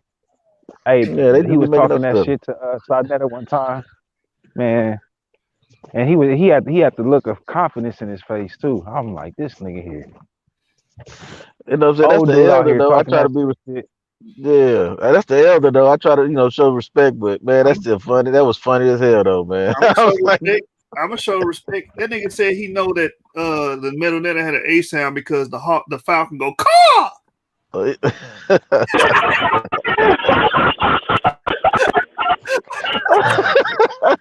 He said that's how we know the vowels. I remember that shit. Yeah, I remember that too, man. But that's what I'm saying, bro. But are you? But you see my point though. But you see my point. That everything that we all, me, you, Yashar, and all of us have said is just making my point, bro. Like the pseudoisms has been in the conscious community for so long that they think pseudo is consciousness. Those things are equated to one another. Right. Right. It's been in it so long that they think pseudo is actually being scholarly. That's what. Yeah, thank you. Yeah. That's what I'm saying. Pseudo is consciousness right now. That's why I always tell people I'm not a part of no conscious community. Because pseudo is consciousness. That was the same thing. You see, Right. conscious community equal pseudo. You know what I'm saying? Like it's the same thing. Yeah, it became bifurcated, just like everything else is being bifurcated. It's a good Exactly. and it's an evil side, you know. I try to talk to that brother all week long. I said, bro, you need to get ready for this debate this weekend. Are you ready? Are you ready? I try to spar with him some, you know, but he's not a debater. You know, and these guys in these preliminaries, they're gonna have to start showing that they're worthy of debating from now on or something. No sense of us wasting our time. You know, it is clear that there's a lot of novices out here who want to shine on YouTube. They want their face. You know how it is. Brothers ain't never seen a camera and a news reporter, and they just so happen to be in their hood one day, and they want to get in the camera and make bunny rabbit fingers and do stupid shadows on the wall. You know. Yeah. Oh, hey, look at me, look at me. You know. So we need to weed those out. You know, we just need to weed them out because I don't think dude was ready for that. I'm gonna tell some Tony. Antonio, I told you, you're not a debater, brother. I told you that. Don't know why you decided to even take that debate. Law ain't something that you just play around with. There's a lot of legal matters. You're dealing with legislation. You're dealing with uh, the judiciary type system of an ancient world, not like America. This is different. This is completely different. I want to say that to the whole audience out there, if you're listening, don't come trying to handle a law debate when you just woke up yesterday, 5, 10 years ago. If you just woke up that long ago, don't get on the lawn. Just don't do it. Stay in the back chat, arguing and spitting all over your camera on your cell phone. That's what you do. You know, don't come out here on the source. We said this before. We'll remind you folks. We left the LDN we left the RD retarded yellow short bus group to start this one and raise up the level of consciousness. It ain't just about the information. It's about your way of thinking. Because you can have a book with all the right information and still don't know what to do with it. And isn't that the majority of people who say they're biblical professors? You know, that's what people think. You know, and I don't mean nothing. When you under the eye of scrutiny, criticism, where'd you get that from? Give us the source or shut up. So I'm saying this to you, Santonio, brother. I did tell you, I don't, you know, you're not a debater.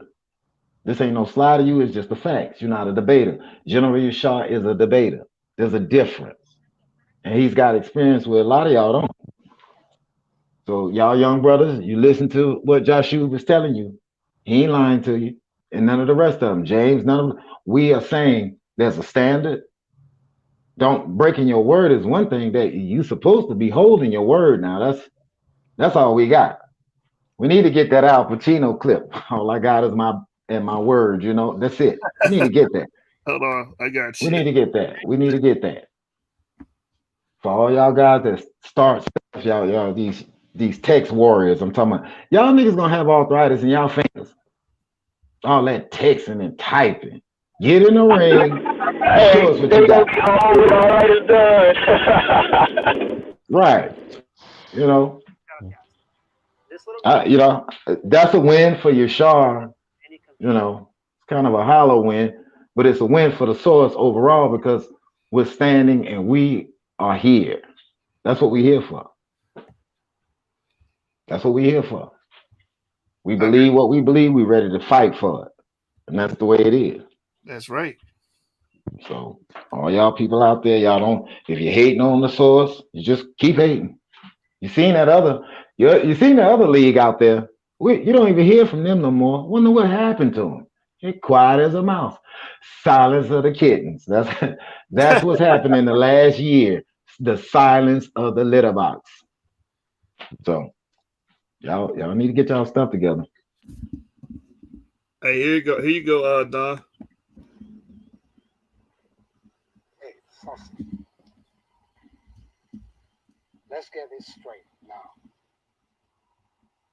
I never fucked anybody over in my life. Didn't have a cult. You got that? All I have in this world is my balls and my word, and I don't break them for no one. Yeah, that's what I'm talking about. That's what I'm talking about right there. Ain't breaking them for nobody. Yeah. Thank you for that, Aki. Right on schedule. Well, I need to sample that clip and turn it up some and just get that little section. Yeah. I can't listen. I can't wait for the new music. Oh, I let the cat out the bag. Let me shut up. Let me shut up. Let me shut up. It's good though, family. Well, so where we are now is so Antonio has yielded to the might of General Yashar. Bump to the bump. And your debate, the guy just rescheduled. Is that what he did? Yeah, he's going to reschedule. Yeah. Okay. Yeah, So folks, we understand. We understand that if you got to reschedule, we get it. But just keep in mind, though, these flyers that take time. This stuff takes time. It's we all have to sacrifice something to do this. It ain't like we just sit around at the computer all day hoping we can bait somebody into a debate. That's not what we do. right. I'm just gonna tell you, this is not Alice. This is certainly not Wonderland. This is costing us money to even be here. You know what I'm saying? Cell phone bills, gas, got to run home. We got things to do. You know what I mean? We got families, children. Hey, folks, we're just normal people like everybody else. Try to, this is a black thing, and we want to keep it that way. We don't want to turn this into another shenanigan hour. That's not what this is about. Reading takes time. Writing takes time. So, I want y'all to try to consider that also while you may be eager to, I want to get my information out. Well, okay. But you got to take everything else that comes into consideration along with that too. And that's our time. And y'all wasting a lot of it. Some of y'all guys, that and y'all back chats on Facebook. Look, if all y'all gonna do it, I'm gonna start blocking a lot of y'all. I'm gonna just tell you. Pro Rizzo 1 is gonna start blocking a lot. I'm not going back and forth with you on no back chat too long. I'm not. You want to debate? No? Okay then. You want to discuss? We can do that. You want to lecture? Hey, the source will let you come on with your scholarship and your business and whatever else you got going on. But don't just come on here just to be yelling and hooping and hollering with no discipline. We've already had our episodes of that too. You want to get in the back chat, you get all upset, you can't handle it. Back here, want to battle with anybody from the source league expressly. What do you expect? It's a two-way street. It ain't just one way. I know it gets a little rambunctious sometimes. I try to encourage y'all not to do that. But if you're going to do it in the back chat, fine. But when it's time to debate, be ready to debate. Or just stay your behind in the mouth hole. That's what you do. Okay? This is Pro Rizzo 1. I meant that. I'm off the mic. Yeah, man. I mean, well said. Well said. I just think as a body, we moving forward, we just need to, strategize and figure out how we can attack this thing when brothers decide to just say F the league, F what y'all got going on. I'm not showing up, So we're going to be brainstorming. We already got the reentry fee. We're talking about bumping it up to $50. So, brothers know that it's going to be a serious penalty behind, doing that. Because like Pro Rizzo said, we got lives, we do things other than just debating. So, respect that. Respect what we got going on. Respect you. Yashar got children, man. Yashar got, I believe, got new twins. You know what I'm saying? Like, that brother is a very busy brother. So if he set out the time to, do a debate and make a presentation and give his time to the source, we would love you guys. We would want you guys to fulfill your word and let's get it done instead of, being chicken shit, as we say down south. Get this brother in. Jedediah of the West. What's going on, brother? Hey man, how you doing? You all right? Yeah. We good. We good. Awesome. Hey, I heard you guys talking earlier. You guys were saying that um I believe he said R1B1 is a European white guy gene. Yes, it is.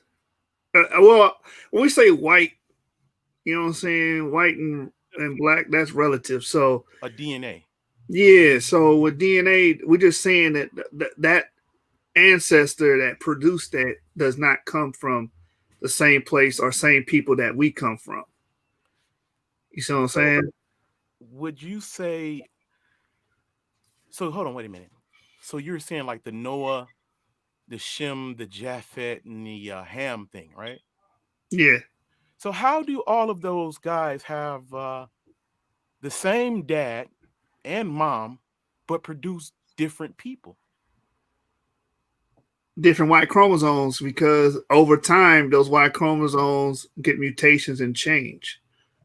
There's can you show me that information? Can you source that information that states that the Y chromosome Yeah. changes over how long? How long are we talking? See, because that would mean that from the time that Noah had his sons and they left and they spread it out into the earth, all of those people at that time would have to still be the same folk. Wouldn't you agree? Would they have to have been the same people at that time? At the Not very according least to, at that time. maybe when they were directly descended from the same father, but we know over time they became distinct people. Hence the Shemites, Hamites, and Japhites. Unless you don't believe in the biblical narrative, then that's something. Well, no, see, we have an issue because you're telling me that if you have a child and that child goes off with make a baby, eventually that baby is no longer a part of your descendant. And then we will have to argue about the Abraham descension thing. No one's saying it. We all are blood related, but there's a differentiation happening on the molecular level, right? That's No, why we brought up the Y chromosome. no, because we wouldn't listen. There's a group of people that's supposed to be related to Adam, right? Yes, Shem, that's all humans. All right? humans All, are related to Adam. Abraham, all that, right? So what I'm saying is, how do you get the same children, like right now, my brothers and sisters are having kids, and in 100 years, you know how I know? Because my grandmother is almost 100 years old. They're still the same people. And then guess what? In 200 years, they're going to still be the same people forever until something else is introduced to make them different. Do you agree? Do I agree as far as human ancestry? No, I don't agree, because the differentiation Then happens. we are then at that case, Let your brother respond to you, man. that Don't would cut him mean off in the middle of it. Hey, don't cut him off in the middle of speaking, man. Let it hold go. on, James, hey, he's a big guy. Let your show finish, He can bro. handle himself. He can handle it. He don't need any protection, James.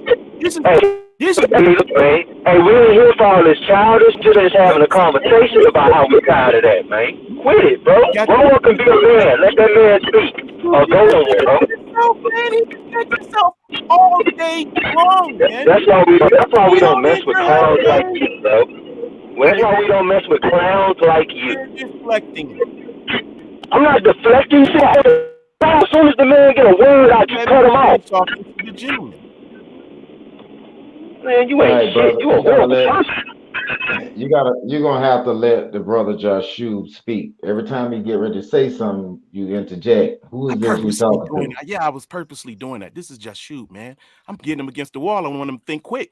No, you're No, not. I'm saying, who are you? The wall at all. You just This not. is Lance Brothers. Oh, that's Lance. Oh, okay. I knew it wasn't whoever you got your screen name up under. This is Jedediah the West. Oh, I What thought up, you were some Jedediah? other brother, man.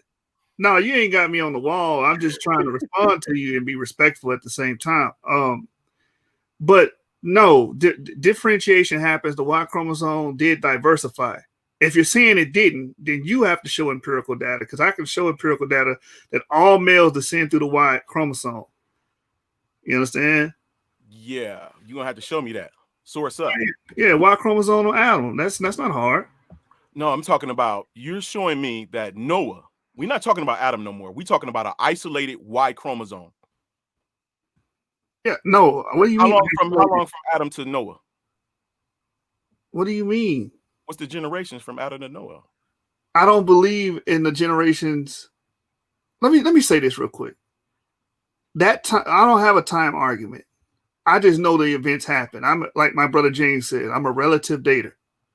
So I date things in sequential order. What that means is Adam came first, then Noah came later.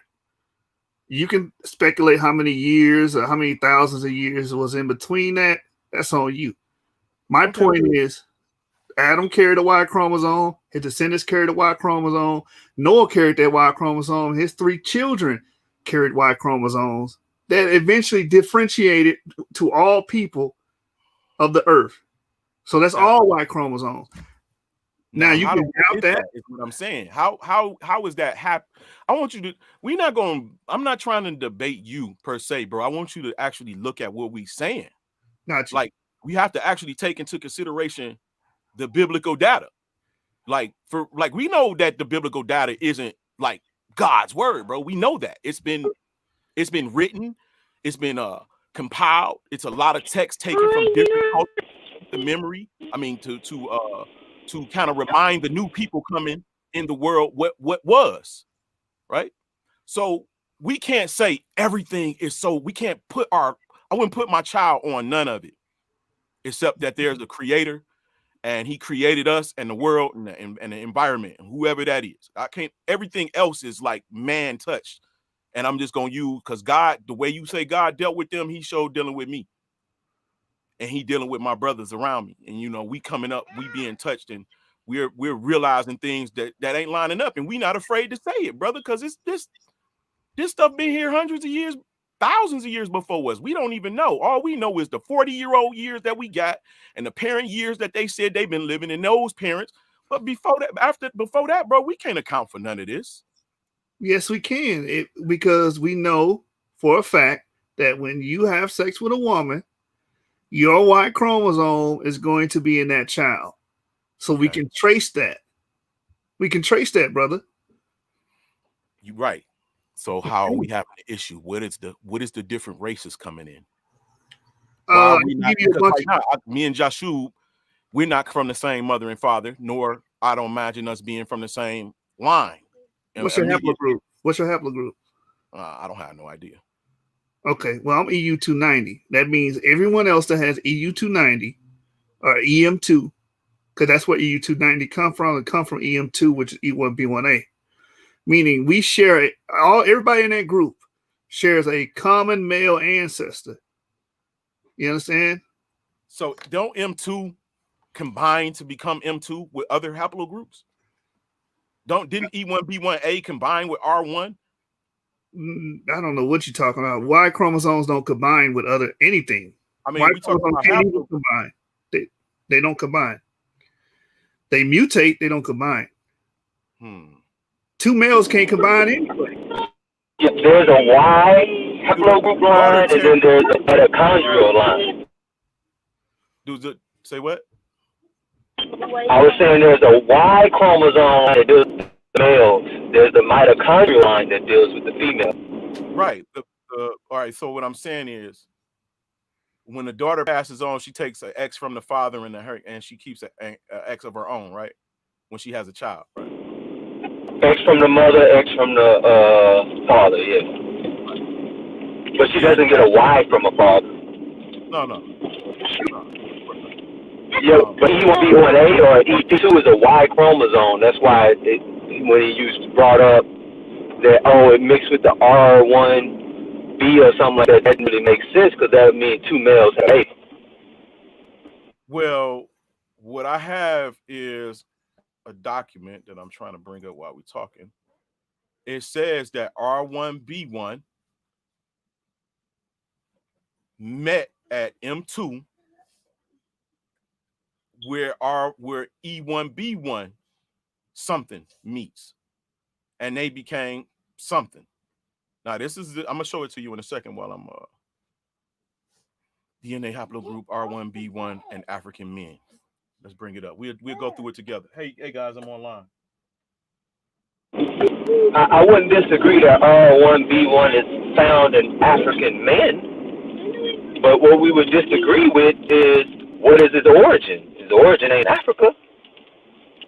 Well, you think Africa is Africa's origin? You think that people originated in Africa? No, what I'm saying is haplogroups don't all originate in Africa. Yeah, I'm not arguing that. Okay, that's why I was saying my argument would be that R1B is a European haplogroup, not an African haplogroup. I would have responded if you brought that up. So where did R1B start then? The whole haplogroup of R descends from F haplogroup. The whole haplogroup goes back to CF, along with any C, any F, any HIJK, any L's, any N you bring up. I think N's one. O is from CF. I mean, any D, E, A, and B comes from Europe. Right. So do you think Europe means white? No, Europe doesn't mean white. I just said that. Okay. When we can look at Cheddar Man and see a super dark skinned, blue eyed European. So I mean, I don't think that Europe means white. I mean, the idea of white is very recent in human history, within the last like 5,000 years. Absolutely. Okay. Are y'all sharing? Am I sharing? Yeah, you share. So what are we looking for? Yeah.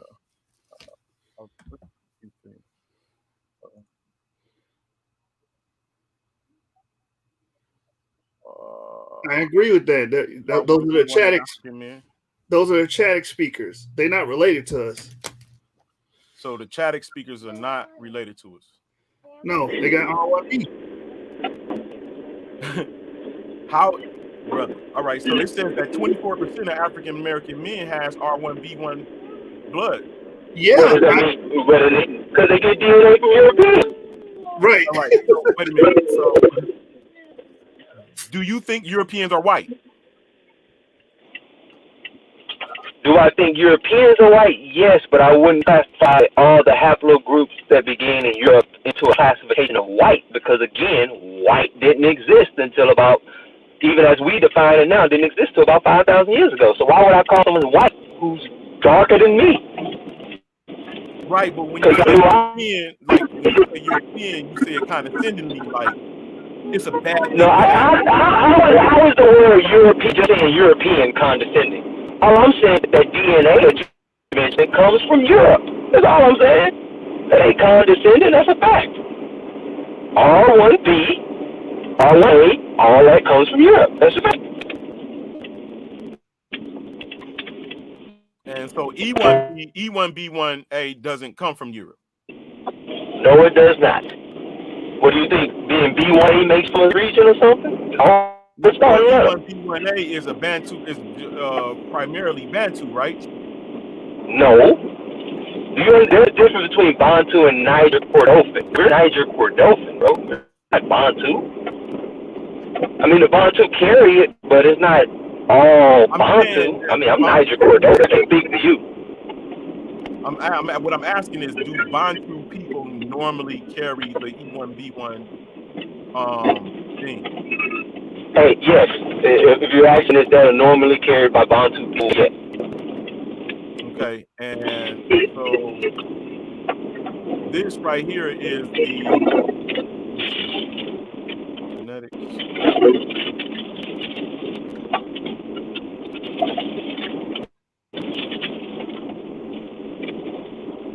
What are we looking for, Lance? And dead space. I was trying to. You were saying M2. I was trying to find that something that I had E1B1A. E1B1A is EM2. Look at E1B1A. That's EM2 right there. right here. Yep. Okay, that's E1B1A. And then right down here, what does this mean? That these people right here, That means in the 44. nitrate area. Yeah, 44% of that sample size was E1B1A. All right, and then what does this mean? 33% of that sample size was R1B. But they live together, so we got almost about a difference of 11%. Yes. Right. So I'm saying, is this the out of Africa back into Africa thing? Like, what is this? What I don't understand. That. Maybe you help me. Maybe you can help me. Let me help him out, Jay. R1B recently, a couple thousand years ago, was introduced into Africa. All you're showing me is evidence of admixture. R1B males admix with those E1B1A males. So meaning they had sex with the women of their clan and, you know what I'm saying, pass down those genes, pass on the Y chromosomes. That's all it means. They admix. It doesn't mean that they magically E1B1A magically transform to R1, bro. Stop. No, I'm not. I'm asking you a question. Now, this is what it says. It says the Y chromosome is inherited more or less unchanged from father to son to grandson indefinitely. Unchanged. Chromosomes contain the DNA that determines the inherited characteristics, and the Y chromosome is one of the 46 chromosomes of the nucleus of each of the cells of all human males. Most chromosomes, including 2X chromosomes possessed by females, get combined or shuffled each generation before being passed down to offspring. But the Y chromosome is unique and remain the same. We know. Yep, more or less unchanged when passed from father to son. Thus, while most chromosomes will contain a random mix of genetic codes from one's parent and great-grandparent, a male's Y chromosome will be identically or nearly identical to what that of his father, grandfather. That's what we've been telling you, bro. Great-grandfather, and beyond for countless of generations. So when does this Y chromosome change? In a paternal lineage, when does it become something else? When it says for and this is from education science, Okay, do you have a source on when it becomes something else, or are we going to say something and then you're going to just try to rebuttal as soon as we say something? We want to see what evidence you have before we say something, because it seems like as soon as we say something, you just look up something and come back, and hopefully you don't even know what it means. Well, here's the deal. I'm having a conversation. I'm conversing with you, right? So if I remember I seen something somewhere, I don't have no idea what we about to talk about, bro. I don't know where our conversation. No, that ain't what I'm saying. Like, hear me out. If you have an hypothesis on this, come forth with your hypothesis. No, I mean, here's what you got to say, and then I'm gonna go and look up and run on my sources that I might, if it's something. I got you, but this is what I'm saying. I got you. I get that, but give me. I don't know the answer. I asked you. I understand that. I got you. I understand, but my point is, you don't know what you're talking about. No matter how much you go look it up at the last minute or remember something you read a long time ago, you don't have sufficient knowledge of it. So why challenge it? That's my point. Wait a minute. How am I able to? Go study first, then come back and add up. This science. I'm talking science. Why do I have to have a degree to be able to talk?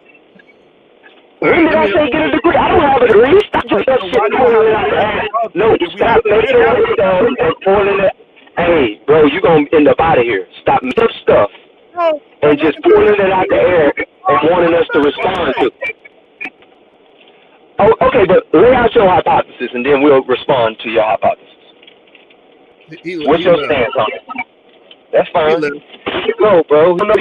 He mad I called that shit out. You don't know, bro. You just admitted to us. I don't know what it's saying. What this mean? What this mean? As soon as you said something back to him, oh, well, I read this. And then he read something and said, hey, what you been saying to him the whole time? He don't understand ALU. See, I didn't want to get too technical either, man. But what he wants is ALU insertions, and that's what makes A become B, BT become C, C becomes CT, and CT becoming DE. C and CT also produce CF and then CF. Those are called ALU insertions, and that's a mutation of a copy of DNA that makes that DNA strand or that Y chromosome distinct, and that makes every haplogroup. But me saying that really not going to help them because you got to read and understand what ALU insertion is. So I try to keep it as layman as I try to use lay speech as much as I could. But if you watching Lance, if you want to get deeper into that, I would suggest a book called DNA for Archaeologists and read the chapter on basics of DNA. If you read that whole chapter, it'll give you the basics and the tools you will need to, start understanding the technical literature more. And those questions that you ask will be answered. How does all Y chromosomes come from one Y chromosome through ALU insertion? These are mutations that change the Y chromosome. Mm-hmm. Yeah, I just, me, I don't like for people to come in fishing for something to argue for. And that's what I realized he was doing. So he was fishing for something to argue over with. And that stuff, to me, it's an insult to me having to actually study shit. You know what I mean? Like, you come in here and ain't studied nothing, don't know nothing, didn't want to question anything I say. I've been studying this for years. I ain't saying you got to have a degree, but at least know what you're talking about. That's all. Yeah. I'm like, man, because earlier he was saying, doesn't E1B1 make R1B? I'm like, no, bro. No. Hey, that's when I came in, and I was like, what is this? What are you talking about, man? I really don't know what he's talking about when he say E1B can become R1B. But you know who else I'm said like, what? Kyle said that shit live, talking about, oh, yeah, E mixed with T, they made I. I was like, no, bro, nobody says that. What the hell is that? Like, no, this bro. is what we've been talking about all day about these people. They run their mouth real quick, you know what I'm saying? But when it comes down to, hey, man, show us what you talking about. Give us your sense on this stuff. Don't come in here just asking us 1,000,001 questions. They got nothing. Well, I mean, Garfield on questioning people, so I blame people like them. Like, the whole thing is built on questioning, and it's not about, okay, I got this model versus your model. Like the flood thing. Hey, Garfield wouldn't have said that shit to you. I'm just being. I think he's smart enough not to have done that. He'll say some pseudo stuff he found in the book, but he ain't gonna just jump off the deep end like that. I got a video clip of him saying some dumbass shit just recently, 2 weeks ago. So that's what I'm saying. I'm telling you, let me help you. Hey James, that nigga Garfield said some stupid ass shit. What'd he say, man? Tell me what he said, man. He told the brother Anonymous Hebrew that he couldn't be EM180 because it's an old. He couldn't be what? He can be EM180. I think that's what his haplotype was. You say he couldn't be? Yeah, he couldn't be because it's an old clade.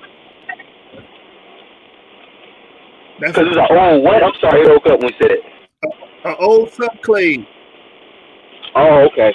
It's older than E1B1A, I guess. That's what he was trying to get at. And he's like, well, how could he be something older? Look, you got African Americans with EP2. That's older than E1B1A. You got Arabs with EM96. That's older than E1B1A. Yep. So Garfield retarded. I'm not, let me not use that word. Garfield is ill. I'm saying, I don't think he would have came out and been like, R1 come from E1B1A. That's what I'm saying. Yeah, he wouldn't have said that. I agree. I don't think he would have said that. You know what I'm saying? I guess I'm a little hard on Garfield because Garfield, I got a distaste for that brother. So I guess I'm a little hard on him.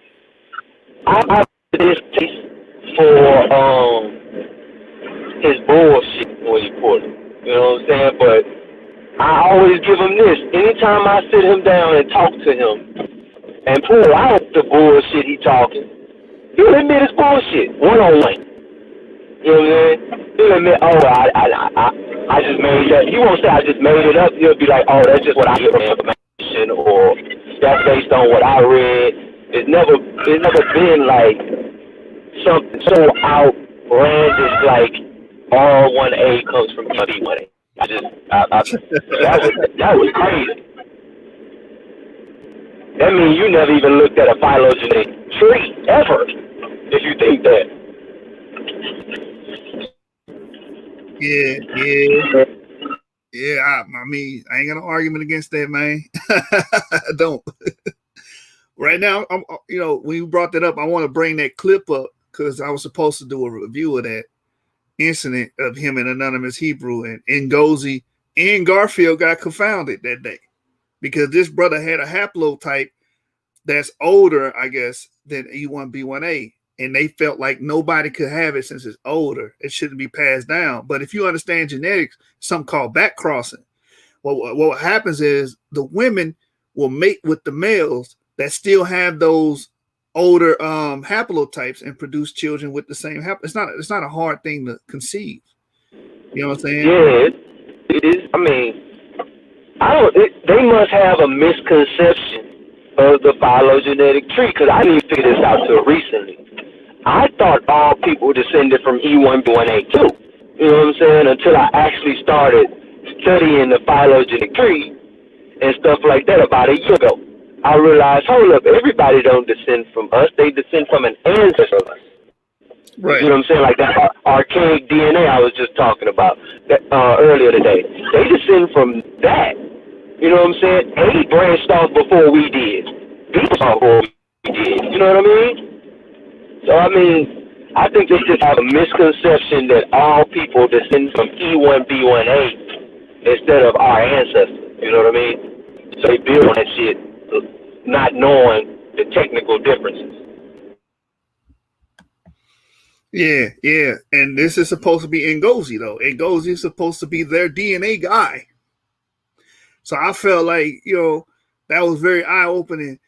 This is supposed to be your guy, and you're here getting confounded on a basic, principle in inheritance. Because we deal with the Mendel's law. That's because he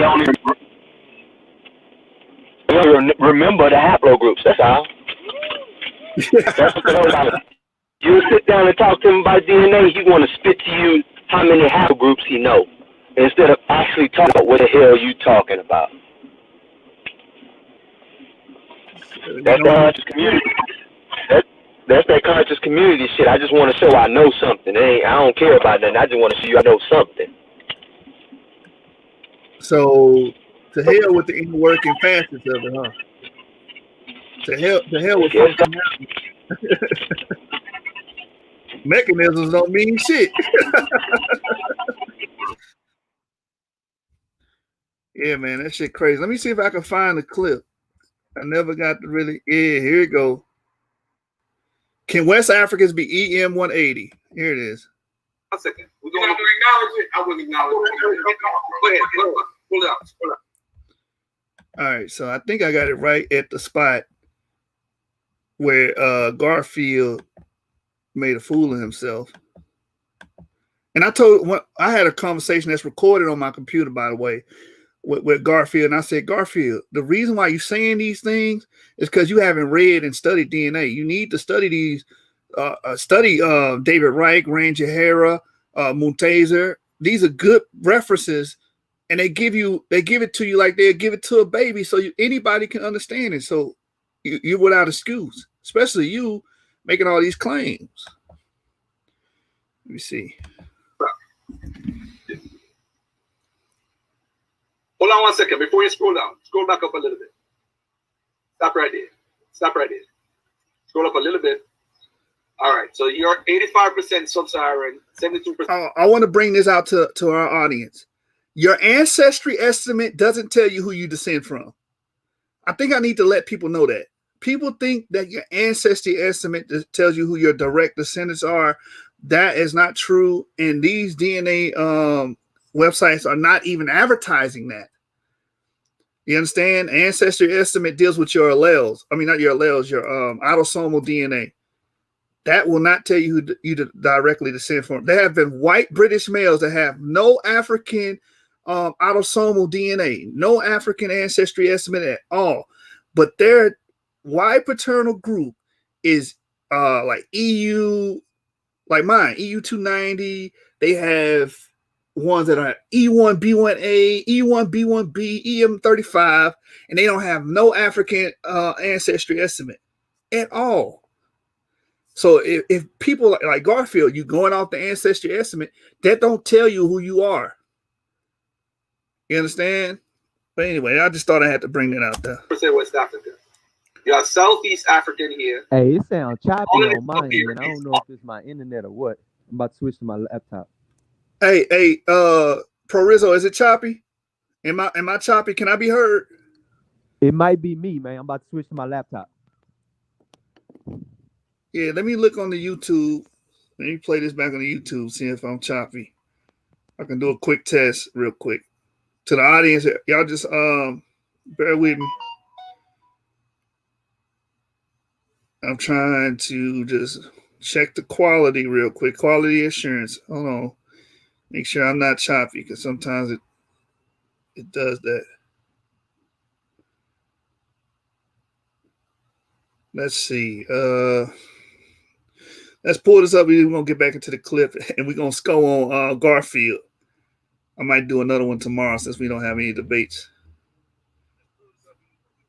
Yeah, I'm not choppy. I'm clear. I hear myself. I just played the YouTube. Yeah, I just played the YouTube. I can hear myself clear. You hear me, James? Yeah, that was me. I was on my cell phone. I just switched over to my laptop. All right. I'm gonna play this real quick. Autosomal though. Correct. Autosomal. Now do me a favor now, my Autosomal. brother. Go to your where it shows your haplogroup or your what you call it, your EM180 that you said you were. What do we go to overview? Is that what we go So I'm showing y'all the punchline, but I'm gonna watch the whole video. I'm gonna try to watch it in pieces. It's about an hour, but I'm gonna go straight to the point. Prior to this, Garfield was saying he could not be EM180. That was the whole point of this. I don't know how you tell another brother what his ancestry is.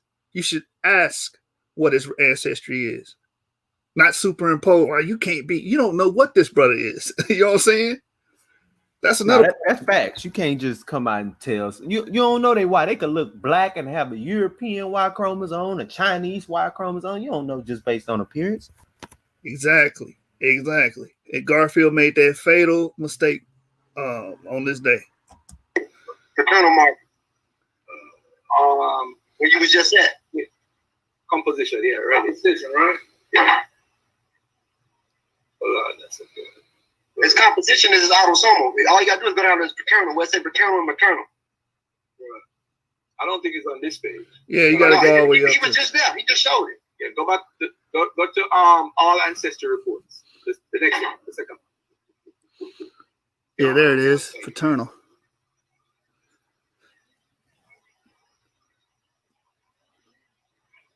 Come on, man. What y'all doing over there? Why would it say EM180 though? That's kind of confusing. See, you hear him? E1M. No, it's not confusing. That's not confusing at all. You just confused.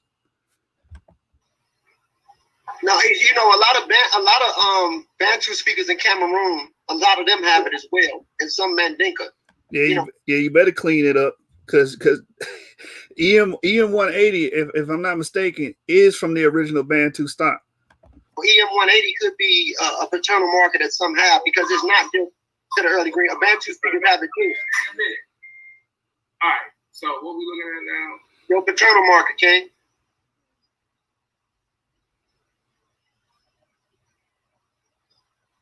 There it is, right there. Right there, where it says paternal, yeah.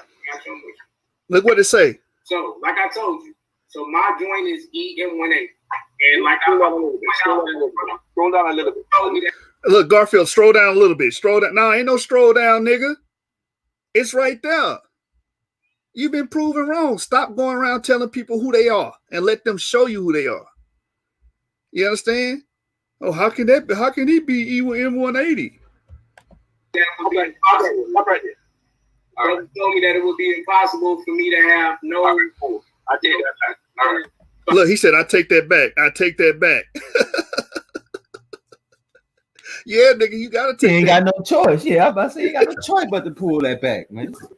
Anonymous said, hey, brother told me that it's impossible that I could beat. And it is rare. I give you that. Look, it tell you right there. 1 out of 2,700 people have it.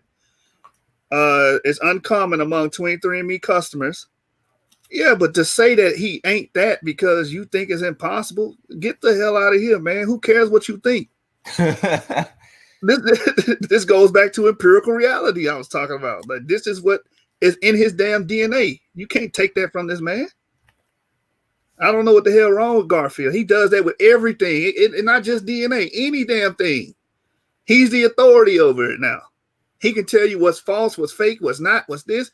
Now he's a linguist. He can tell you that the writing on the pews are emphatically not Hebrew.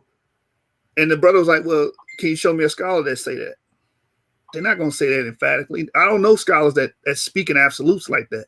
Nah, in scholarships, you do not speak in absolutes because you understand any new piece of data can change everything you just said. Right.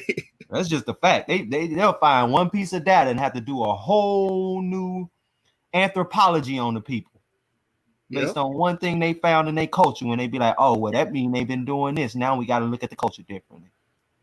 Yeah. I was reading that about the Bantus. I did a presentation on the Bantus, and they basically said the fact that they had so many Asian crops had to make them rework their models on what a Bantu was. Mm-hmm. That's just how you have material evidence. Then you got to change your theory about them. Yeah, like like in Nigeria, I did it in my presentation. You've seen it a while back, but they had this water yam that's from Indonesia, right? Mm-hmm. How do you make sense of that other than somebody was trading from Indonesia? And this is a central part of the, I believe it was, no one Europe. I know Nigerian culture. I'm gonna say it that way because I can't remember exactly what ethno group it was. But it's a central part of their culture that they use these water yams. But it's not indigenous. Got to explain that. The fact that all the cattle in West Africa seem to descend from the same cattle that you find in Iron Age Israel. I mean, you got to explain stuff like that. You can't just, oh, well, we just going to sweep it under the rug and not talk about it. No, you got to explain that stuff. And they don't do the study to be able to explain it because they don't care about it the way we do. They study to debunk us. We study to learn about our own history. You know what I mean? That's just a different way of going about scholarship.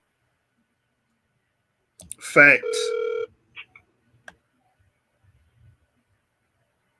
So like if I was reading to debunk something, I'm only going to read the stuff that go against, you know what I'm saying, what I'm looking at. But if I'm looking to solidify my history, I'm going to read the stuff that agree with me, that go against me, and then try to come up with the best solution I can get from the information I got. Right. That's the explanation of it. That's what strengthens our theories and our hypothesis. Because our side, first of all, we're going to know the negative because y'all keep throwing it at us. Mm-hmm. You throwing it in our face. Well, what about this? What about this? These people disagree. Then guess what? We read it, we analyze it. But one thing y'all guys are missing, y'all don't have both sides of the story. We do. That's how we end up getting them out there in them weeds and drowning their ass in the information every time we go heads up with them. Because me, I'm a person, I'm going to listen to what you're saying, and it's going to be easy for me to pinpoint what you don't know. You know what I'm saying? Just off what you're saying. So then I'm going to take the conversation straight there to show everybody you don't really know what you're talking about. Right. You hear that, Garfield? You don't know what you're talking about. Thank you, baby girl. So you don't know what you're talking about. Damn, I miss those days, Yeshua. Don't do that no more. All right, my bad. We're going to get back. Who is this? Hey, shalom, brother. Shalom to this brother, man. How you doing? All right, man. Let's get back to this, man, because the brother embarrassed himself speaking in absolutes like he always do. The brother Garfield is an absolutist. Hey, but I'll go back to this. he admits that he's all about propaganda. His book was supposed to be the first book he was supposed to write was supposed to be about propaganda. Because I don't think it's that he cares about what's true or not. I think he got a deep love for the Bible because that's all he ever talk about. I think he's more curious about our stances than he is against them. I don't think he's really against them because, I mean, if he was, you know what I'm saying, he would have real dialogue with us, but he don't. He just, he used a scholar I don't you like. I'm gonna talk about the scholar. He just an Israelite, so that's the reason he believed what he believed. I'm not gonna deal with his arguments. Those are the types of stuff we run into from a lot of these conscious community brothers. And my whole thing is if you want to spend your whole life arguing against Hebrew Israelites, at least come over to the Hebrew Israelites that actually read, actually have extra biblical sources and all that type of stuff where they can give you their full view on it without ever picking up a Bible because you don't respect it. You don't respect the Bible that I hold highly. So why would I ever take something I treasure to put before you so you can just slap it down? So come over here with us, man. Me and Jashu will talk to y'all all day. Look, we've been on here, about almost 5 hours now. We'll talk to y'all about it. That's why we still here, because we hoping y'all come online and oppose what we saying, because I don't have no problem being wrong, because my stance is if I'm wrong and you correct me, now I'm right. Right? So I'm just going to redo my theory with the correct information and make it even stronger. And then I'm going to give it back to you to go try to poke holes in it again. That's why we put our information out like we do in our presentations. Come poke holes in my stuff. Like, I wouldn't mind if Israelites, my brothers came and poked holes in my stuff because I want my argument to be as strong as it can be, not the weakest argument I can get people to accept.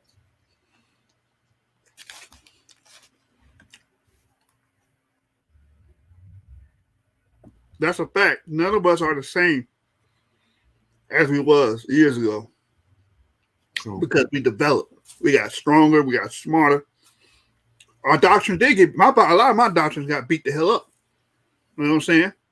A lot of preconceived notions I had, same way. But I ain't going to deny the evidence in my face just because I had a preconceived notion. You know what I mean? Exactly. I used to run with that all Africa was Hamite shit, but I kept getting hit with so much shit. North Africa, the Shemites, the Afir tribe being named, Africa being named after the Afir tribe, so on and so forth. You know what I'm saying? So it's just like you said, you've got to be able to take the correction and build from it. Yeah, it only gonna make you better. That's the way I see it. That's why, like, I ain't gonna call out no names, but when we was in there, when we was really pushing that group, where all of us brothers was in there, a lot of people felt, I won't say a lot of people, a certain brother felt like I was being, argumentative one day, and I'm like, bro, I don't argue, just cause I want to be right or something like that. I argue because I have real questions, and it's the easiest way for me to learn, right? To study something and go talk to somebody about it. Get pushback from them, then I give them pushback. It ain't me trying to change your mind. It ain't me trying to do none of that. It's me trying to solidify my thoughts. That's why I do it. Right. And these other dudes don't want to stand on that neither. That's a problem. All they want to do is the negative. Their whole channel, like Garfield's whole channel, is negative. He runs and argues the negative on everything. You can never question him on what he believes or what he stands on because you don't know what it is. We don't know what he stands on. All your videos is attacking the Bible. But me and you, I won't just say me and you, but since we online, we a bit of a different breed though, bro. Because we gonna go in there and ask him questions. We ain't like everybody else. Oh, I'm happy to be in here where everybody asks me a bunch of questions and I can just give answers because it ends up making you look stupid at the end of the day. I like to go in there, ask them questions, put them on the line, make them show how much they know. So then I can flip the script if I need to. Right. Yeah, but when you ask Garfield questions, it shows how ignorant he is to the subject. Because I got a whole video on my computer. I ain't dropped it on the brother. Of you getting your ass whooped on haplogroup E dominating the Levant, Hmm. and you just saying all type of. This brother told me haplogroup J dominated the Levant. I'm like, man, where is you getting this shit from? You know what I'm J saying? dominated? Like He that's said, a hell of a stretch for haplogroup J. I mean, it's only been in small quantities and areas. I've never seen a huge concentration of haplogroup J anywhere. right. That's what he said. I was like, bro, it's because you throwing shit out there hoping it stick, bro. You know what I'm saying? But anyway, man, let's get to this. Let's listen to this. But I want you to reject that part first, right?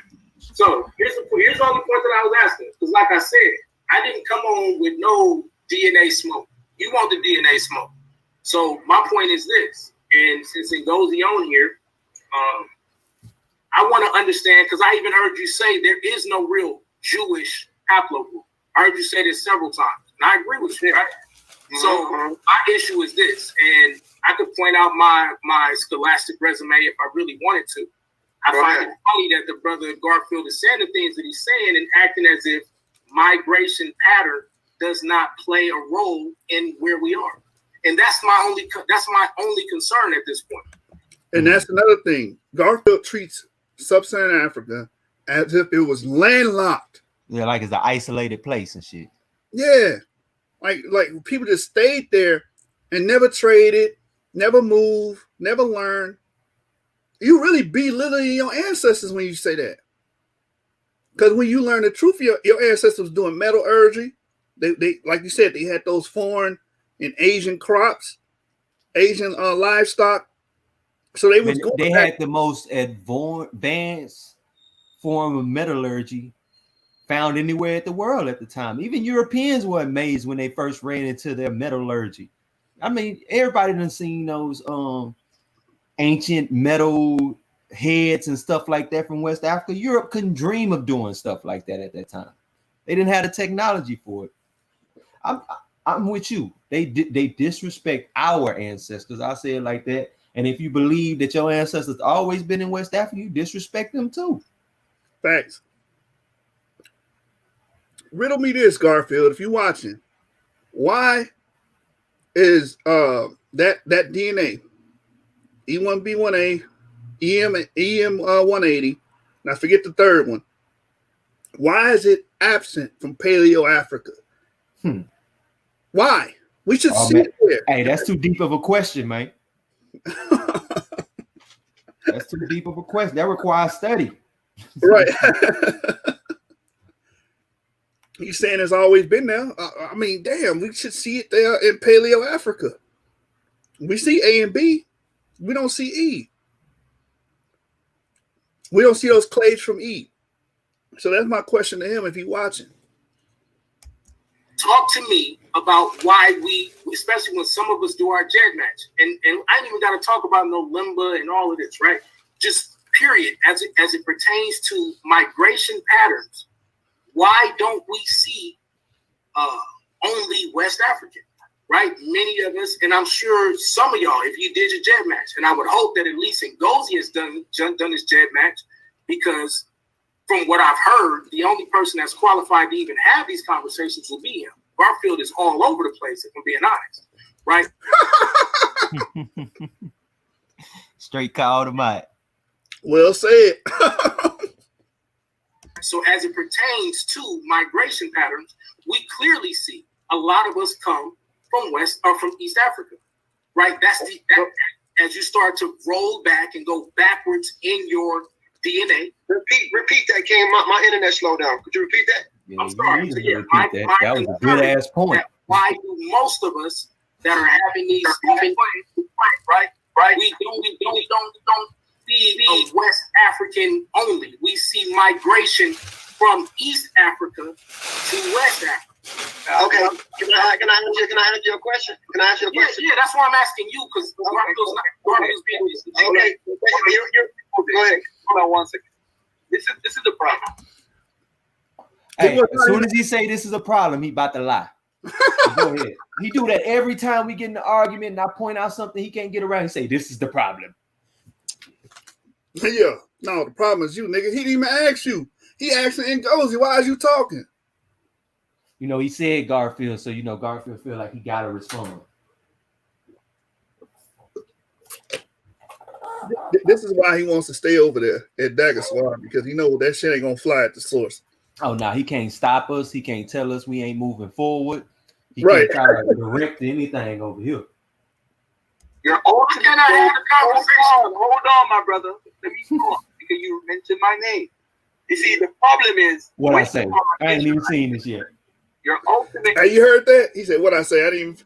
Was that was me. No, that was me who said that. Because what was the first thing he said? You mentioned my name. And that's what I just said. I was like, see, I ain't even seen it yet, and I knew he was gonna say it just because the name was mentioned. Goal is to be Israel.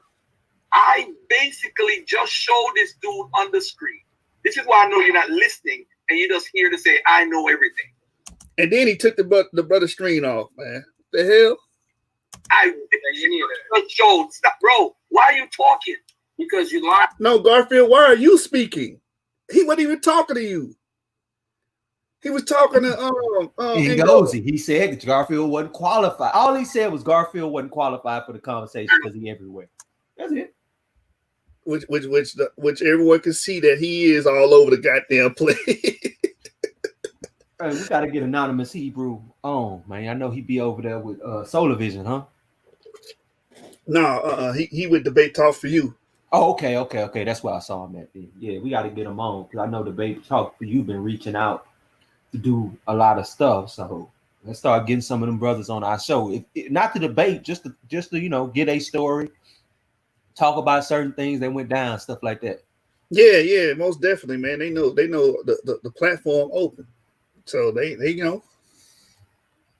Problem with Anonymous Hebrew, he don't be on Facebook. You know, a lot of these shows, we share all our flyers and stuff like that on Facebook. So, I mean, the brother's not on Facebook, it's kind of hard to communicate with him. True that. If I'm lying, you're going to get the chance to respond. Now, look at this family. He going to make him argue what he want to argue instead of letting Ngozi answer his goddamn question, man. Because he knew Ngozi was going to end up agreeing with him, making Garfield look stupid. I said earlier, you have paternal, maternal, and autosomal. Autosomal is going to have everybody and their mama. You're not going to have straight. Didn't white folks sleep with us during slavery? This is just ridiculous. Why would we only have West African DNA? That makes absolutely no sense. Garfield, that doesn't have anything to do with what that brother brought out with us, about us coming from East Africa. If you are insinuating that we get our East African origin theory from because we mix with white people, you retarded, man. Nah, he trying to move the goalposts. That's all. He trying to make it seem like find something that he think he's saying that can be unquestionable that he said in that whole delivery he gave to try to make it seem like everything he said was right. You know damn well what he talking about. Wait a minute, James. Look at the screen. I don't know if you can see it. Mm-hmm. This is his 23andMe report. It says 76% of your relatives have Ashkenazi Jew DNA. Who report is that? That's Garfield's. You know, I believe it. Remember, he from Jamaica. Wow. You know about them Sephardics and them Ashkenazis and stuff that was down there? You know, the Sephardics, I mean, the Ashkenazi followed the Sephardics everywhere they went to take over their shit. Yep. And that's when we had that period of hyphenated whiteness, Garfield. And that's your goddamn legacy. Hey, man, you talking, I'm looking at the screen, I'm like, this shit say 76% of his. It sure do, bro. That's why he's so against us. And he always for that J marker. Because he's a damn Ashkenazi. Garfield, the Ashkenazi. This is just ridiculous. Why would we only have West African DNA? Hold on, watch. Right there. 76% of your relatives have Ashkenazi Jewish. Hey, you need to take a picture of that or something, bro. So I'm gonna use that against. I'm gonna be like, bro, 76% of your family is Ashkenazi, man. This is from your shit, your DNA report. That's why you so against us. You know what? We need to send that to the group with all the Hebrews in it we got. You know what I'm saying? With all the Hebrews that be making noise in it. Send it to them so they can start hitting them with that shit. I didn't even notice that. Damn. Likely to have worked it. Wow. That's crazy. Absolutely no sense. It's crazy. You're right, Garfield. Your stance makes absolutely no sense, and it is crazy. So for you to come on here and say, "Oh, I want to learn," you think you already learned. The point is, PM 180. Let me finish. You already killed yourself because we know what your paternal lineage is. You can't run to the limber. We know who you. Actually, you can run to the limber because many of the limber are EM2. Yeah, it's only really the priesthood clan or whatever amongst the limber that they find that J Mark in anyway. It's not all of the limber. Most of the limber are typical Africans. Right. Right. And they got the customs. They keep the Sabbath, and they say they are the ones who built the Great Walls in Zimbabwe. That's how they knew how to do it, because they brought that understanding from somewhere else. Yeah, that's facts. That's the route they said they came through, right through the great ruins of Zimbabwe, some of the oldest ruins in Africa. Right. So as far as civilization. So Garfield, how did these people go from living in dung huts to building great stone wall structures, man? And they did it in a fast, what does the book say? Unprecedented time. Yeah, it was. It was quick because it looked like they was at war with somebody or something. Because a lot of them looked like fortifications and different things like that. So it looked like they was at war, and that's probably what pushed them south. So wait a minute. Are you saying Bill? What is it? The Danite. Damn, what's his name? Eldad. Yeah, you saying he got credence to that? Because nah, I was watching a documentary. Like when I first started getting into like really into this stuff, it was through studying Africa, and it was about like a decade ago. Yeah. I had downloaded it had to be, what was that, Kazam? You remember Kazam when you used to be able to download stuff off that? Yeah. So I had downloaded on Kazam. That's how long ago this was. It was like 4 documentaries that talked about ancient African civilizations, and one of them was Zimbabwe, ancient Zimbabwe. And in that documentary, when the lady was explaining it, she was saying that they seemed like they were fortifications, like they were people who came there for a while, set up shops and fortifications and stuff like that, and then end up leaving. But she said from the way they designed and stuff, it looked like, typical fortifications to fight from behind. Man, that's amazing, because why else do you build a wall except to keep people out? Yeah, I was thinking of the Danite brother when he's talking about we pretty much making an excursion. Yeah, all through Africa. Yeah, so that's what came to my mind when I heard that. I'll say this. Hold on. I'll say this. Eldad the Danite said that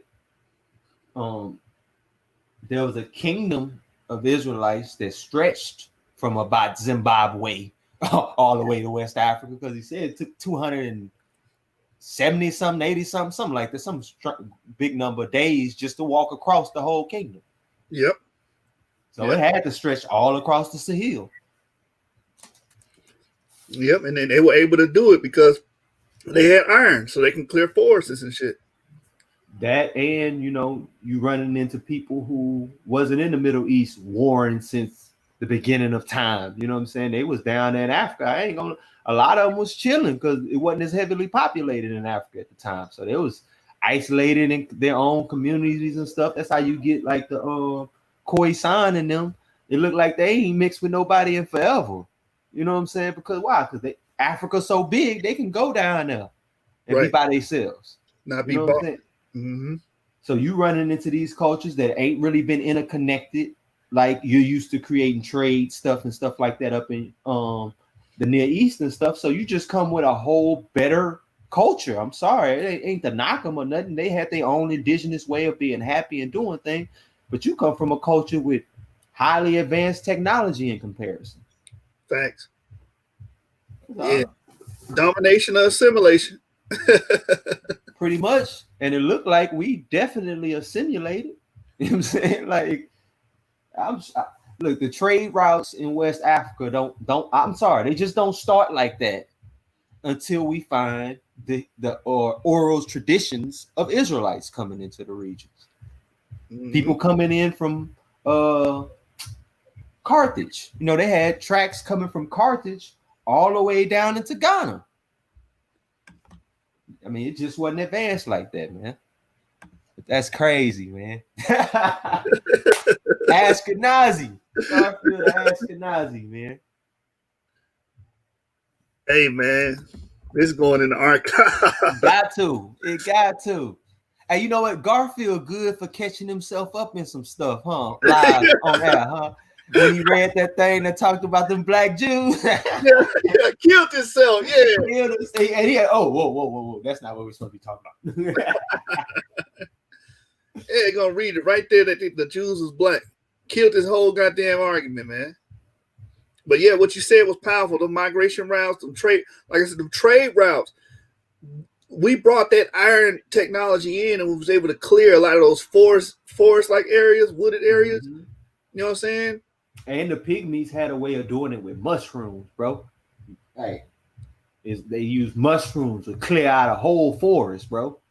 Well, right. I won't say it's a mushroom. It's some type of bacterial mat or something that grows, and it like eats the trees and everything like that. So when you go on it, it looks like it's a lush savanna or something, but it's really like a bacterial mat. Yeah, that makes sense. So a combination of the two. But them trade routes, yeah. I mean, I'm sorry, yo. I'm not saying they wasn't trading in West Africa, but we know they didn't have chariots in West Africa. You know what I'm saying? And when you got chariot tracks going back to the time of Carthage, I mean, you can't get around that. Right. And then that makes it strong the argument that people came further south, because we know Carthage was founded by Phoenicians, which is 50% Tyrrhenian and Zidonians and 50% Israelites. The cranials we find point that out, right? They said, what, 49% of the cranials they found had that the wormian bones of the Lambda Sutra. Yep. So it's only about 50%. So that makes sense. Because that's found amongst Israelites we know from the same area as an ethnic marker.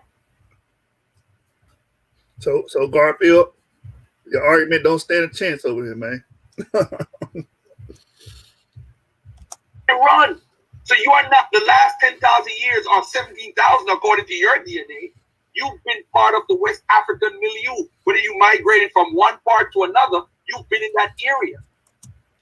That's not what 17,000 years is. It's not. First of all, it's not an actual date. Secondly, it doesn't say that you've always been in that land for 17,000 years. Mm-mm. Then they can't tell you that. Yeah, they can't. They can't. I mean, how old is the haplogroup? The haplogroup is on like 30,000. Yeah, I'm about to say, I think I showed you that article where they said that the common ancestor of all West Africans was up in Northeast Africa about what, 19,000 years ago? Yep. Something like that. So, I mean, what is he referencing with this 17,000? Like, I don't know. He read his, I saw it. He read his 23andMe report, and it said this clade came about 17,000 years ago or something like that. That makes sense. That makes sense because like I said, the common ancestor of all sub-Saharan Africans was in Northeast Africa about 19,000 years ago. So yeah, all right, that makes sense. Right, but he's thinking, first of all, he thinks that's putative. Secondly, he thinks that means you've been in that land for No. That means your DNA goes back to this specific clade that long ago. It don't have nothing to do with where you was. Right. They could have still been in Northeast Africa where they hypothesized around that time they was at. Man, they could have went to Iran. The children from that clade could have went to Iran. This is party. This somebody That's fine. over there. Well, that's the You class can't with run me. around now. Now, Right. That's fine. Have fun. In your artist, some of them is mixed, but you are West African. So are. No, okay. Can I build with those real quick? I appreciate it. He just disregarded that nigga and threw him in the trash. Yeah, That's exactly what he should have done. Real quick. Here's the thing, King. So EB38, which is the first branch of E1B1A. Let's go to it. Yeah, okay, so EB38, which splits from EP2 or E1B1, that developed in East Africa. But as you migrated somewhere down around the wet Sahara or Green Sahara around 30 bands ago, or possibly 19 bands ago, which is 19,000, you developed the M2 clade. Now, wait, hold up. He just said, how he get to 30? How the hell is it older than when it originated? I don't know, brother. Maybe I'm tripping, but I'm sure he said 30 to 19,000 years ago, but it just originated. What he said, 19,000 years ago? How the hell is that? Go ahead. Whatever you was gonna say, shows, man. My thing is, again, migratory routes. The clades popping up. No one knows when these clades popped up and where they popped up. How do we ascertain DNA and where it was on a geographical model? Through specimens. Mm-hmm. So you find a specimen, you draw the DNA from the eardrum, and then you sequence the DNA. Then you say, okay, that's empirical data saying that this DNA was in this land. That's how we know EP2 at this time period. Yeah. At this time period, right? The Natufians lived through the pre-pottery period, right? So we know they lived through to. I think they were gone. Yeah, you're right. Until the pre-pottery period. That's right. Yeah. Right. So they'll say, okay, we know for a fact that EP2 was in this region. There's nothing they can do about that because it's empirical. Correct. What you're doing is taking the hypothetical and you thinking that's empirical reality. No, it's not. That's their model. One model says, just like he said, it started in East Africa and all the clades popped up as they migrated across West Africa. That's a model. Do you have any empirical data? My thing is, do you have any empirical data? That's crazy because what you bringing up, go back to what I was saying about those Asiatics coming into that region. Like the people that come into that region that carry those markers came from Asia. Exactly. They carried that E marker. They came from Asia. So, and this is what we try to explain to people like this. But nah, they so mesmerized with the continent of Africa, they don't even want to see where their ancestors was at. That's crazy to me. Right. We know Asian people from Western Asia came into Africa. Why? Because you see the T marker, you see the J marker, and also the brother R came in too recently. Then when we get to these haplogroup E, these clades from haplogroup E, with all these Asian edifices and artifacts. Oh no, they always been in Africa. Get the hell out of here, man. Get the hell out of here. You guys are slow as hell. You know what? It might be one of them things where they don't want to give us an inch because they scared we gonna take a mile. They right though. Cause messing with me, excuse my French. Yeah, you give me that inch, bro. Yeah, you finished. You know what I'm saying? Okay, but it's like you said, how do you get humpback cattle? How do you get that? That's not native to Africa. How do you get those cattle? Them Zebu, they come from Iron Age Israel, man. Come on. They got the same, since we talking about haplogroup, they got the same haplogroup as Iron Age Israel. Let me see if I can find this real quick. I'll show it after you finish doing this.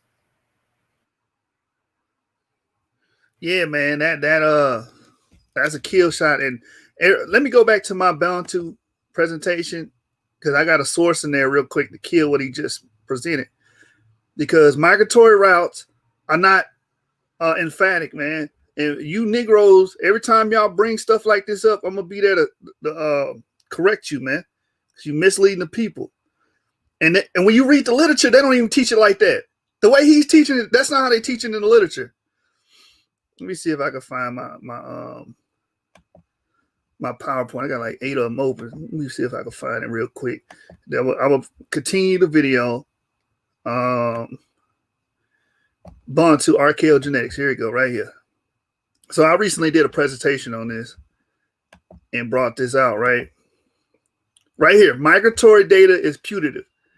Look, these movements, smaller in scale, many putative in nature, likely will reflect a profusion of migrational events accompanied by a myriad of linguistic interactions such as separation and fusion of dialects and languages. All of these things are putative in nature. And the reason why it is, for the most part, is sub-Saharan Africa is hot and humid. And anybody knows hot and humid areas are terrible for preservation of DNA. You understand? But here's the thing. They found 2 bones of children in sub-Saharan Africa, and they sequenced the genome. And the genome does not say E. These 2 children, I think, lived 10,000 years ago. They're not E. They don't have E markers. They both got B markers. So you don't have any evidence. It's all putative. It's all hypothetical at this point.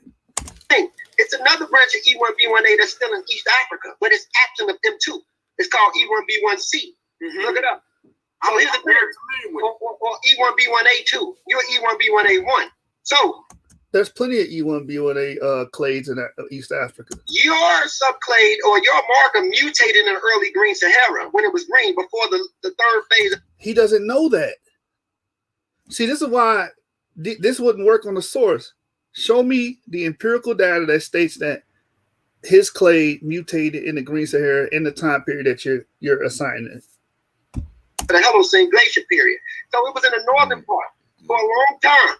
Now, if you migrated south in the when the other phase of the Holocene glacier period, there was no Bantus and no Mandinka and no Yoruba. That's why when they went back in time recently and went back to Cameroon 8,000 to 9,000 years ago, they said the markers that the Bantu speakers have today was absent over there. No E was there. What was your E? Exactly. So how y'all keep? Go ahead, man. Go ahead, man. Go ahead. He just. I was gonna say why they keep arguing with us when we say we don't originate there. Then that's how, man. That's what we've been telling y'all this whole time. Now you come on, read. Oh, that mean what? No E markers there. Duh, nigga. That's what we been saying. Hold on. 46. Let me get the time marker on the video. And Gozy killed his argument.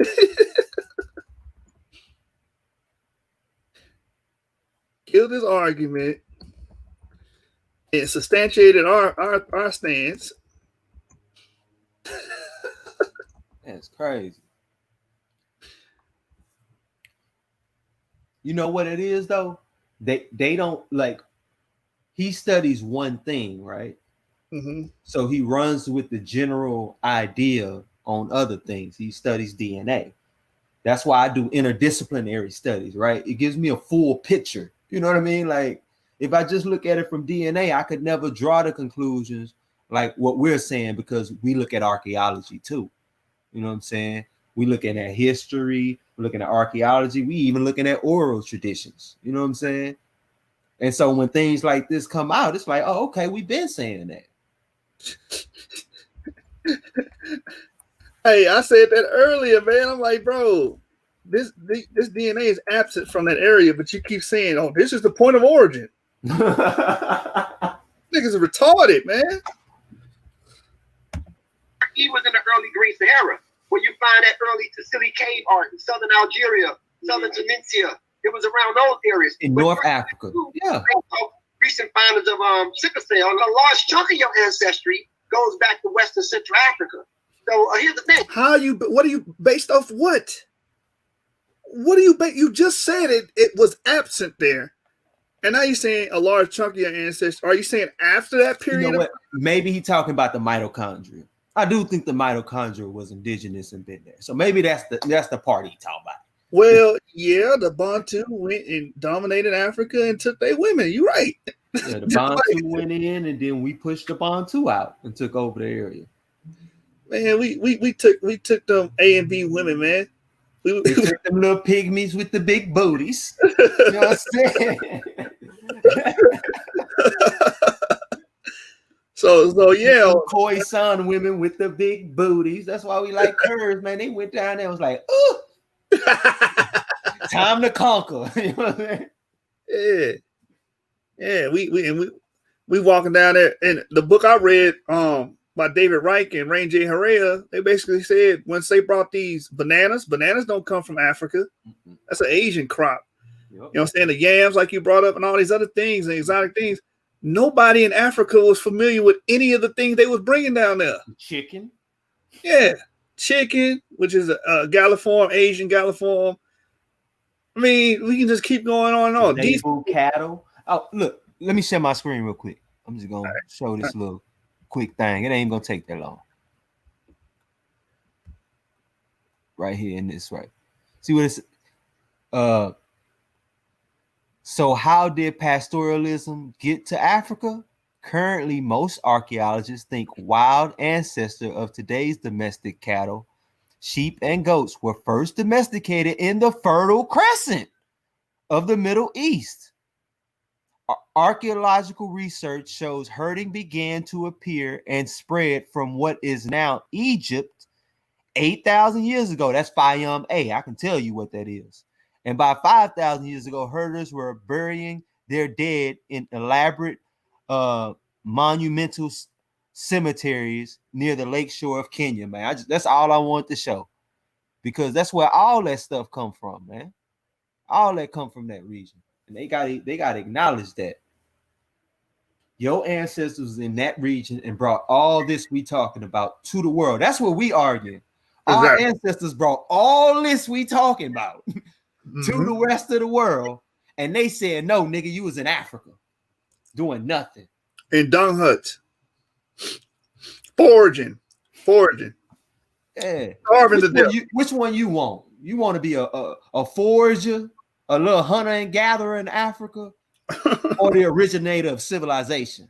Right. The originator of writing. Come on. IQ's low as hell. It ain't developing no intelligence. You know what I'm saying? Run around chasing rabbits and shit. They convinced you was pygmies. That's what they convinced you. Your ancestors was pygmies.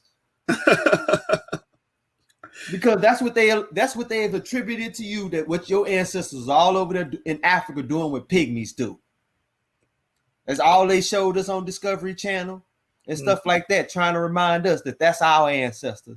Didn't tell us nothing about starting civilization itself. And then even if we go to some of y'all quote unquote master teachers, they've been telling you this too. But ever since Hebrew Israelites picked it up, now you just throw it away. Right. Because most of them back in the 60s, they considered Near East Africa. You can hear Dr. Ben, right. John Henry Clark. He considers them disillusioned Africans. That's what he considers them. So, like I said, I think this generation stopped reading. That's what it is. And just started talking and watching YouTube videos. That's a fact. That's a whole fact. And that's what it is, bro. We seeing them display their ignorance now on the video. You know, the brother he just contradicted himself when he said Africa, like these markers were not even in these regions of Africa. Oh, but a large part. Okay, you talking mitochondria? Okay, fine. We can't ran down there and got some women. Mm-hmm. Big booty women. I'm sorry, I gotta say it every time. We're down there having jungle fever for real because you niggas was in the woods and shit.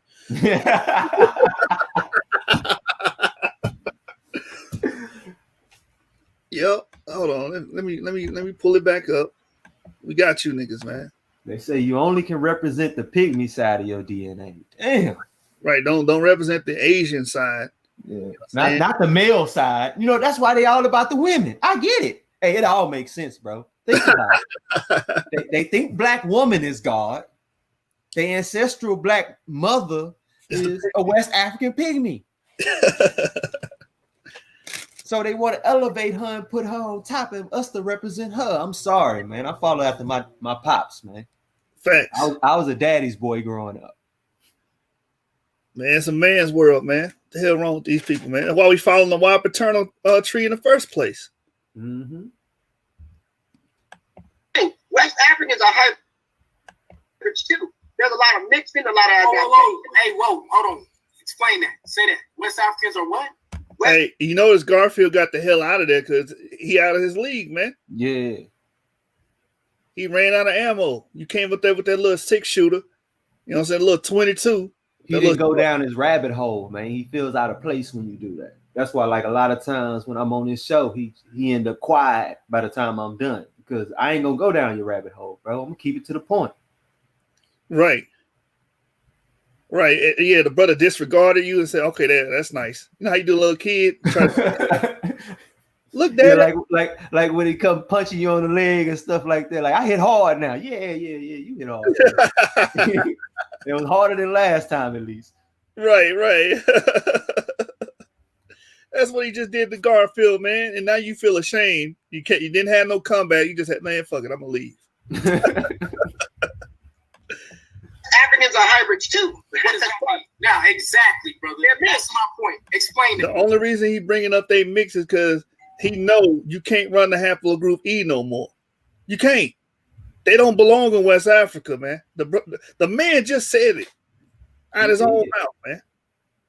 He did though. Now he run into the women. Oh, hey, look, it did like he said he admitting they mix now. So I mean, like, bro, you making our argument for us. Yeah. But you against it though. Yeah. So if I say it, I'm wrong, but if you say it, it's right. Cool. You talk now. They're mixed. They're not. It's not a straight hunter. They're mixed with early hunter-gatherer populations. Thank you. So here was my only point. They're mixed with early hunter-gatherer populations, but what he's not telling you is that's just all on the women's side. Yep.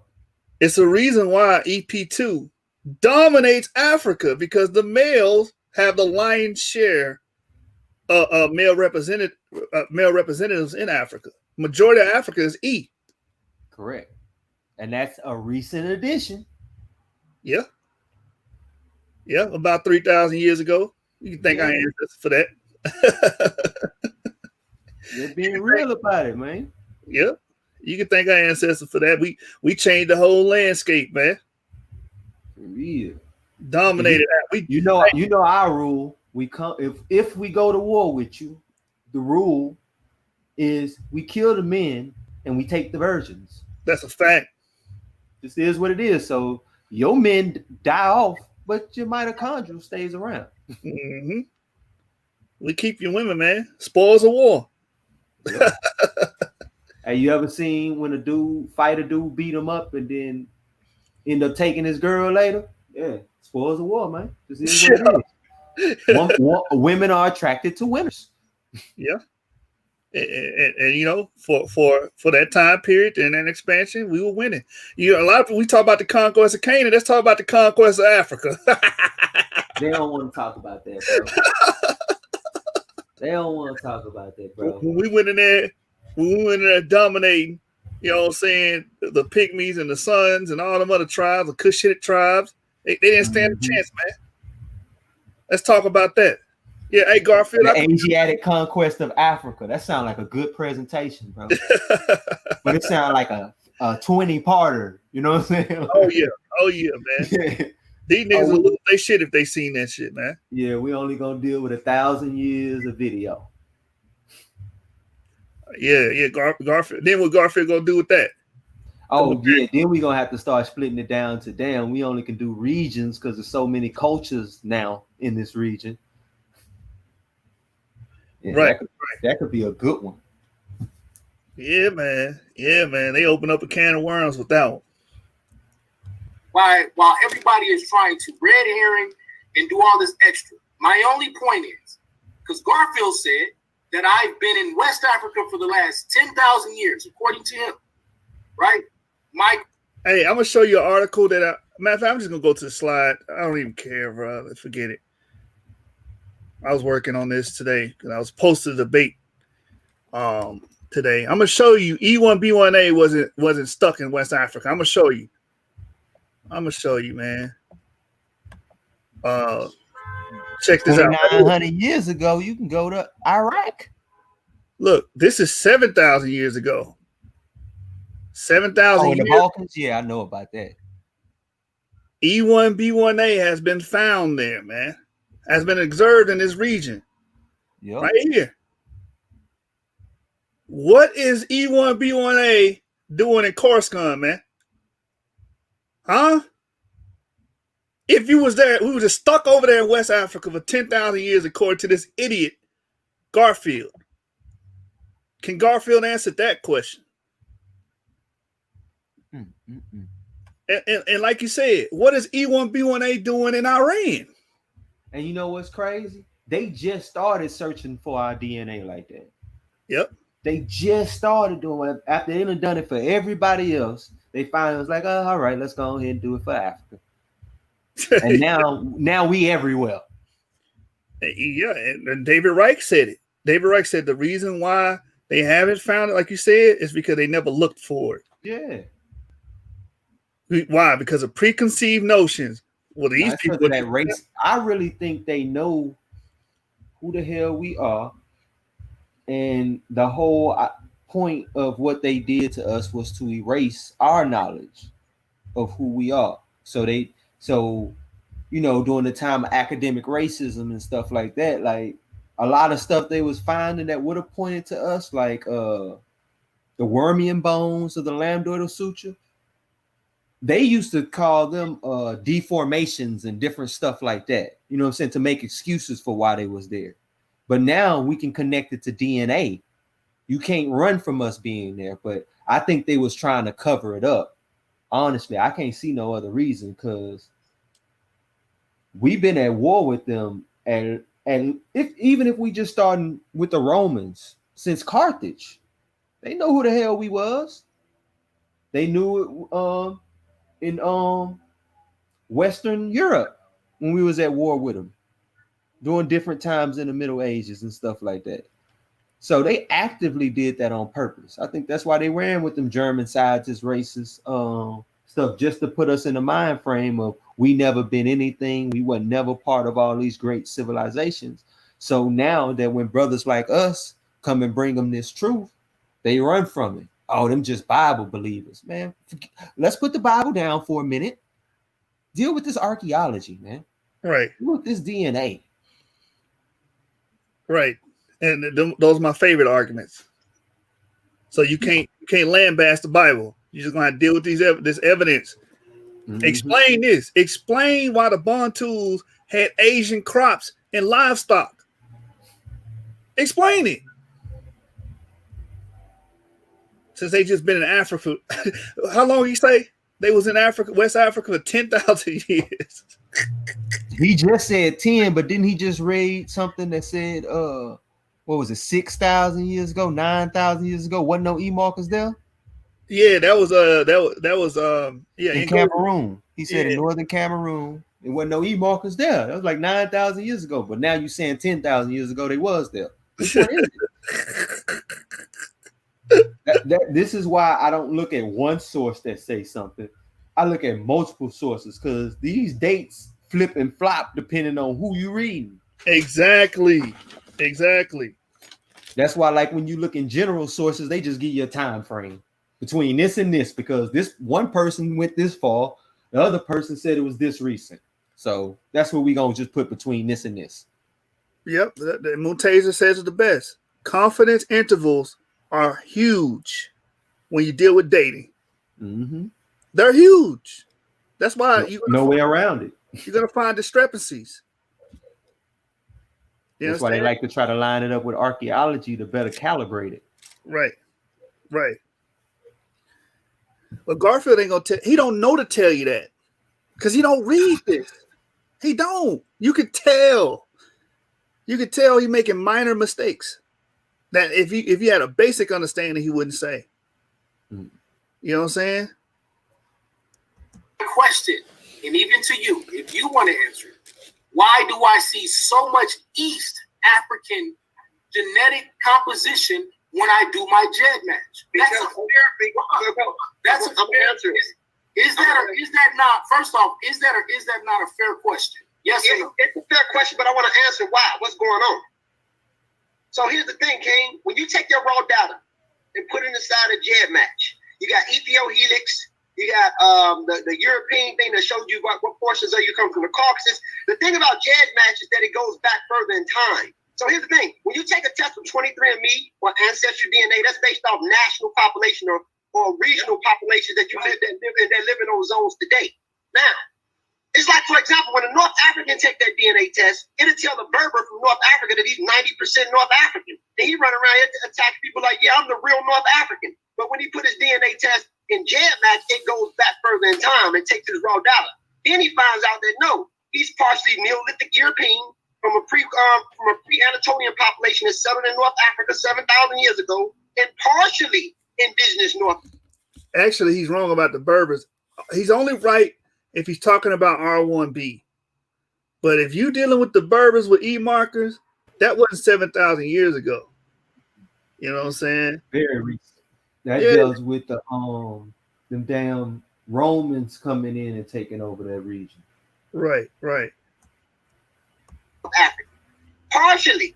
But it's been blended for so long in those zones. When you take the DNA test on the surface level from 23andMe, nationalistically, it'll tell him that he's 90% North African. What do you mean partially African? What does that even mean? But this is what I was telling D Red earlier why I don't like this term, because like, what the hell does partially African mean?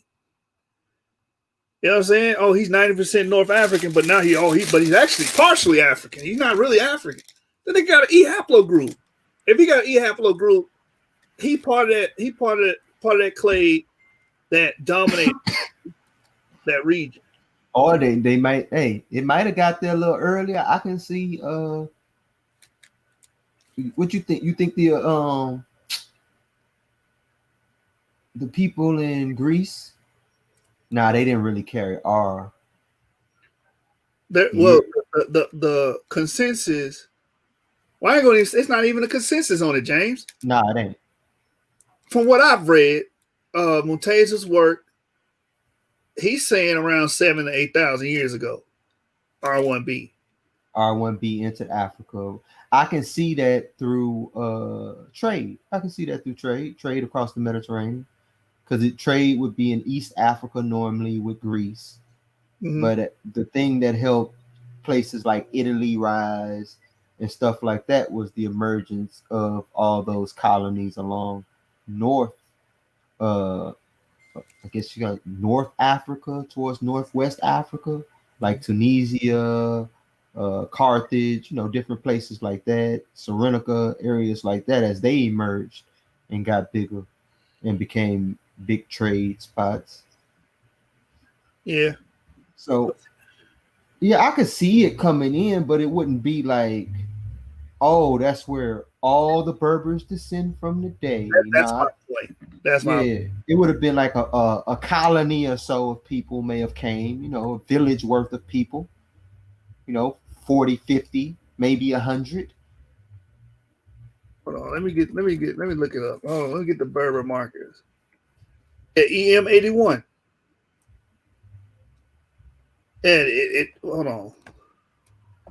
It says colloquially referred to as the Berber marker or the Maghrebi marker for the prevalence among Mozambique, Middle Atlas, and other Berber-speaking groups. EM81 is also quite common among North African groups.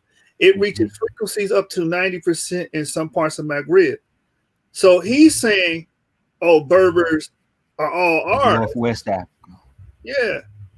R is not all Berbers. That's some Berbers. Majority of Berbers have E markers. So my thing is, this would make me question these people to think they're as studious as they think they are. You know what I'm saying? Niggas look at Ngozi as this DNA god, but why is he saying stuff like this then? Here's the thing. So, I'm trying to, just hopefully y'all understand I'm trying to be cool, right? So, yeah, I got you. So you say a North African are you basically saying just because his most recent DNA would show that he's North African, that does not mean that he doesn't have composition from somewhere else? That's correct. Yes or no? His composition would be based off surface populations today, but when he put it stop right there. Stop. That was my entire point, family. We are getting genetic information from surface population. The term that I'm familiar with, I'm going to say they should use, is this. Modern population density. Yep. Yeah. I never heard it phrased that way. Maybe that is a thing. So yeah, they should have used, in my opinion, modern population density. And that's what we get confused with. And that's what confuses a lot of people, because what happens is they think modern population density can be inferred on the past. It's not true. Yeah, not at all. Yeah. Wars happen, famines happen, migration happens, conquest happens. And imagine people in the Near East and Assyria and Babylon back to back conquering everything, and they hear, hey, it's a bunch of land in Africa. All across North Africa, all down to West Africa, South Africa, it's all open land. You think they're not going to take a chance? At least some of them going to take a chance for their trip? Right. Especially when Nico II then authorized the Phoenicians to give them a boat ride? Right. Why not? Why not expand? And we know our people were there, because during the New Testament, what did Josephus said? It was like 1 million people in Cyrenaica. Mm-hmm. You know what I'm saying? And then St. Jerome said a lot of the Jews fled to the western tip of Africa. Why? Because it's already Jews there. That's people there already. We already got shops set up. We've been trading through our family members for generations, almost 1,000 years. Right. So the DNA is matching up with these oral stories. And a lot of people don't understand that. That's how geneticists work. They couple the DNA with archaeology, anthropology, oral stories. They did that with the Limba. They took their oral story and matched it with what they found with the DNA. Mm-hmm. And it was like, okay, they got credence because what they're saying matches their migration pattern. You understand? But then when we use oral stories, oh no, we can't use that. The top scholars is using oral stories. What are you talking about? It's one of the best ways to document an event without paper. Yeah, because your oral traditions is not like people make oral traditions seem like me and you talking right now about a story, and then somebody telling somebody the same. Nah, that ain't how it worked. They had dances, ceremonies, whole festivals to commemorate events and stuff like that. This is something that's going to be ingrained in your culture. And they didn't just speak it, they sang it. We know how easy it is to remember a song. Right. So they would sing these things for generations and generations. So you hearing a dude say it's a certain festival you have every year and he sing a certain song. You hear this song every year of your life. Before he performing, he probably walk around singing it all the time if it's something he do. People probably sing it all the time. Because if it's that grandiose of a song that is sung at every festival, everybody sings the song. You think they're going to forget them words and everybody sings it? Right. It's going to get passed down, man. With accuracy. Pinpoint accuracy when you're talking about songs, because that's how we remember stories. Look at all the ancient stories. How are they told? Rhyming patterns. They're songs to be sung. Yep. I mean, I don't know why they argue against oral history when majority of African history is oral outside of like the East. Yeah, I'm about to say ain't majority, damn all of it. Because if you wasn't in Egypt or Kush, you wasn't writing, bro. Or at least we don't have no evidence of it. Now I will give y'all this: we do know that when the Catholic Church came in, they would burn all your writings and stuff. So that could be possible. Maybe they could write. We just don't have none of the writings because they burned them all. but y'all ain't leave no stone inscriptions, nothing. Right. Maybe they should have wrote hieroglyphics, man, and stone. You know what I'm saying? They wasn't thinking. Hey, they do got some hieroglyphics in West Africa though. Oh yeah. Yeah. Nobody knows how to read them. Okay. In these areas at this current time, yes or no? Absolutely. But I want to back to my point, and then I'm gonna turn it over. So that means that they could have migrated to those areas from other areas. Hence why you have several anthropologic PhD scholars saying that we need to adhere to at least some of these tribes' oral traditions about where they originate from. Is that true? Yes or no? Partially it is, because it's a blend. Thank you for being He tried to hate while he said yeah though. Yeah. I want to hear what his hate is. But I never denied that. That's what I I teach. That's what I teach. But here's the thing, and yes, you are portions of your ancestors. Go ahead. Garfield wants to shut Ngozi up because he's backed up into a corner and he has to go agree. There's nothing else he could do here. So now Garfield, like, hold on a second. Let me take over. Now you coming with my life. Yeah. On the spot. Are you saying you a Jew, brother? No, man. Listen, did you hear anything this brother just say? Did you hear any goddamn thing? You know what I'm saying? Like, brother, sometimes Garfield speaks and I'm like, brother, you just ignored every goddamn thing the nigga just said. On purpose. Yeah. Because ain't nowhere in hell you didn't hear that. That's why you cutting Ngozi off. One second. If you read Studies of the Bible and its Conception by David F. Goldberg, Black Enslaved, The Origins and the History of the Curse of Ham, that has absolutely changed. Because what it is, Robin Law and others. What they got to do with anything this man just said? I don't know, but he better make this good. Toward the anthropologists that deal with West African oral traditions disagree 100% with what he just said. And I'm going to show it on the screen in a second. You see, what happened is anthropologists, it depends on what time period you're dealing with anthropologists. Old anthropologists said that they'll say that the oral traditions are correct because they're telling us that these people were white people before and they became red herring. That's a red herring. It doesn't matter if they said they white people. Is what they said a documented oral history? Is it? Hey, Jashu, but that ain't the point. Right now, Garfield needs to pull him into whatever rabbit hole he can get out there that he go into to get it away from their DNA scholar agreeing with him. Became black. Most of their oral traditions, if you go into these cultures, they are pushing that they were white people first. The Igbo. No, I don't care what they think. Igbos are lying. They lying. First of all, you can't say that they lying. Secondly, who gives a fuck if they said they start off white and black, if that's true or not? We're worried about is the migration in the oral story. You're talking about skin color and they come and they transform. I don't give a the argument was, can these people migrate from another area? That's it. Hey, I would have asked him who was white 10,000 years ago. Depending on the time period of your scholarship, anonymous group.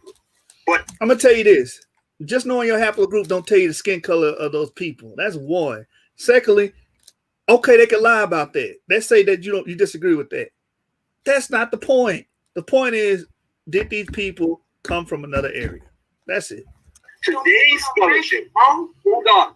Today's scholarship, which I'm going to show on the screen. He's wrong about that. Disagree 100%. Let me see if I can grab this.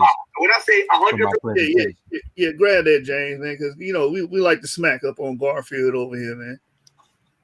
Today's scholarship says the whole haplogroup E is Asian.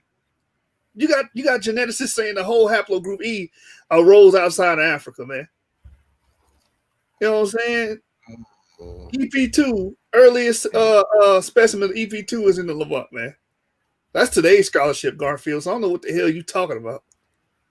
100%. You know why? The Yoruba is a perfect example. The Yoruba has over like 8. Okay, Marjani in 2011 used the Yoruba as the base of his genetic study to prove that all 8 distinct Jewish groups had sub-Saharan African ancestry that dated back to beyond the 8th century BCE. Man, that's what modern scholarship is showing you. So Garfield, how do you have admixture if you wasn't in that damn land? If you were stuck in Africa for 10,000 damn years, silly ass Negro. 8 different oral traditions of where they come from. Yeah. They say they come from the city of Nimrod. They said they come from Arabia. They said they come from Arabia too. May I participate in this conversation or not? None of them actually participated before Islam. Hey, the point is they came from an outside area. Arabia is far as hell from West Africa. You claiming they stayed there for 10,000 years, Garfield. You understand? And even Ngozi know that's not true because he stated early in this video around the 46-minute marker that there were no E markers during that time. Because he brought up the Green Sahara. When West Africa became inviting, right? Yeah. Southern Africa became inviting and inhabitable, according to seculars. He said before that period, there wasn't no damn E markers there.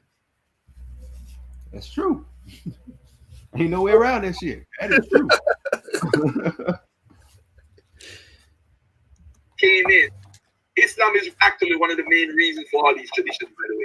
They even claim the Yoruba people even claim they come from one of Prophet Muhammad's ancestors. So, okay, Islam is the main reason, but you see sub-Saharan African admixture.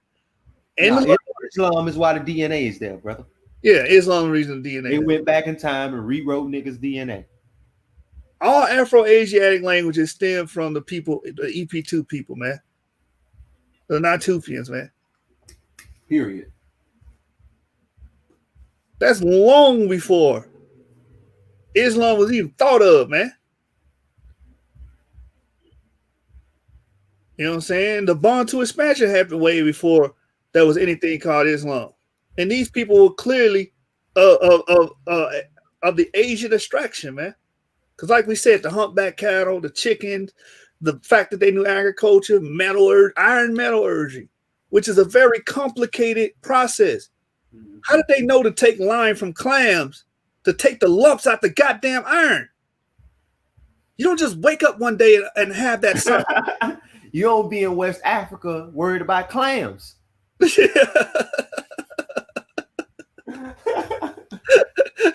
Yeah, you are foraging people, but out of nowhere, you get the understanding of metallurgy with clams.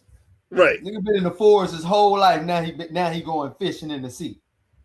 Right. They know how much, and then you got to deoxify the goddamn iron. Who taught them that, man? This is called thinking. Bro.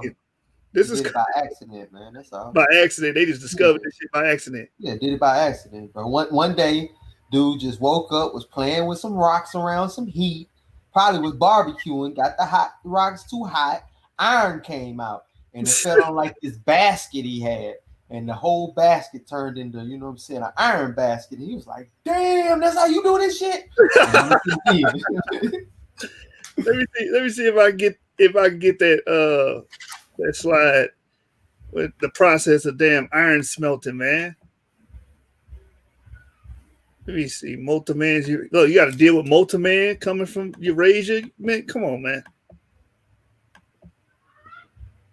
The Limba dealing with metallurgy.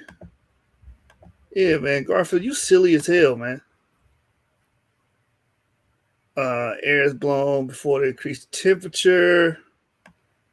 Let me see. Was it clams? Let me make sure it was clams. Seashells, my bad, not clams. What they did was seashells come from. Yeah, it says lime. In addition, lime is usually added in the form of seashells to remove a number of rocky impurities in the ore. Garfield, how did they know how to do this? How? I mean, you gotta for the people that don't believe in cultural diffusion, and this was developed independently. How did they know to take lime from seashells to remove the rocky impurities from the iron ore? And watch what this book says. Watch what this says. Right here. Right here. It says it was. Hold on, let me get to it. I want the whole thing. It says because of the rather complicated nature of this process, it was assumed for many years that iron making was an acquired knowledge or imported from South. You see what that says? Western Asia. What we've been telling you niggas this whole time. Hey, and look at this right here from what we was talking about earlier. I'm just gonna jump to the point on this right here source, and then I'm gonna read it to it. Also, the fact that eminent historians like I'm about to butcher these names, all them, you know what I'm saying, and others use oral sources or non-written sources to reconstruct African history, proofs that oral traditions are a good source materials for historical writings. However, the reliability of oral traditions can be better guaranteed, this is something I said earlier, through the interdisciplinary approach. The conclusion arrived at through the oral sources could be cross-checked through other reliable sources like written sources such as anthropology, ethnography, linguistics, geography, sciences, and archaeology. And this is from oral traditions as a reliable source of historical writings, arguments for and against, and implications of historical writings in education by this African lady, looks like, in the Department of Education Foundation guidance at the University of Oyo in Nigeria. So this is what the African scholars are saying about their African traditions. I don't care what the American scholars are saying. I don't care what the European scholars are saying, because they're not on the ground down there. They just talking about their methodology. The African scholars are saying that they are reliable, and it's better to back them up with an interdisciplinary approach, which is what my presentation was on Africans and Israelites in West Africa, which was never refuted by Garfield and Dagaswat, right? Never. Hey, wait a minute. They did have a rebuttal, man. They said I was following a cracker. that was their rebuttal. Oral tradition came from a cracker. After all that history, after all those sources, that's the best they could do.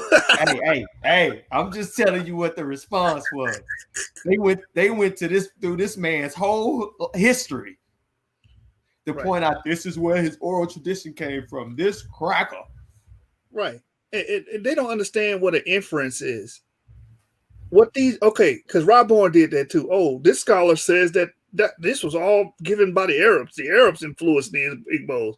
Yeah, that's an inference. He doesn't have any hard data that states that. That's just his opinion on how it came about. But we showing you material evidence and DNA. Now draw opinion from that.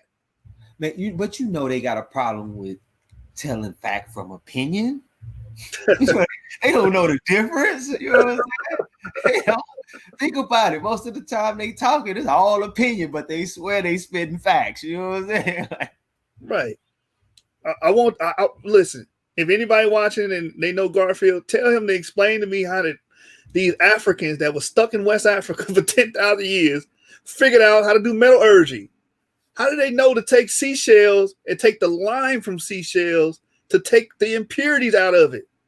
How did they know how to deoxify the iron? Somebody please help me. Especially if they're foraging. Ogun, I think he an iron god, huh? Oh, the iron god showed them. Yeah, the iron gods came down. Now I don't know if they considered my ancestors as gods. You know, my scriptures do say the nations, they say we gods. You know, so it could be that their gods came down and did this. That could be true. Oh, I get it. The gods is actually our ancestors. Yeah, it's our ancestors. Remember, they always say the gods are the ancestors. Hey, wouldn't we be coming from the home? Yeah, we came down from Israel, from the heaven. You know what I'm saying? And bless these niggas. You know what I'm saying? Right now, you are not like right now, James. You say what? I said you are not like right now, brother. Oh, They over there and they behind they cameras and TV screens cussing you out right now, brother. Oh man, they probably done blocked me on Facebook and started talking trash about me. yeah. I'm still blocked on Facebook by Garfield, man. I don't know what I did to that nigga. Hey, I know what I did. I kept rebutting him. You know what I'm saying? Like, you know, he had this little room and stuff there, and he used to always put up, "Oh, can't nobody rebut this, can they?" You know me, I'm coming in sourced up. Blah blah blah blah blah. Oh, after about 3 or 4 of them, I'm out of there, bro. Yeah. Hold on. Show that slide on the screen again. I want Garfield to hear this. I want Garfield to see it one more time. So, if Garfield, if my audience is watching, and Garfield ever bring up that argument against oral history, we have this source right here that said oral history. Let me see that. What did it say? Oral tradition as a what? Reliable source of historical writing. Mm-hmm. So this brother can no longer use that argument. You understand? I mean, what was written is what was spoken. Exactly.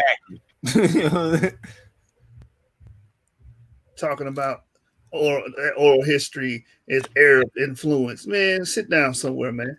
You Arab influence. Now, matter of fact, you Ashkenazi influence. Nigga. Hey, he ain't just influenced. You know what I'm saying? It's literally in him, brother. It's literally in his DNA, blood, bro. You know what I'm saying? Yeah.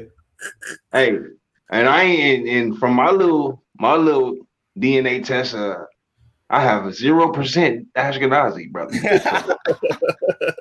Yeah, I think mine said I had like 0.3 or something like that. Same shit, James. That's 0% because you ain't even make it to a point because you ain't even 0.5 yet. So Right. I'm just saying. Can't even round up, huh? Can't even round that joint up, brother.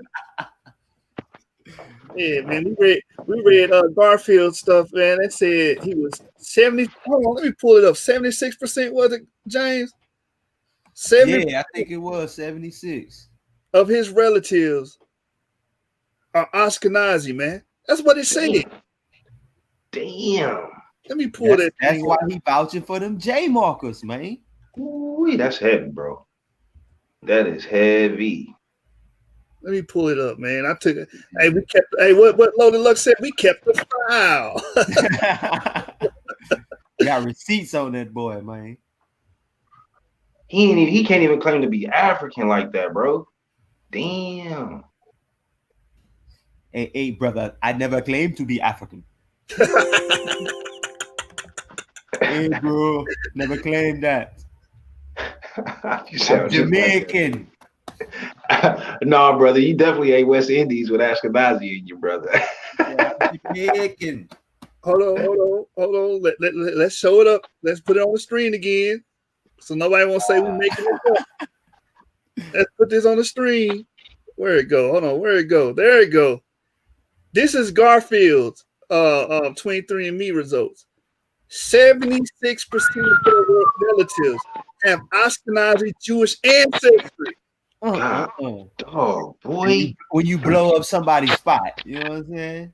Bro, that's over 75%, bro. Hell yeah. Jeez.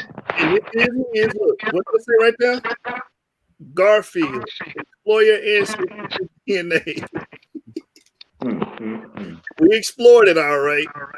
This shit go to 76%. It literally says 70%, 76% of your relatives have Ashkenazi Jewish ancestry, yo. Yep. Can't run from the truth, man. Garfield, how you feeling about that, bro? Look, I'm gonna put this in our group. You know what I'm saying? Y'all do what y'all want to do. Probably go on that boy's show with that on as my icon. Ooh, hey, James, man. Hey, James, you ain't even trying to be on the show, James. That's what you did. You knew that, bro. He gonna be like, man, what? Oh, hell no.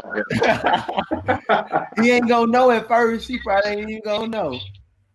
Oh man. So I talk about DNA, and I'm be like, you know what, man? I see why you always about that J marker. You gonna be like, what you mean, bro? I'm be like, hey, I'm be like, man, look, 76% of your ancestors. See my screen, bro? See my thing? 76% of your relatives got Ashkenazi DNA, bro. Man, It all makes sense now, don't it? It all makes sense, bro. Look, man, I'll drop this. I'm gonna drop this on the Facebook group too.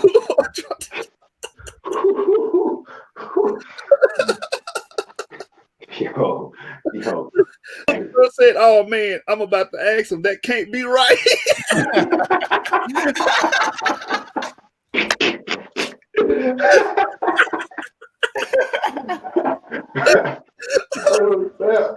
He about to be mad. I'm talking about he about to be over there. Hey, let him know you saw it here at the source. He gonna be so mad. He gonna be so mad. The nigga gonna unblock me on Facebook just so he can block me again. Oh man, woo, boy, Garfield, man, you something else. The original one said Garfield has 7 DNA tests and they are all different. I'm going with this one, the 23andMe one, brother. Yeah, brother. See. He didn't present all 7, so we gonna go with what he presented, right? So if you got all 7, how about you jump on, screen share, so we can get all 7 and we can do some comparing and contrasting, right? Yeah, bro. Get on, man. Show us those, the extra 6 that we missing. Yeah, man. All right, I'm gonna read this right quick. I had to go. It say I'm 79% African, sub-Saharan African, 6% Mediterranean. I think that check off one of the places. I don't like this, but 6% Northern European, 5% South African, and 3% Southwest Asian. So I think the Mediterranean and Southwest Asian check off on my list, right? I got that in my DNA. So that meet they standards. Remember earlier they was talking about why you don't have any Western Asian DNA, Southwest Asian DNA in you. Well, I do though. Elder, y'all right.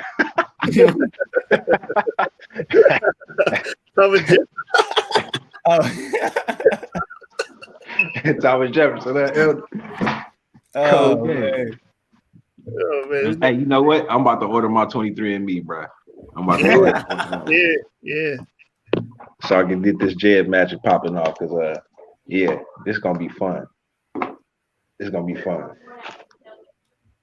Garfield had a lot of fun, man. I mean, he should, you know what I'm saying, get the little curls on the side of his head, you know what I'm saying, little Jew locks. With the little bra cup holder, you know what I'm talking about, on top of his head. He should have the fro locks, like the what's them people called, man? Fulani people. You ever seen them? They had like a long, like, you know how the Jews had a swirl, but they had like a long braid coming down at the bottom, be like a fro. Yeah, you got to get them some fro locks. Yeah, nigga. Hey, shalom, Elder, y'all right? Oh, shalom, Elder. You might be muted, Elder. Elder, you all here? Yeah, he just hopped on. Yeah, that's Amazon. Oh yeah. Never mind. Amazon. Oh shit, my bad. What's going on? Y'all are right underneath his name. They have like a long, like, you know, the Jews had a swirl, but they had like a. What's been good? What's going on with you, bro? Yeah, man, I ain't heard from Amazon. You hear me? Yeah, I can hear you. Shalom. What's good with y'all, man? We beating up on Garfield the cat, man. You all here? Nah, you really playing. Nah, that was some interesting information you was just showing. Okay, look, he been having this. Oh shit, my bad. Yeah, look. Hey, whoever playing it in the background, pause it. All right, go ahead, Amazon. Oh shit, my bad, y'all. But now I was saying that was interesting what y'all was showing just now, fam. Cause he been showing his little DNA up there on his profile picture and kind of going through it, talking about the EM92 and all that with the limba, you know what I'm saying? So I just been kind of listening. You know what I mean? I just be listening, bro. Hmm. But what you showed just now, bro, that shit crazy, bro. That shit crazy, bro. Cause look, it was something I noticed the other day, right? Where he was like, it was about the limbo, right? To where he wasn't like denying the fact. He was like making it seem like, okay, boom, this is actually talking about the populations that were coming out of Babylon, and saying basically that the white Jewish people was there. No such thing. But you see what I'm saying? No, Well, you gonna take up for your relatives, ain't you? Wouldn't you take up? Hey, 76% of his relatives asking Isaac. Hey, bro, I'm trying to. Hey, this is why everything be making sense, man. You know what I'm saying? Like, you know, a person don't have no fight for a whole nother nation if you ain't a part of it, DNA wise. Mm. Because I'm not about to. I don't fight for no pale skin nation. I'm sorry, and I'm really not sorry, but you know, for real, I don't fight Maybe for he kin to marijuana. all the Jewish people with Jew froze. Like the Yemen, Jews, Even the the white Ethiopian Jews. they got what they call kinky hair syndrome. That's literally what they call it. Oh, kinky hair syndrome, and that means they carry sub-Saharan African DNA most of the time. What the pale skin say? If you got a little bit of Israel in you, oh, you Israel. But they use the black word. They use the B word. Mm-hmm. Hey, that actually came up. Garfield got a lot of it. No, he ain't got no Israel in him. He got Jew. Yeah, Jew. He got Israeli in him. That actually came up recently though, because this white kid had like 2.4% sub-Saharan African or something like that. So he went and applied for a minority grant, and they denied him. And so now he's trying to fight it in court with the DNA and shit. That one drop rule, he took it to court. Hell yeah. Oh yeah, that shit That's crazy. But you know, white people can go to historically black colleges on a minority grant.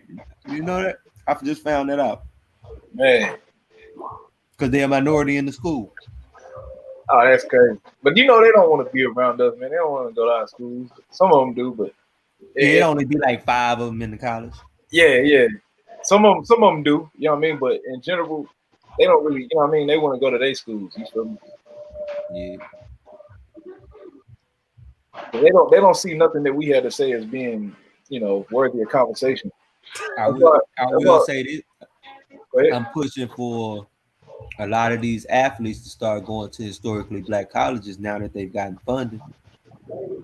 Make them bigger than these white schools they've been going to, making them all types of money. Them historically black colleges will be quicker to pay them too. It's cheaper. It's cheaper to go there. Yeah. But think about all the TV revenue they'll start making if they start winning. They wouldn't be tripping with sharing it with these players, because these players could have been at these major universities playing, but instead they came to the historically black college and now made them rich. I mean, we all know that we enjoy a football game more at a historically black college. Already, because the band for to be jumping. Imagine that on TNT. Imagine that on ABC. Right. Everybody gonna watch the halftime show. Right. They ain't gonna need no celebrities. All right, we got a drum line out here so crazy, bro, called the Marching Cobras, bro. Like them niggas do backflips and land on their back on the concrete and everything, my nigga. Them niggas with the drums on them, my nigga. Like that shit crazy, bro. Like, you know what I'm saying? I ain't landing on my back. But on no concrete, no backflip. They can't pay me enough to do that shit. Man, you right about that though. I think the problem is the scouting though. The scouting and the fact that a lot of these colleges that pick up these athletes, they're colleges where people look at them like, oh, you know, I can go there and get a good education, or they have a good history in the sports program. Like, you know what I'm saying? Like, say if now think about it though, SWAC has the greatest sports history ever. You understand what SWAC used to be back in the day? That's where all the black people played. SWAC and MAC conference. Yeah. That's where everybody played.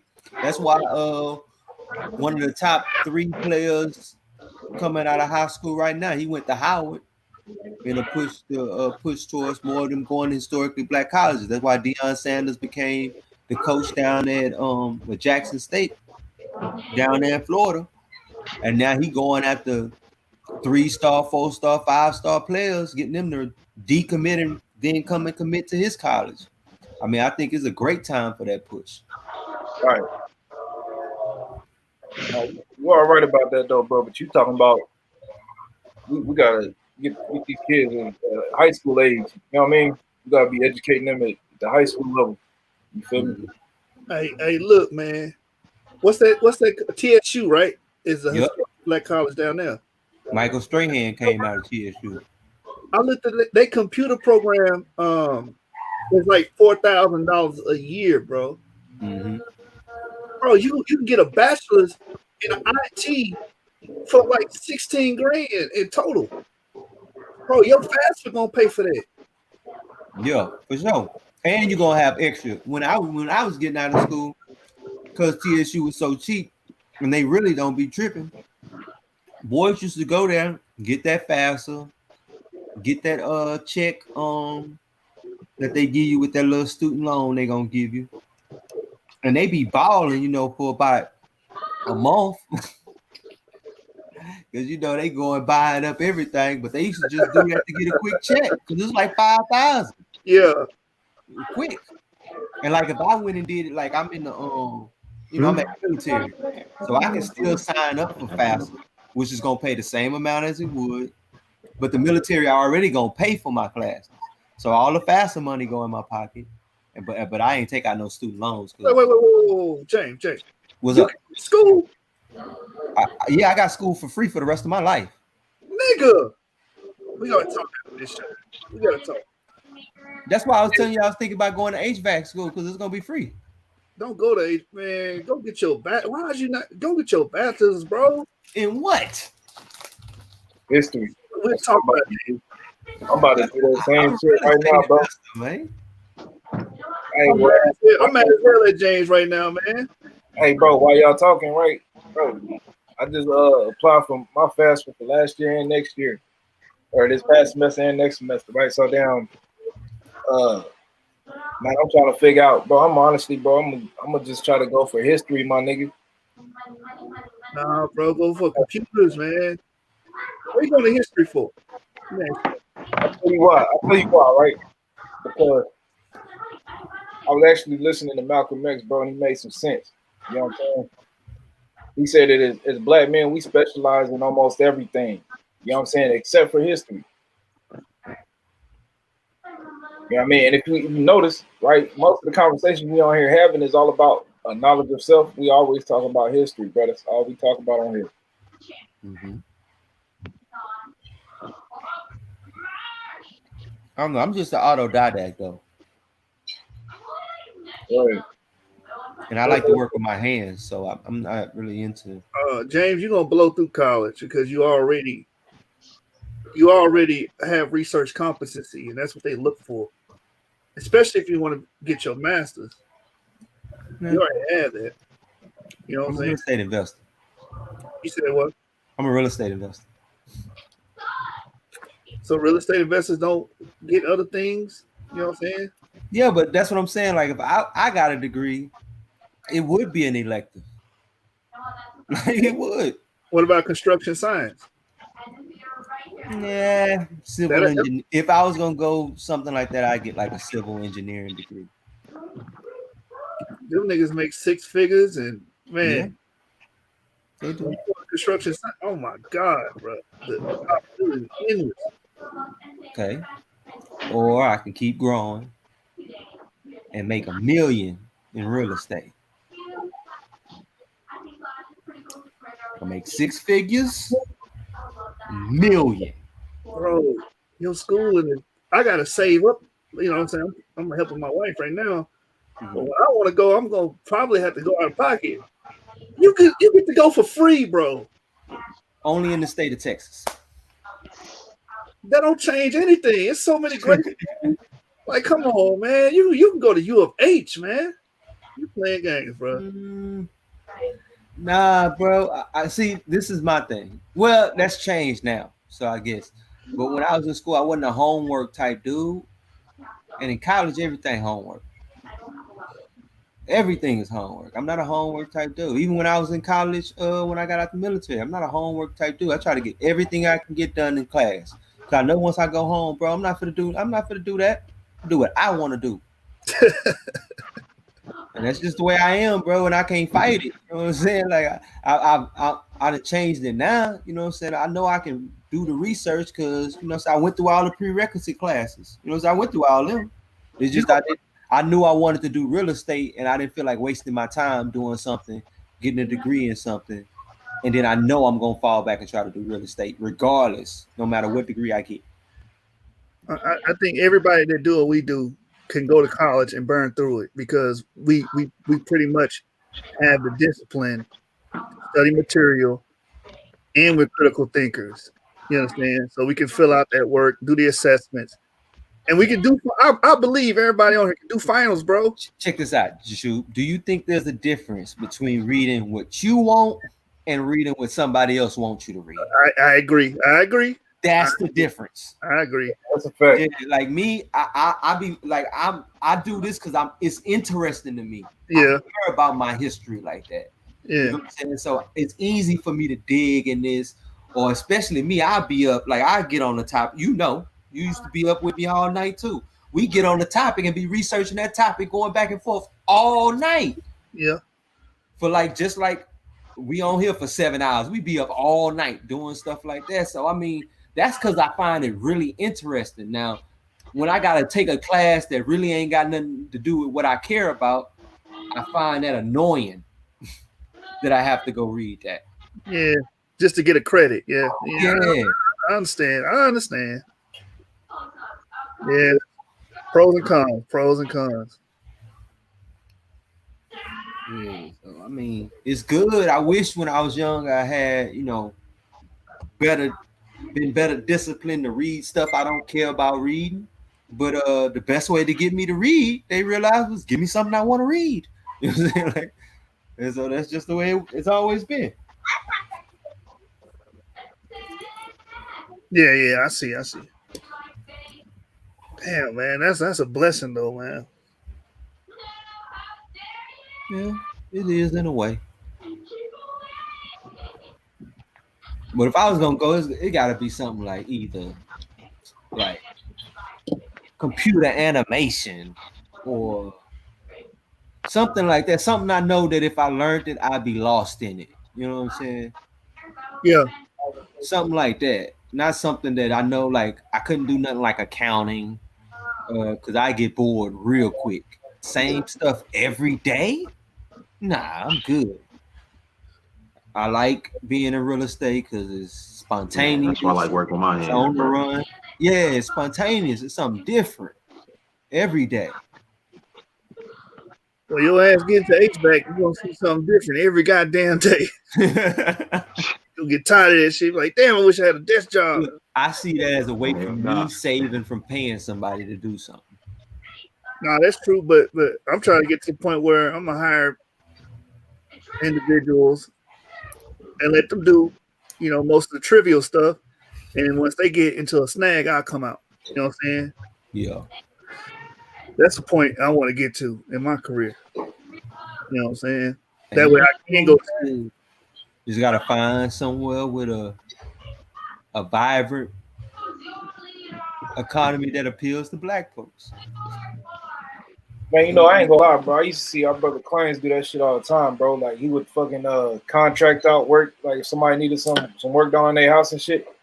Mm-hmm. And bro would just he contracted out somebody and shit get paid, bro. Yeah, that's easy money. Yeah. Had this Asian lady, but she was trying to take advantage of me, I think, because she thought I was young or something. But she was trying to get me to redo a house, a studio, not a studio, a club, and a hair salon and stuff. All trying to get all that done for under $100,000. I was like, nah, that ain't gonna work, man, at all. You know what I'm saying? Like that means you gonna be under at least 20 grand at least, and that's if you go with low grade stuff. And I ain't gonna make no money. I'm just gonna be here directing people. I'm good. Man, y'all making me feel lazy, man. I ain't, man. Look, I had a job doing a deck. Like, what was that? 2019, nigga. Hey man, look, if you can build up a network of like, you know what I'm saying, you can be a middleman. Like people been making money as a middleman forever. All you gotta do is build a network. People who can get jobs done and people who need to get jobs done. You can play the middleman, even if you make $100 every time you pass them on. Think about that. You set up 5 jobs a day. You made $500. Right. That's real. If it's minor stuff, might make $10, $15. But shoot, you do that 5, 6 times a day. Shoot, you got set $50 to $75. Hey, look, let me ask you, brother, something, man. And it's kind of the reason I've been gone for so, like, I kind of disappeared. I want to say shalom, peace, and blessings to all three of y'all, man. You know I love y'all brothers, man. Already, shalom. What do y'all think about this internet money shit, man? I've been on some whole other shit, like a whole another platform, my nigga. Like, what y'all feel about trying to make some money on this internet shit? Like doing what in particular on the internet? Doing the same shit y'all doing, except for while we're sitting right here. Say again? Like monetizing videos like this? Nah, not even that. Okay, so you see my little picture, right? Yeah. So I be on this app called Bigo, right? And in order to be a host on there, I know you probably heard of Live Me or some of those other apps. They're like little video chatting apps.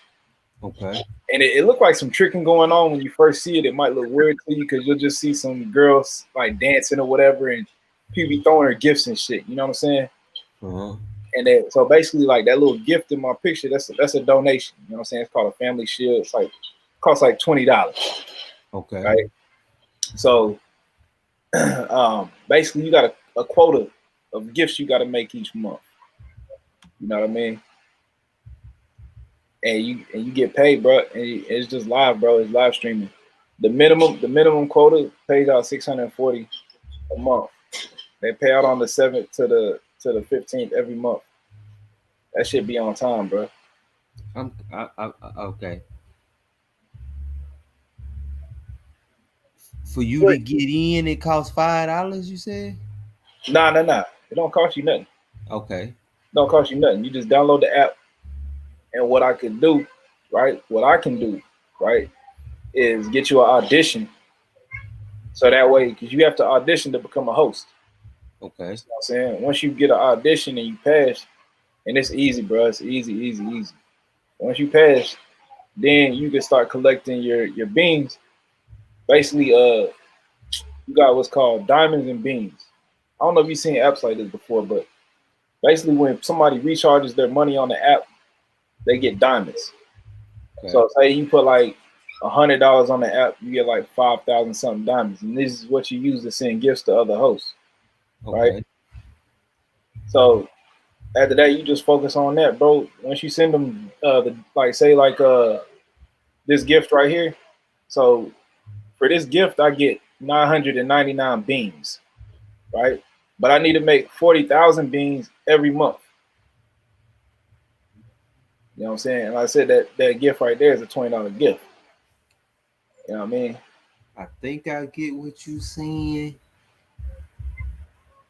It's basically like insurance, like selling insurance. You gotta, it's all commission based. You know what I'm saying? It's all commission based. I don't know, maybe drop something about it. I don't know if you're still on Facebook, but drop me a message about it. I'll look at it. I'll type the name of it right here in the private chat. I mean, but I have noticed though that it's not really a lot of conscious people over there. You know what I'm saying? Like this shit right here that y'all got going is not going on over there. You feel me? So wait. So we go live on that platform, not YouTube. We go live on Bigo Live. You can go live on both because you can only go live on Bigo on your phone. You feel me? So while you running your YouTube, you could be live on Big O. You just can't like over there. They don't like you mentioning the names of competitors. You know what I'm saying? And they pay you for streaming information on they platform, pretty much. Just for streaming, bro. But you got to make your quota. Now they have a new app, right? They got a new one called Hago, and them man, they paying out 600 your first month, whether or not you make it or not. So how much Bigo Live pay? Oh, Big O pays the best, bro, depending on your quota. Like they'll pay up to $25K a month maximum. So if you get 5,000 views a month, how much?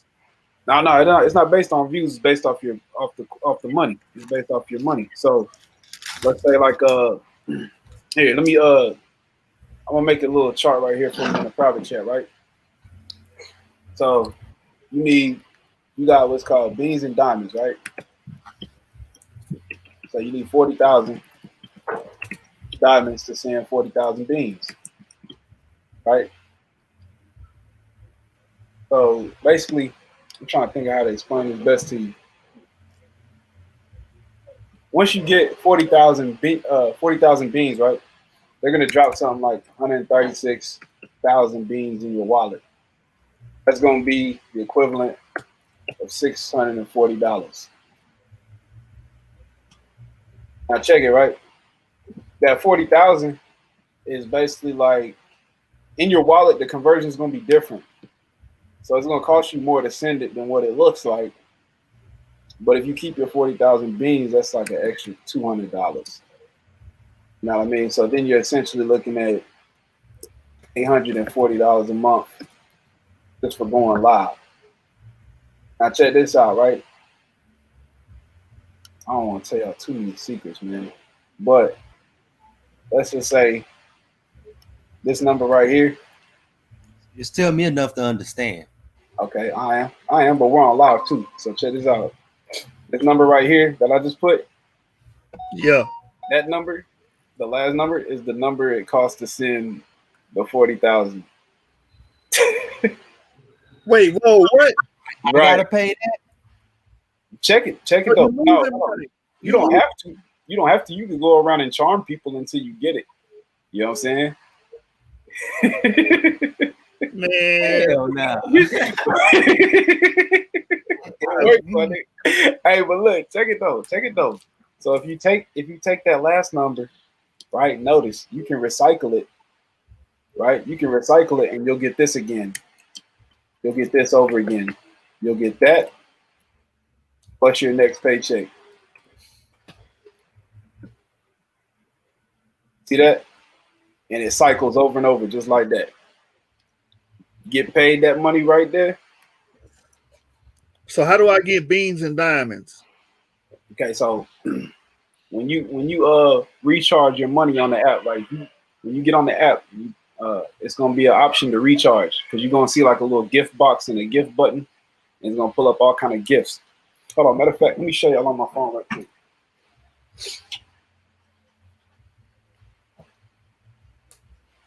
Yeah, but this sounds like the risk reward factor. The risk is high, man. Nah, I mean, hey, look, if you a nigga like me, it is because nigga shit. I don't went on that bitch and put like, man, listen, I don't even want to tell y'all how much money I'm put on there, bro. It sounds like too much. That's what it sounds like. Please tell me you got more out of it than you put in. Nah, but I just be me, my nigga. Like, you know what I'm saying? So why you trying to get me into something you ain't got more? No. Hold on. Check it, right? This is what I'm saying, right? Because it's gifting, right? So if I feel like giving, my nigga, like that's just me, my nigga. You know what I mean? Okay. So, like, shit, it don't matter to me, bro. Like, I'll put the whole check back in there. You see what I'm saying? And throw it in. Great man, bro. Because I couldn't do it. And you don't have to neither. You feel me? You don't have to gift nobody because I'm about to put y'all on game because y'all already team. You feel me? Mm-hmm. Y'all already a team. So you ain't, you know what I mean? You ain't gotta take no losses, bro, because I already done did it and been through the shit. But look, hold on. Let me show y'all on my camera, right? If y'all can see this shit. I'm gonna go to somebody's live. Oh well, matter of fact, let me go highlight the home real quick.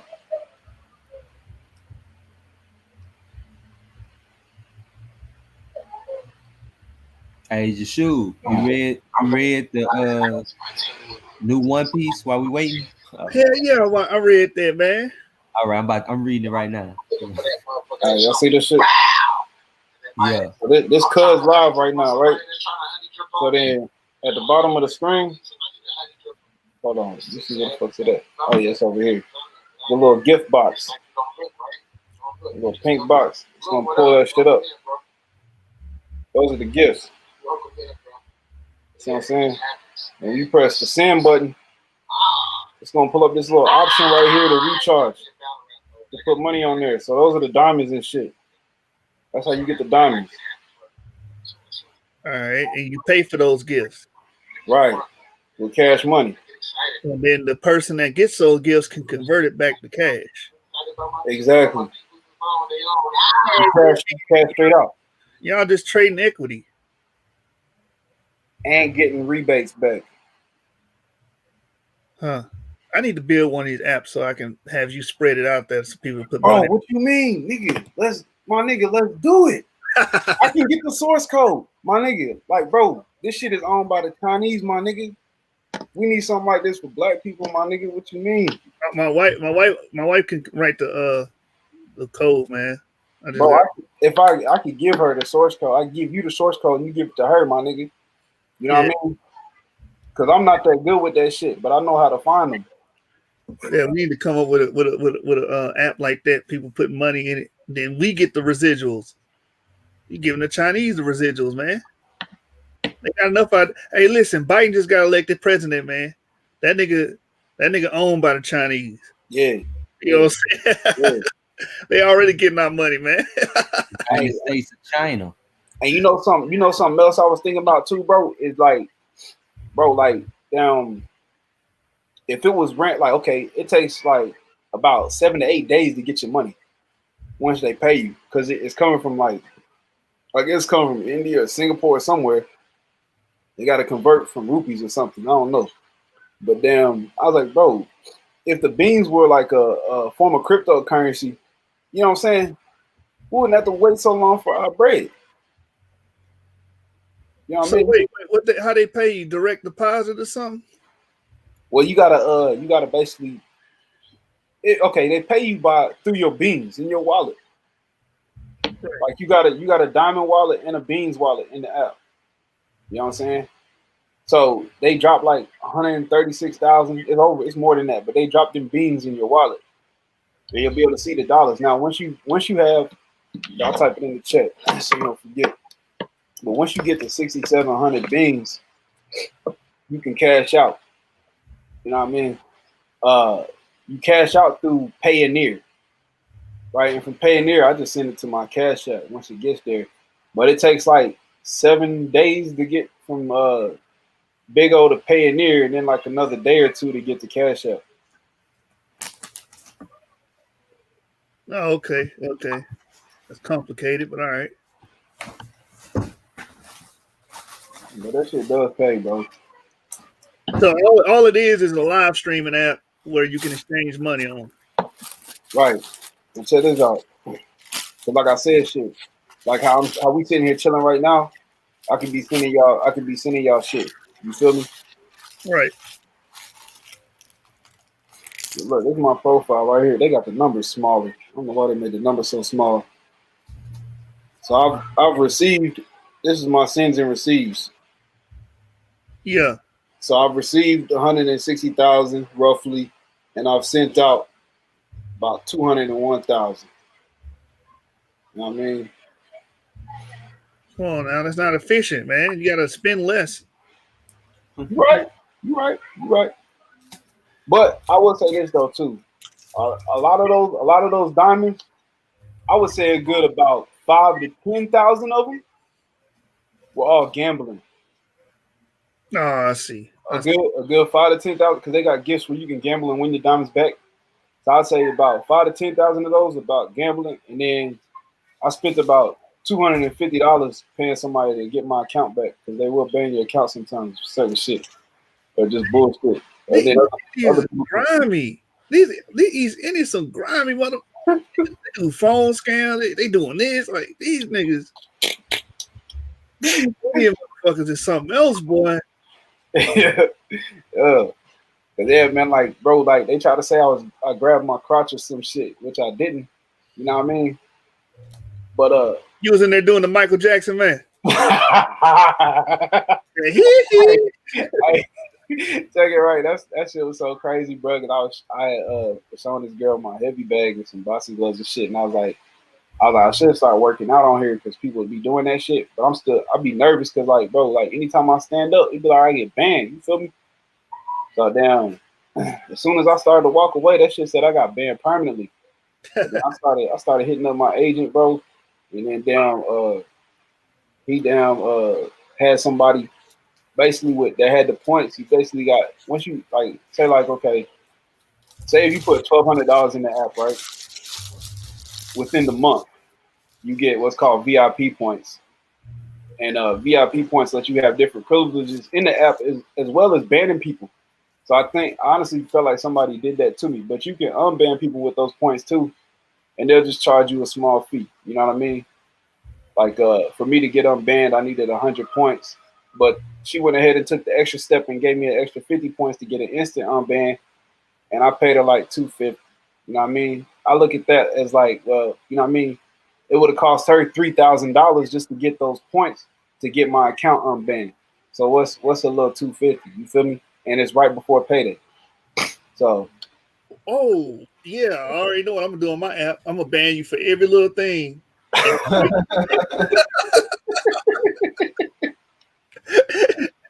And make you pay $3,000 to get it unbanned. Ooh, it's gonna be shit. We're be swimming, boy. We're gonna be like Scrooge McDuck, man. Cause you know it's so crazy, bro. They've been banning the females almost like for everything now. It's like they're getting more strict. Like, bro, like they can't show no cleavage or nothing no more. And they get like, damn. Yeah, think about East Asian countries, they're way, way more, you know, saying strict than America. America just a loose ass hole. Nah, bro, that's not true because check it right. Every country on there has different restrictions. Because when you go to the Philippines, oh man, bro, everything goes. Man, yeah, almost everything except for nudity. You feel me? But they be damn near like that. You know what I mean? They be baby rolled up and everything, but then at the same time, they don't get paid shit. You know what I'm saying? Like, you know what I mean? Like they get their minimum quota they have to hit only pays them $30 a month. Damn. Yeah. But then again, $30 a month to them is probably like fucking that's rent. Goddamn car note probably. Yeah, go to Thailand, you balling. You hear me? Yeah, bro. Because I ran into this South African kid one time, and I was trying to ask him, I'm like, yo, what's your quota? He was like 80K. I was like, hell yeah, that's a good motivated brother right there. But bro, what's the minimum? You know what I'm saying? And he was like, oh man, it's like 5,000, but they only pay you like a few dollars for that shit. You know what I'm saying? But then at the same time, other countries have different conversion rates. You know what I'm saying? Like Nigeria, they only got to make 10,000. The UK, they only got to make 20,000. The reason it's so high over here is because you got Ray J and all them niggas over there, motherfucking Kyle Massey. You got Notch, like a lot of big producers and shit like that. And all these celebrities, you got T.I.'s wife over there. You know what I mean? So them niggas came over there and started fucking shit up during the lockdown. You know what I'm saying? Yeah. Started running that bag up. So them niggas made the quota for America higher. Man, if you can get USD in Dominican Republic, man, you can get a nice apartment for $100 a month down there. Man, I'm trying to see. Nice apartment. I'm trying to see what's the living conditions like though. Where at? $100 where? In DR. Yeah. Oh, DR? Yeah. You all right?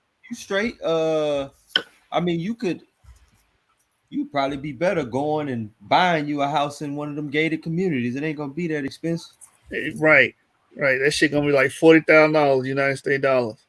Go down there, buy you one of them houses, have you some high hedges, pool in the backyard, whole 9 yards. Like a place, like one of them little villas they be having.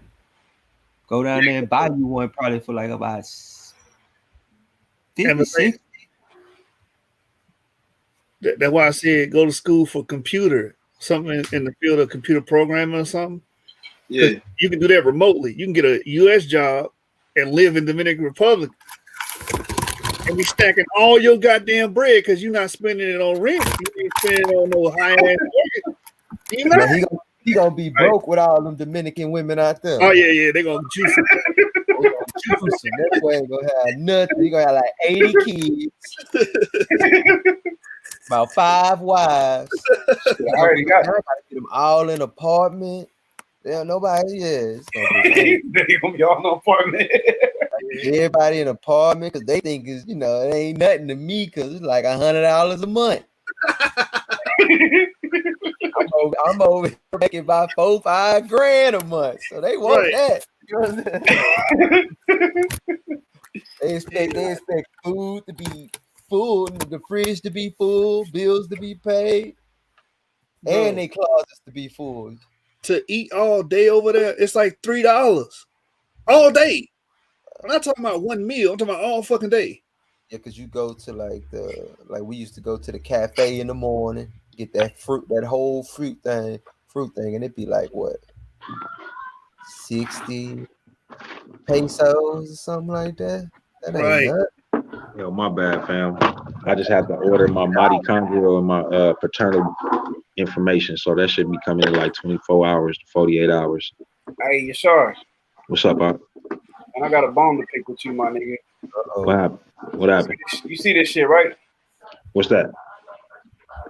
Man, that was my tent, man. I told y'all about to start that shit months and months and months ago, man. Well, what's she looking like? Man, listen, we ain't even gonna talk about that. we about to start over. Hey, look. Hey, are you trying to start over? It's all good. It's all good. You learning. Nah, but look, I fucked around. I fucked around and did some fuck shit, my nigga. I know. Say again. Hey, watch. You can't cuss on here, bro. Oh, you can't. Oh, my fault. No, you good. Organic or no? That's all I want to know. Say again, bro. Are you doing it organic or no? I mean, I try to buy all organic nutrients, but it's all hydro. Oh, so definitely no then. Well, deep water culture is. Oh yeah, I did that back when I was staying in Seattle. That's not easy to do, bro. The hydro is not easy. You really have to be on your P's and Q's when you're dealing with that. But you know what though, bro? Like, okay, so check it right. I was, you know what I mean? And matter of fact, bro, you can leave them niggas in there for like 2 or 3 months, and they'll be like big as hell. You don't gotta feed them. So I'll say it's actually easier, but at the same time, feed them. Bro, bro. Listen, I don't experience a lot of shit, man. Cause look, I understand during the veg state that they'll grow a lot under not as much intense light, and they'll grow tall as long as you keep them in that state. I do understand it. Yeah, but check this, no right? food at all. Right. No, not no food at all, but like the same food basically. But I'll say like this though. I started out with auto flowers, which was terrible. Yeah, I agree. Because I put a whole lot of money into feeding them with a little bit of product that wasn't even potent. You know what I'm saying? And then I had a Kush plant, ACS Valley Kush, that was getting so big. Say again? They don't grow enough. With the auto flowers? Yeah. Yeah, hell no. Yeah, I figured that out, bro. I grew about a sativa or a sativa dominant. They grow a lot, bro. And get Yeah, a scrog and do a sativa or a sativa dominant and use a scrog net. And you'll have so much. I got like a quarter of a pound off one plant in a 4x4 tent. True. Yeah, bro. So I was trying to figure that out too, because I started growing that Kush plant back in April, and I was growing the auto flies basically around it.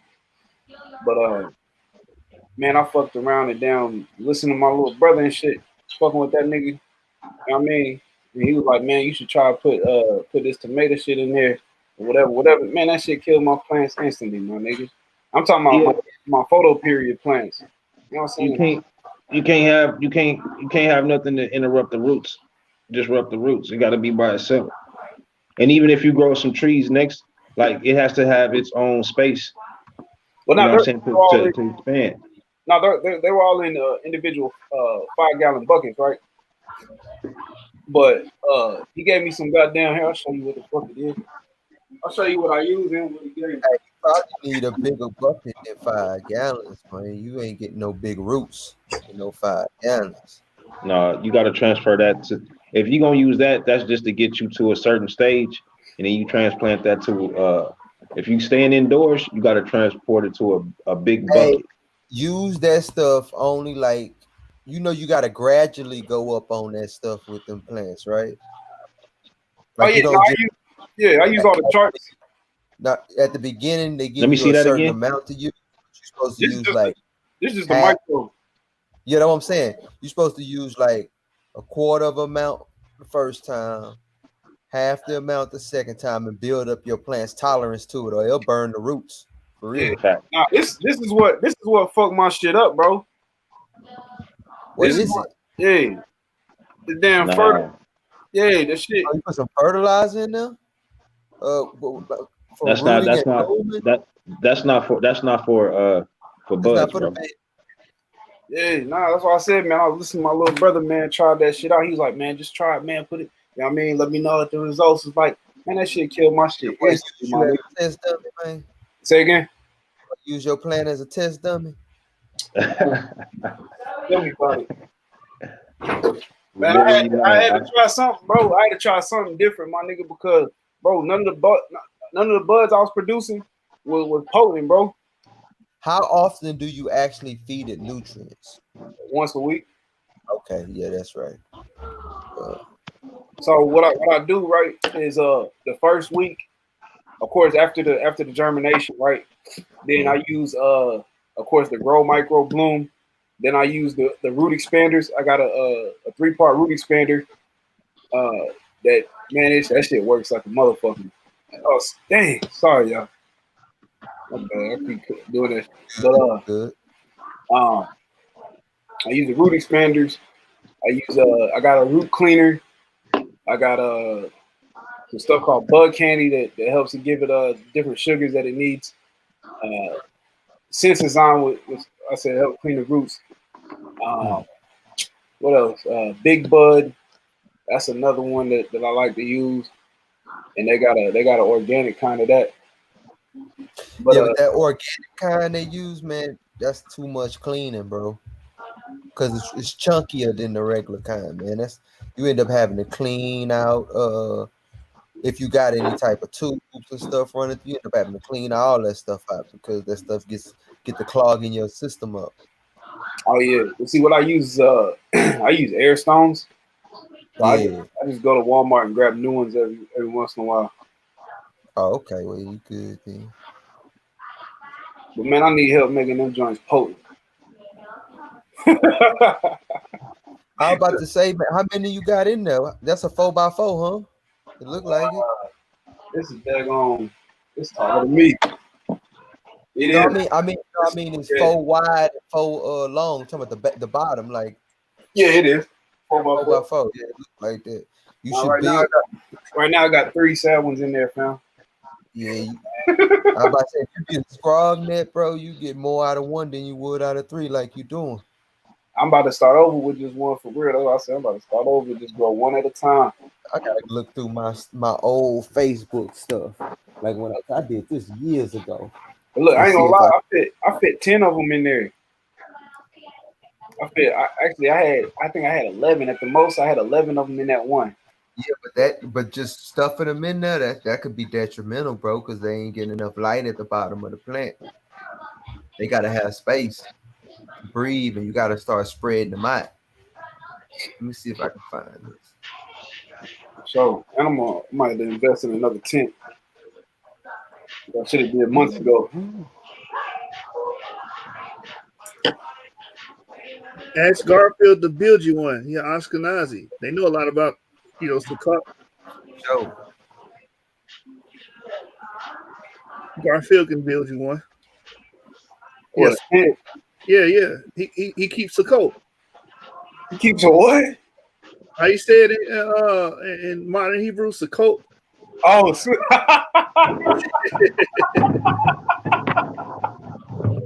it took me a minute to figure out. My nigga said he be keeping the tents, man. Hey, Oh, slow. You see this right here, bro? Yeah, that Fox Farm. Right. This one right here, you can use this in all stages. Right? You see that? Yeah. It's what you need for the beginning of your stages. Your stage, you know. Right. Then this one right here, when you get your buds, this is the one that you start using to get your buds to grow big. Get your hold on. There you go. To get your it's called tiger blood or tiger bloom, excuse me. This right here get them buds big and to get them the resin on them buds, have them looking real crystal. Word. Hey, you see this right here? This is a scrog net. That's what I had on me. See how that net spread that? Well, look. Let me make it big again. Oh, no, that was beautiful, bro. See how that net spread that out like that? Yeah. So out of one plant, you end up with about a quarter of a pound, bro. Straight up. You did that by topping? Was you topping the plant? Yeah, I was topping it. Yeah. But what happens is, see, if you spread it out like that, all those tops become like the bottom stem of the bud, like the bottom stem. You see what I'm saying? They become thick and strong, and buds start growing up from them. Right. Yeah. Let me see if It basically becomes alone. It basically becomes like its own head of its plant. Yeah, like look at that one. Let me see. Yeah. Man, can you see it? It's too bright. It's too bright. Let me dim it. You can see it, but it's the light got it too bright. Can you see it now? Yeah. You can see all them them joints. become tops. Yeah, like that. that's right. And then let me see if I can get another good one. Then before you know it, they looking like this. Straight bushes. Yeah, look at that. See all the buds starting to grow on the top like that? Yeah. That's one plant, bro. That thick, that whole thing will be full by the time I'm done. And all you got to do is just keep your top water leaves trimmed, them big fat joints. Don't cut them off, but just trim them so that they can still get the nutrients from them. Look at that. See that right there, boy? That's how they was looking by the time I was almost done. Let me see. See how that bud looking on there? Oh yeah. Yeah, that's how I was looking. The next thing you know, I'm hanging them out in the closet. Yeah. Yeah, what you had the fan up under them?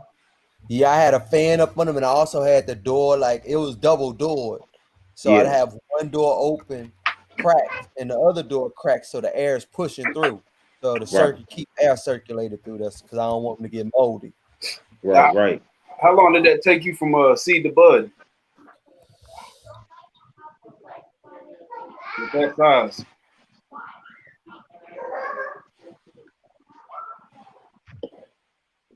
I think his camera probably froze. Yeah, he looked like he froze all the way. But yeah, man, I was in the daggone back chat, man, trying to get invited to this crazy white boy, man. Come on, man. I'm like, man, where my brothers at, man? I need some help, boy. Man, we about to get back on this year, bro. Man, it's on, bro. Listen, bro. I was talking to Cuz earlier. He like, man, let's go to Cali, bro.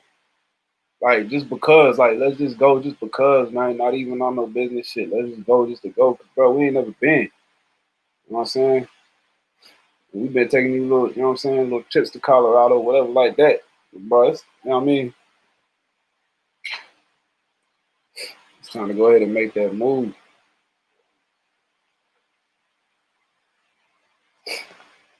But man, look.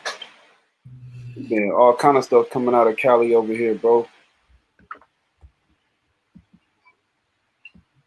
Hey, man. I'm up here talking to them in the back chat about this damn 76% Ashkenazi, man. This shit is crazy. Man, add me to the chat, fam. Hold on, let me see if you got the same Facebook. Oh, is it on Facebook? I thought you talking about on the Hangout. Facebook Messenger. You probably got my old ass Facebook.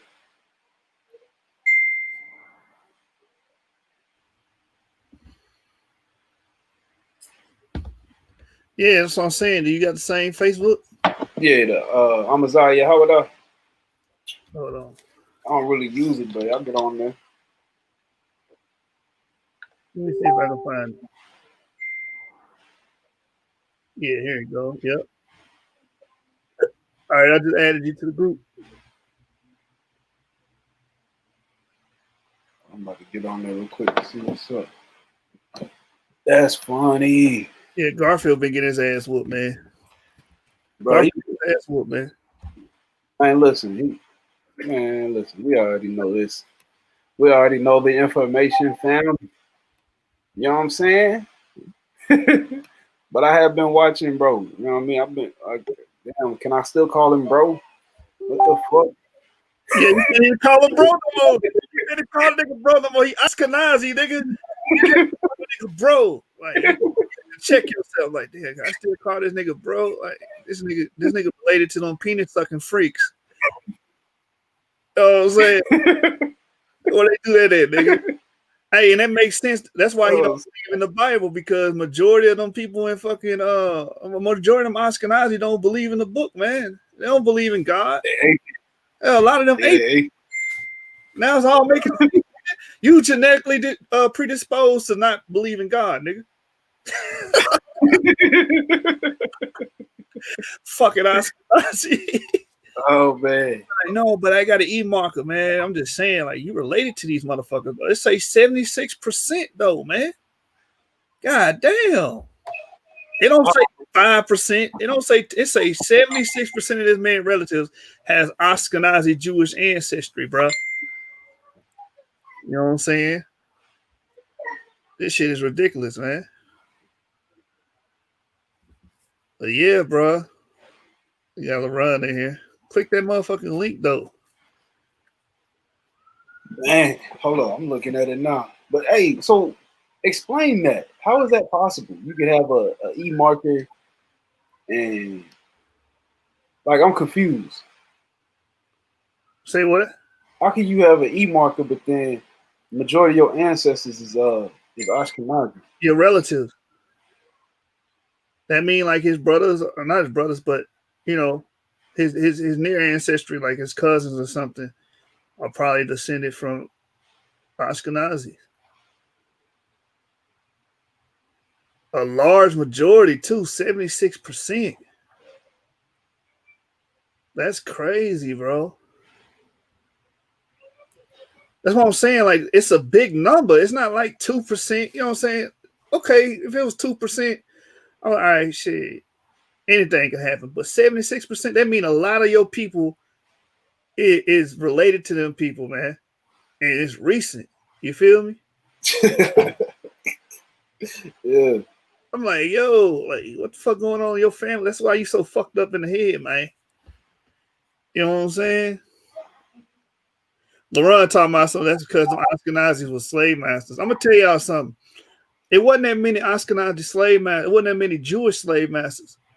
They distort history. Well, all the Jews. No, it wasn't that many Jews, man, having slaves. It wasn't that many. Yeah, they did have slaves, but it wasn't like in comparison. Like, no. I think it was like in America, it was like what 2,500 of them. Right. You know what I'm saying? So they be blowing it up bigger than it actually is, bro. Let me play this while I try to. I don't want no dead air, bro. Let me play this. So damn. The Mandinka liars say that too. Oh, okay, so can I just say this? Can I just ask this question? Just real quick. So when you say the Yoruba, we act as though there's one Yoruban tribe. Like, so this is. I'm trying to be respectful, please. Like anonymous Hebrew. Hold on. Just hear me out. As it pertains to all of these tribes, we have several different tribal groups within the Yoruba. We have several different groups within the Limba. We have several different groups within the Hausa, several different groups within the Degate. We just start throwing out fire after fire. So my question. So this is why you would have different origin stories. Each tribe is going to have. What'd you say? Share your screen again. Oh, I was purposely not sharing it because I'm trying to log in. Okay. I'm trying to log in my 23andMe right now. Oh, go ahead then. My bad. Yeah. I'm just playing it right now, so we don't have no have their dead oral space. tradition. Now, I'm not saying that that's 100% right. The only point that I'm making is the brother said that the only thing that I can be is 100% West African. But when we start to that's what you said, bro. Come on. Hey, Anonymous Hebrew, I wanted to answer your question, King, of what you was talking about. Well, hold on one second. We need to straighten out this. When did I say you were 100% West Africa? When I asked you, are you telling me that the only place that I can be is West Africa according to the last 10,000 years? You said yes. On your paternal side, yes. Okay. The reason. All right, I'm going to share my screen now. This is what you're doing. I'm having a conversation, bro. Hold on. Before we do that, hey, Garfield, I got one up on you, bitch ass nigga. Hey, can y'all see that? What they say right there? 0.0% Oscar. Now, whose is that? That's mine. It's mine. It's my breakdown. Now, I don't understand some of this shit, man. Because what in the world is an African hunter-gatherer? All right. Hunter-gatherers are the A and B haplogroups. They the Paleo-Africans. They the first Africans there. The Khoisan, the Pygmies, Forest people, the Bushmen, them. Oh, okay. Yeah. My niggas. And look, I'm 1.1% of them. I'm not that much of them. I'm 19% Ghanaian, Liberian, Sierra Leonean, and 45% Nigerian. Like a lot of people be 80%. You know what I'm saying? I'm not that much. And that's my haplogroup there, EU290, and my maternal is L. You know what though? I was thinking about you though. I was on his channel the other day, and I'm not trying to argue with nobody, nothing like that. But there was like a couple of them came in there and was like, yeah, so we heard you say you think that your ancestors are the Olmecs. Whose ancestors the Olmecs? They said that to me. I was having a discussion with another brother that was on there before, and I was talking about the Olmecs and all that history with the Mayans. I was talking about the difference with the practice of building pyramids and burying people under the houses. You know what I'm saying? A lot of that stuff I don't think they ever heard before. You know what I mean? But I was like, yeah, they gonna try to come in here, you know what I mean, and get me if I don't, you know what I mean? I was like, I'm just gonna chill, you know what I mean? But I was thinking about you back, and I was like, man, y'all would kill that information with that, you know what I mean, indigenous information. Hey, bring her to the channel, man. I'll smack up on her real quick. Yeah. I'm like, man, little do y'all know, man, I got my own little brother is basically his, you know what I mean, his great grandfather that came from Mexico. You feel me? And I mean, these brothers black as night. You hear me? Yeah. So my haplogroup go back 5,000 years. That's crazy.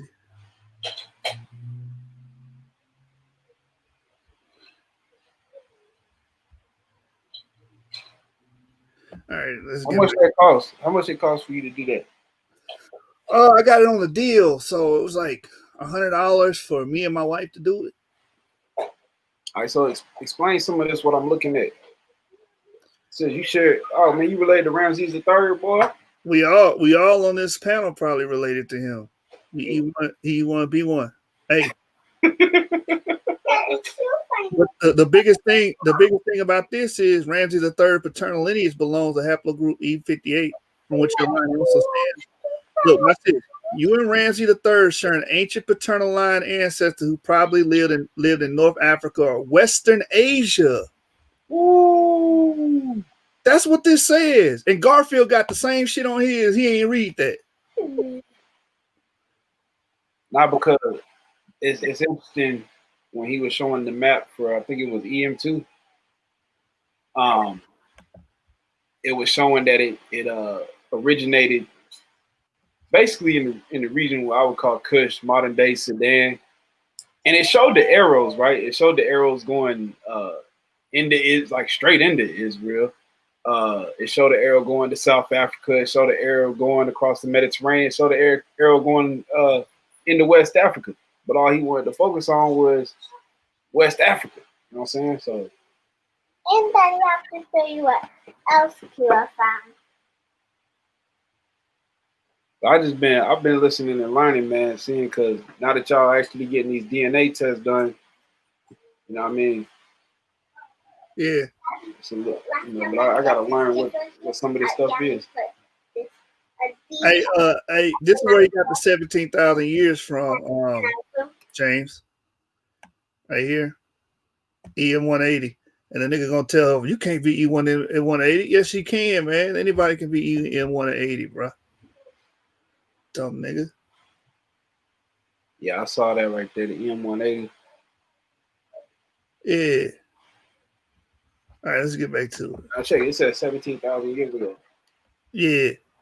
The National Geographic still do the one where they do your ancestral migrations and all that? You can no longer get that. I tried that. Ratchet Craig tried to tell me about that, and that's the one I was gonna go with, but that wasn't available. So I did 23andMe and Ancestry.com.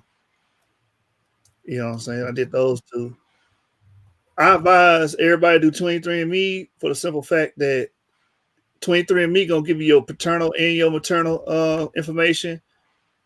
Ancestry.com just gonna give you an ancestry estimate, which tells you nothing.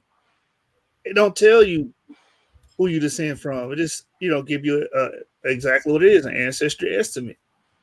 Okay, you had relatives in Britain, you had relatives in Russia.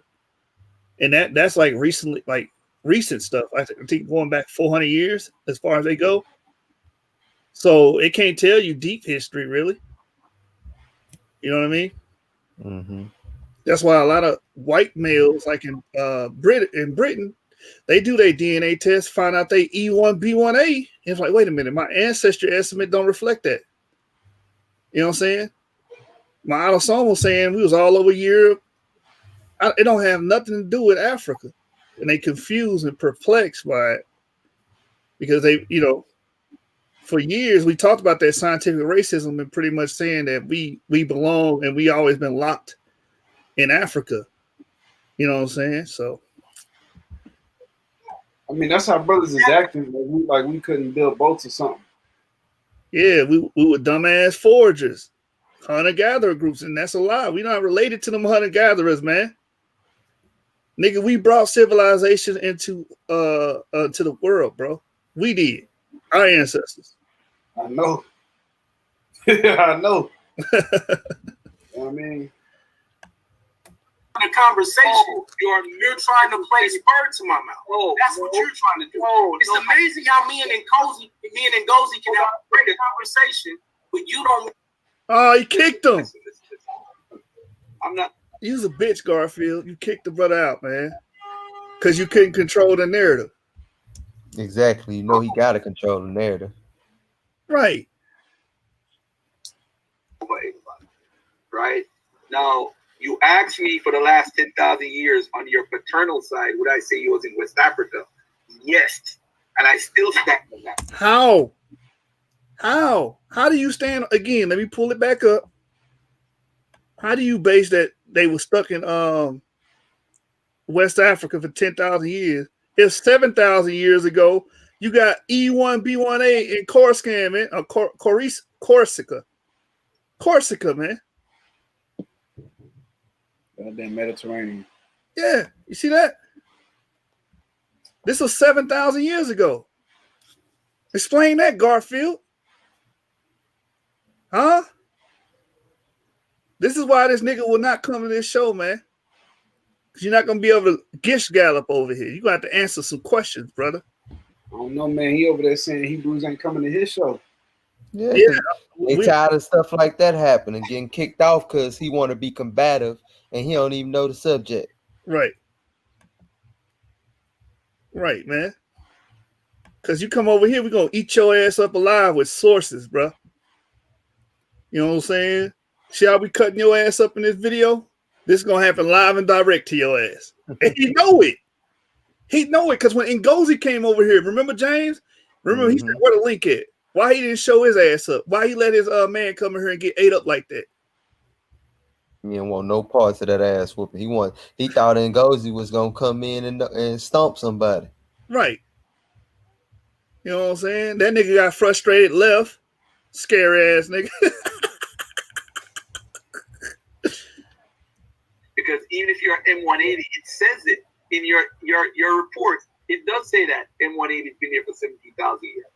I don't have to say it. Your DNA report says it. Okay. Again, hold on. Let me just break that down real quick because people sticking you with that 17,000 years. Even if it did originate 17,000 years, doesn't mean it was stuck there. Because you gotta explain the Corsica DNA, and you gotta explain the Portugal DNA. And we know we was in Portugal. I'm talking about early because they found ostrich eggs. They found African evidence and artifacts in what's the area I'm saying, James? Iberia. Oh yeah. Yeah. So you can't. Everybody knows black people in Iberia, man. So does that mean if they was in Iberia, then that means they wasn't stuck in goddamn Africa? This is the crazy part about this shit.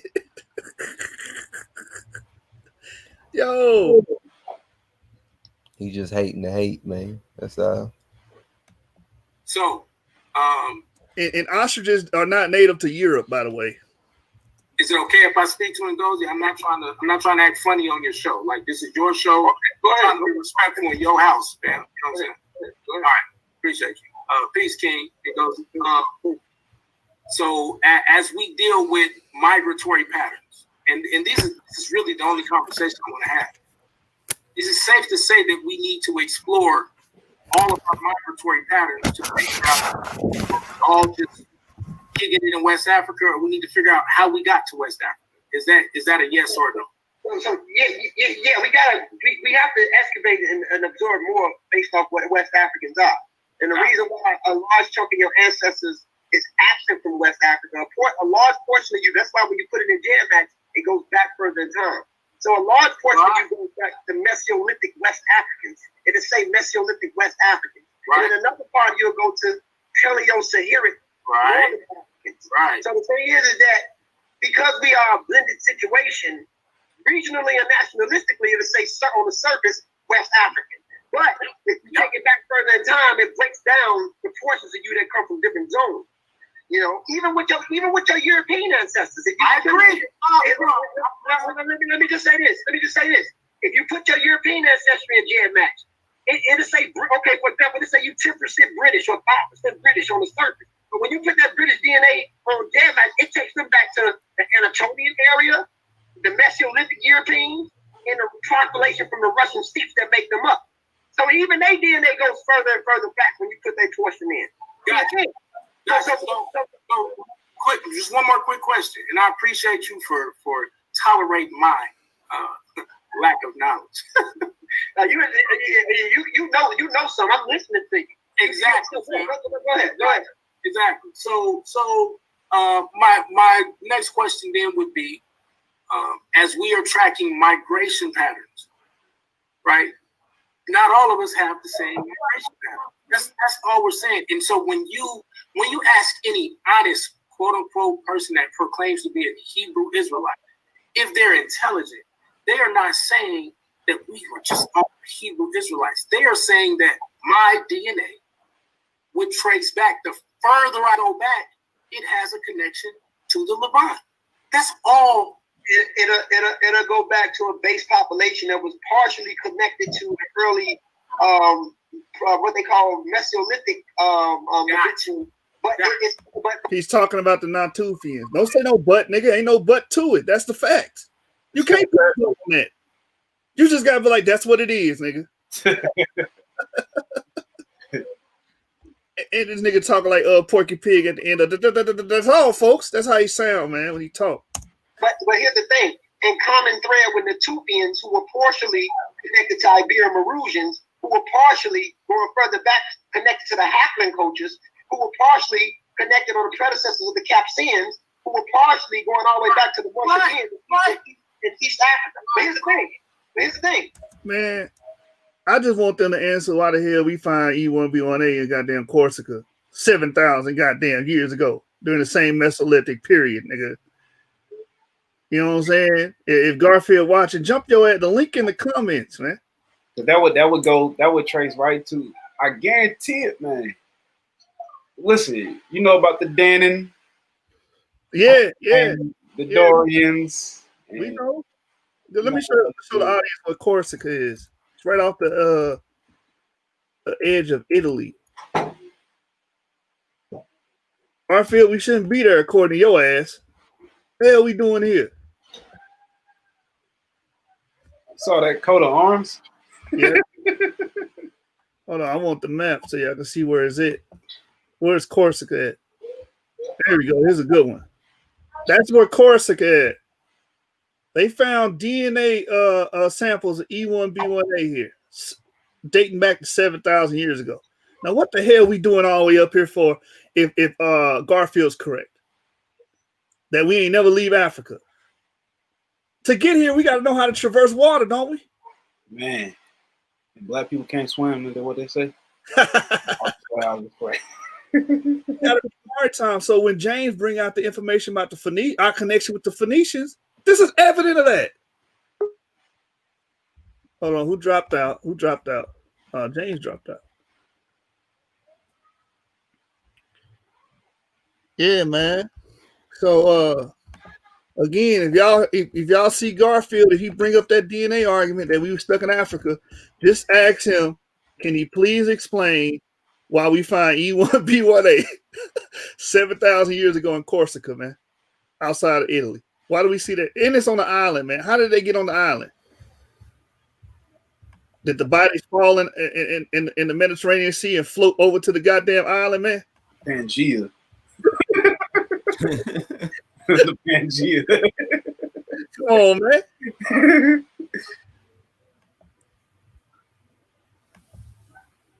What's going on, Adrian?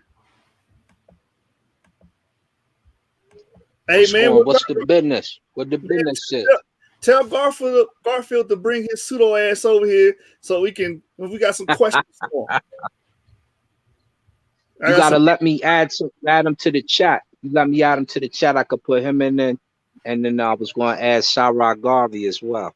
Yeah, I added both of them. But here's the thing. Garfield know that group. Garfield, as soon as he see the group, he went, oh hell no! You know he gonna get them cold sweats. His hand gonna start shaking. He gonna start clutching his chest and shit. Gonna start talking about he gotta put his son to sleep. Yeah, James. Yeah, I gotta go, man. I gotta go. That actually happened. All right, peace, bro. I got my son. No, I'm just saying that's what he would say. Oh, okay. Let me see. Hold on. Let me add him real quick. Let me see.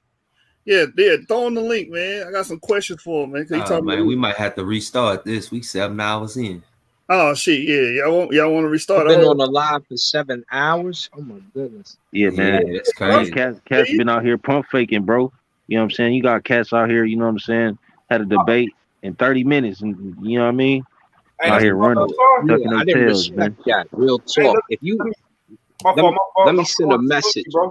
If you hop on the debate league, any debate league, this one in particular, the Source Debate League, do not, if you pull out like a day or two in advance so everybody knows, have a good reason. Don't just be shook, because if you shook, you're not supposed to hop in the debate. You're supposed to stay in the audience. Facts. You know, you can applaud and be, you know, you can be what you are, you know, a watcher. But don't hop on here, you know, and brother that spent this time doing a PowerPoint and you called 2 hours before. Oh, the grits are burning and don't nobody want to hear that. Your personal problems is your personal problems. You gave your word, man.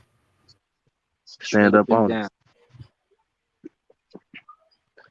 Good to have you over here, Sart. What's good? Yes, sir. What's Shalom, good, family? Shalom, shalom. How y'all?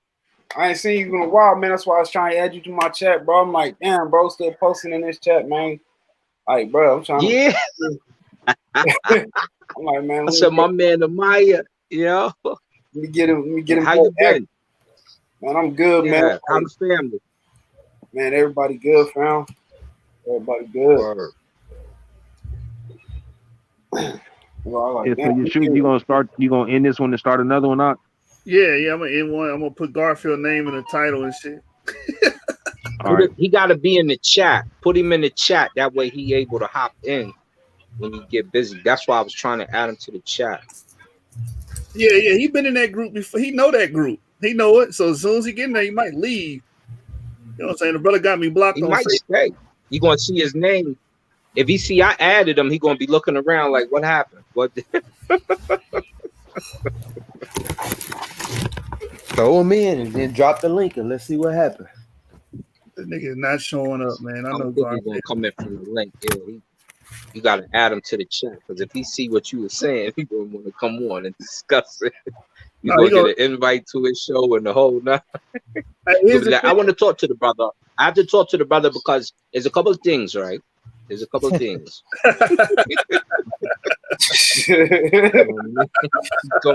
G-Phil gonna be ready for war, yo. He ain't never ready for war. That nigga a flunky in my eyes. We watching the video and we watching him stumble and fumble and make up shit as he go. Like this nigga has not changed in the last 10 years I've known him. He's the same guy. No growth. Same arguments. Yeah, you crush him on one thing, and then the nigga move the goalpost. The hell out of here, nigga. We're not playing with your ass over here. Well, let's make it happen, man. Let's see what happens. I'll give it an hour. If not, I'm going to sleep. All right. I'm gonna start over and I'm gonna drop. Hey, Amazon, just look in the 7 branch group. I'm gonna drop the new link. I got you, family.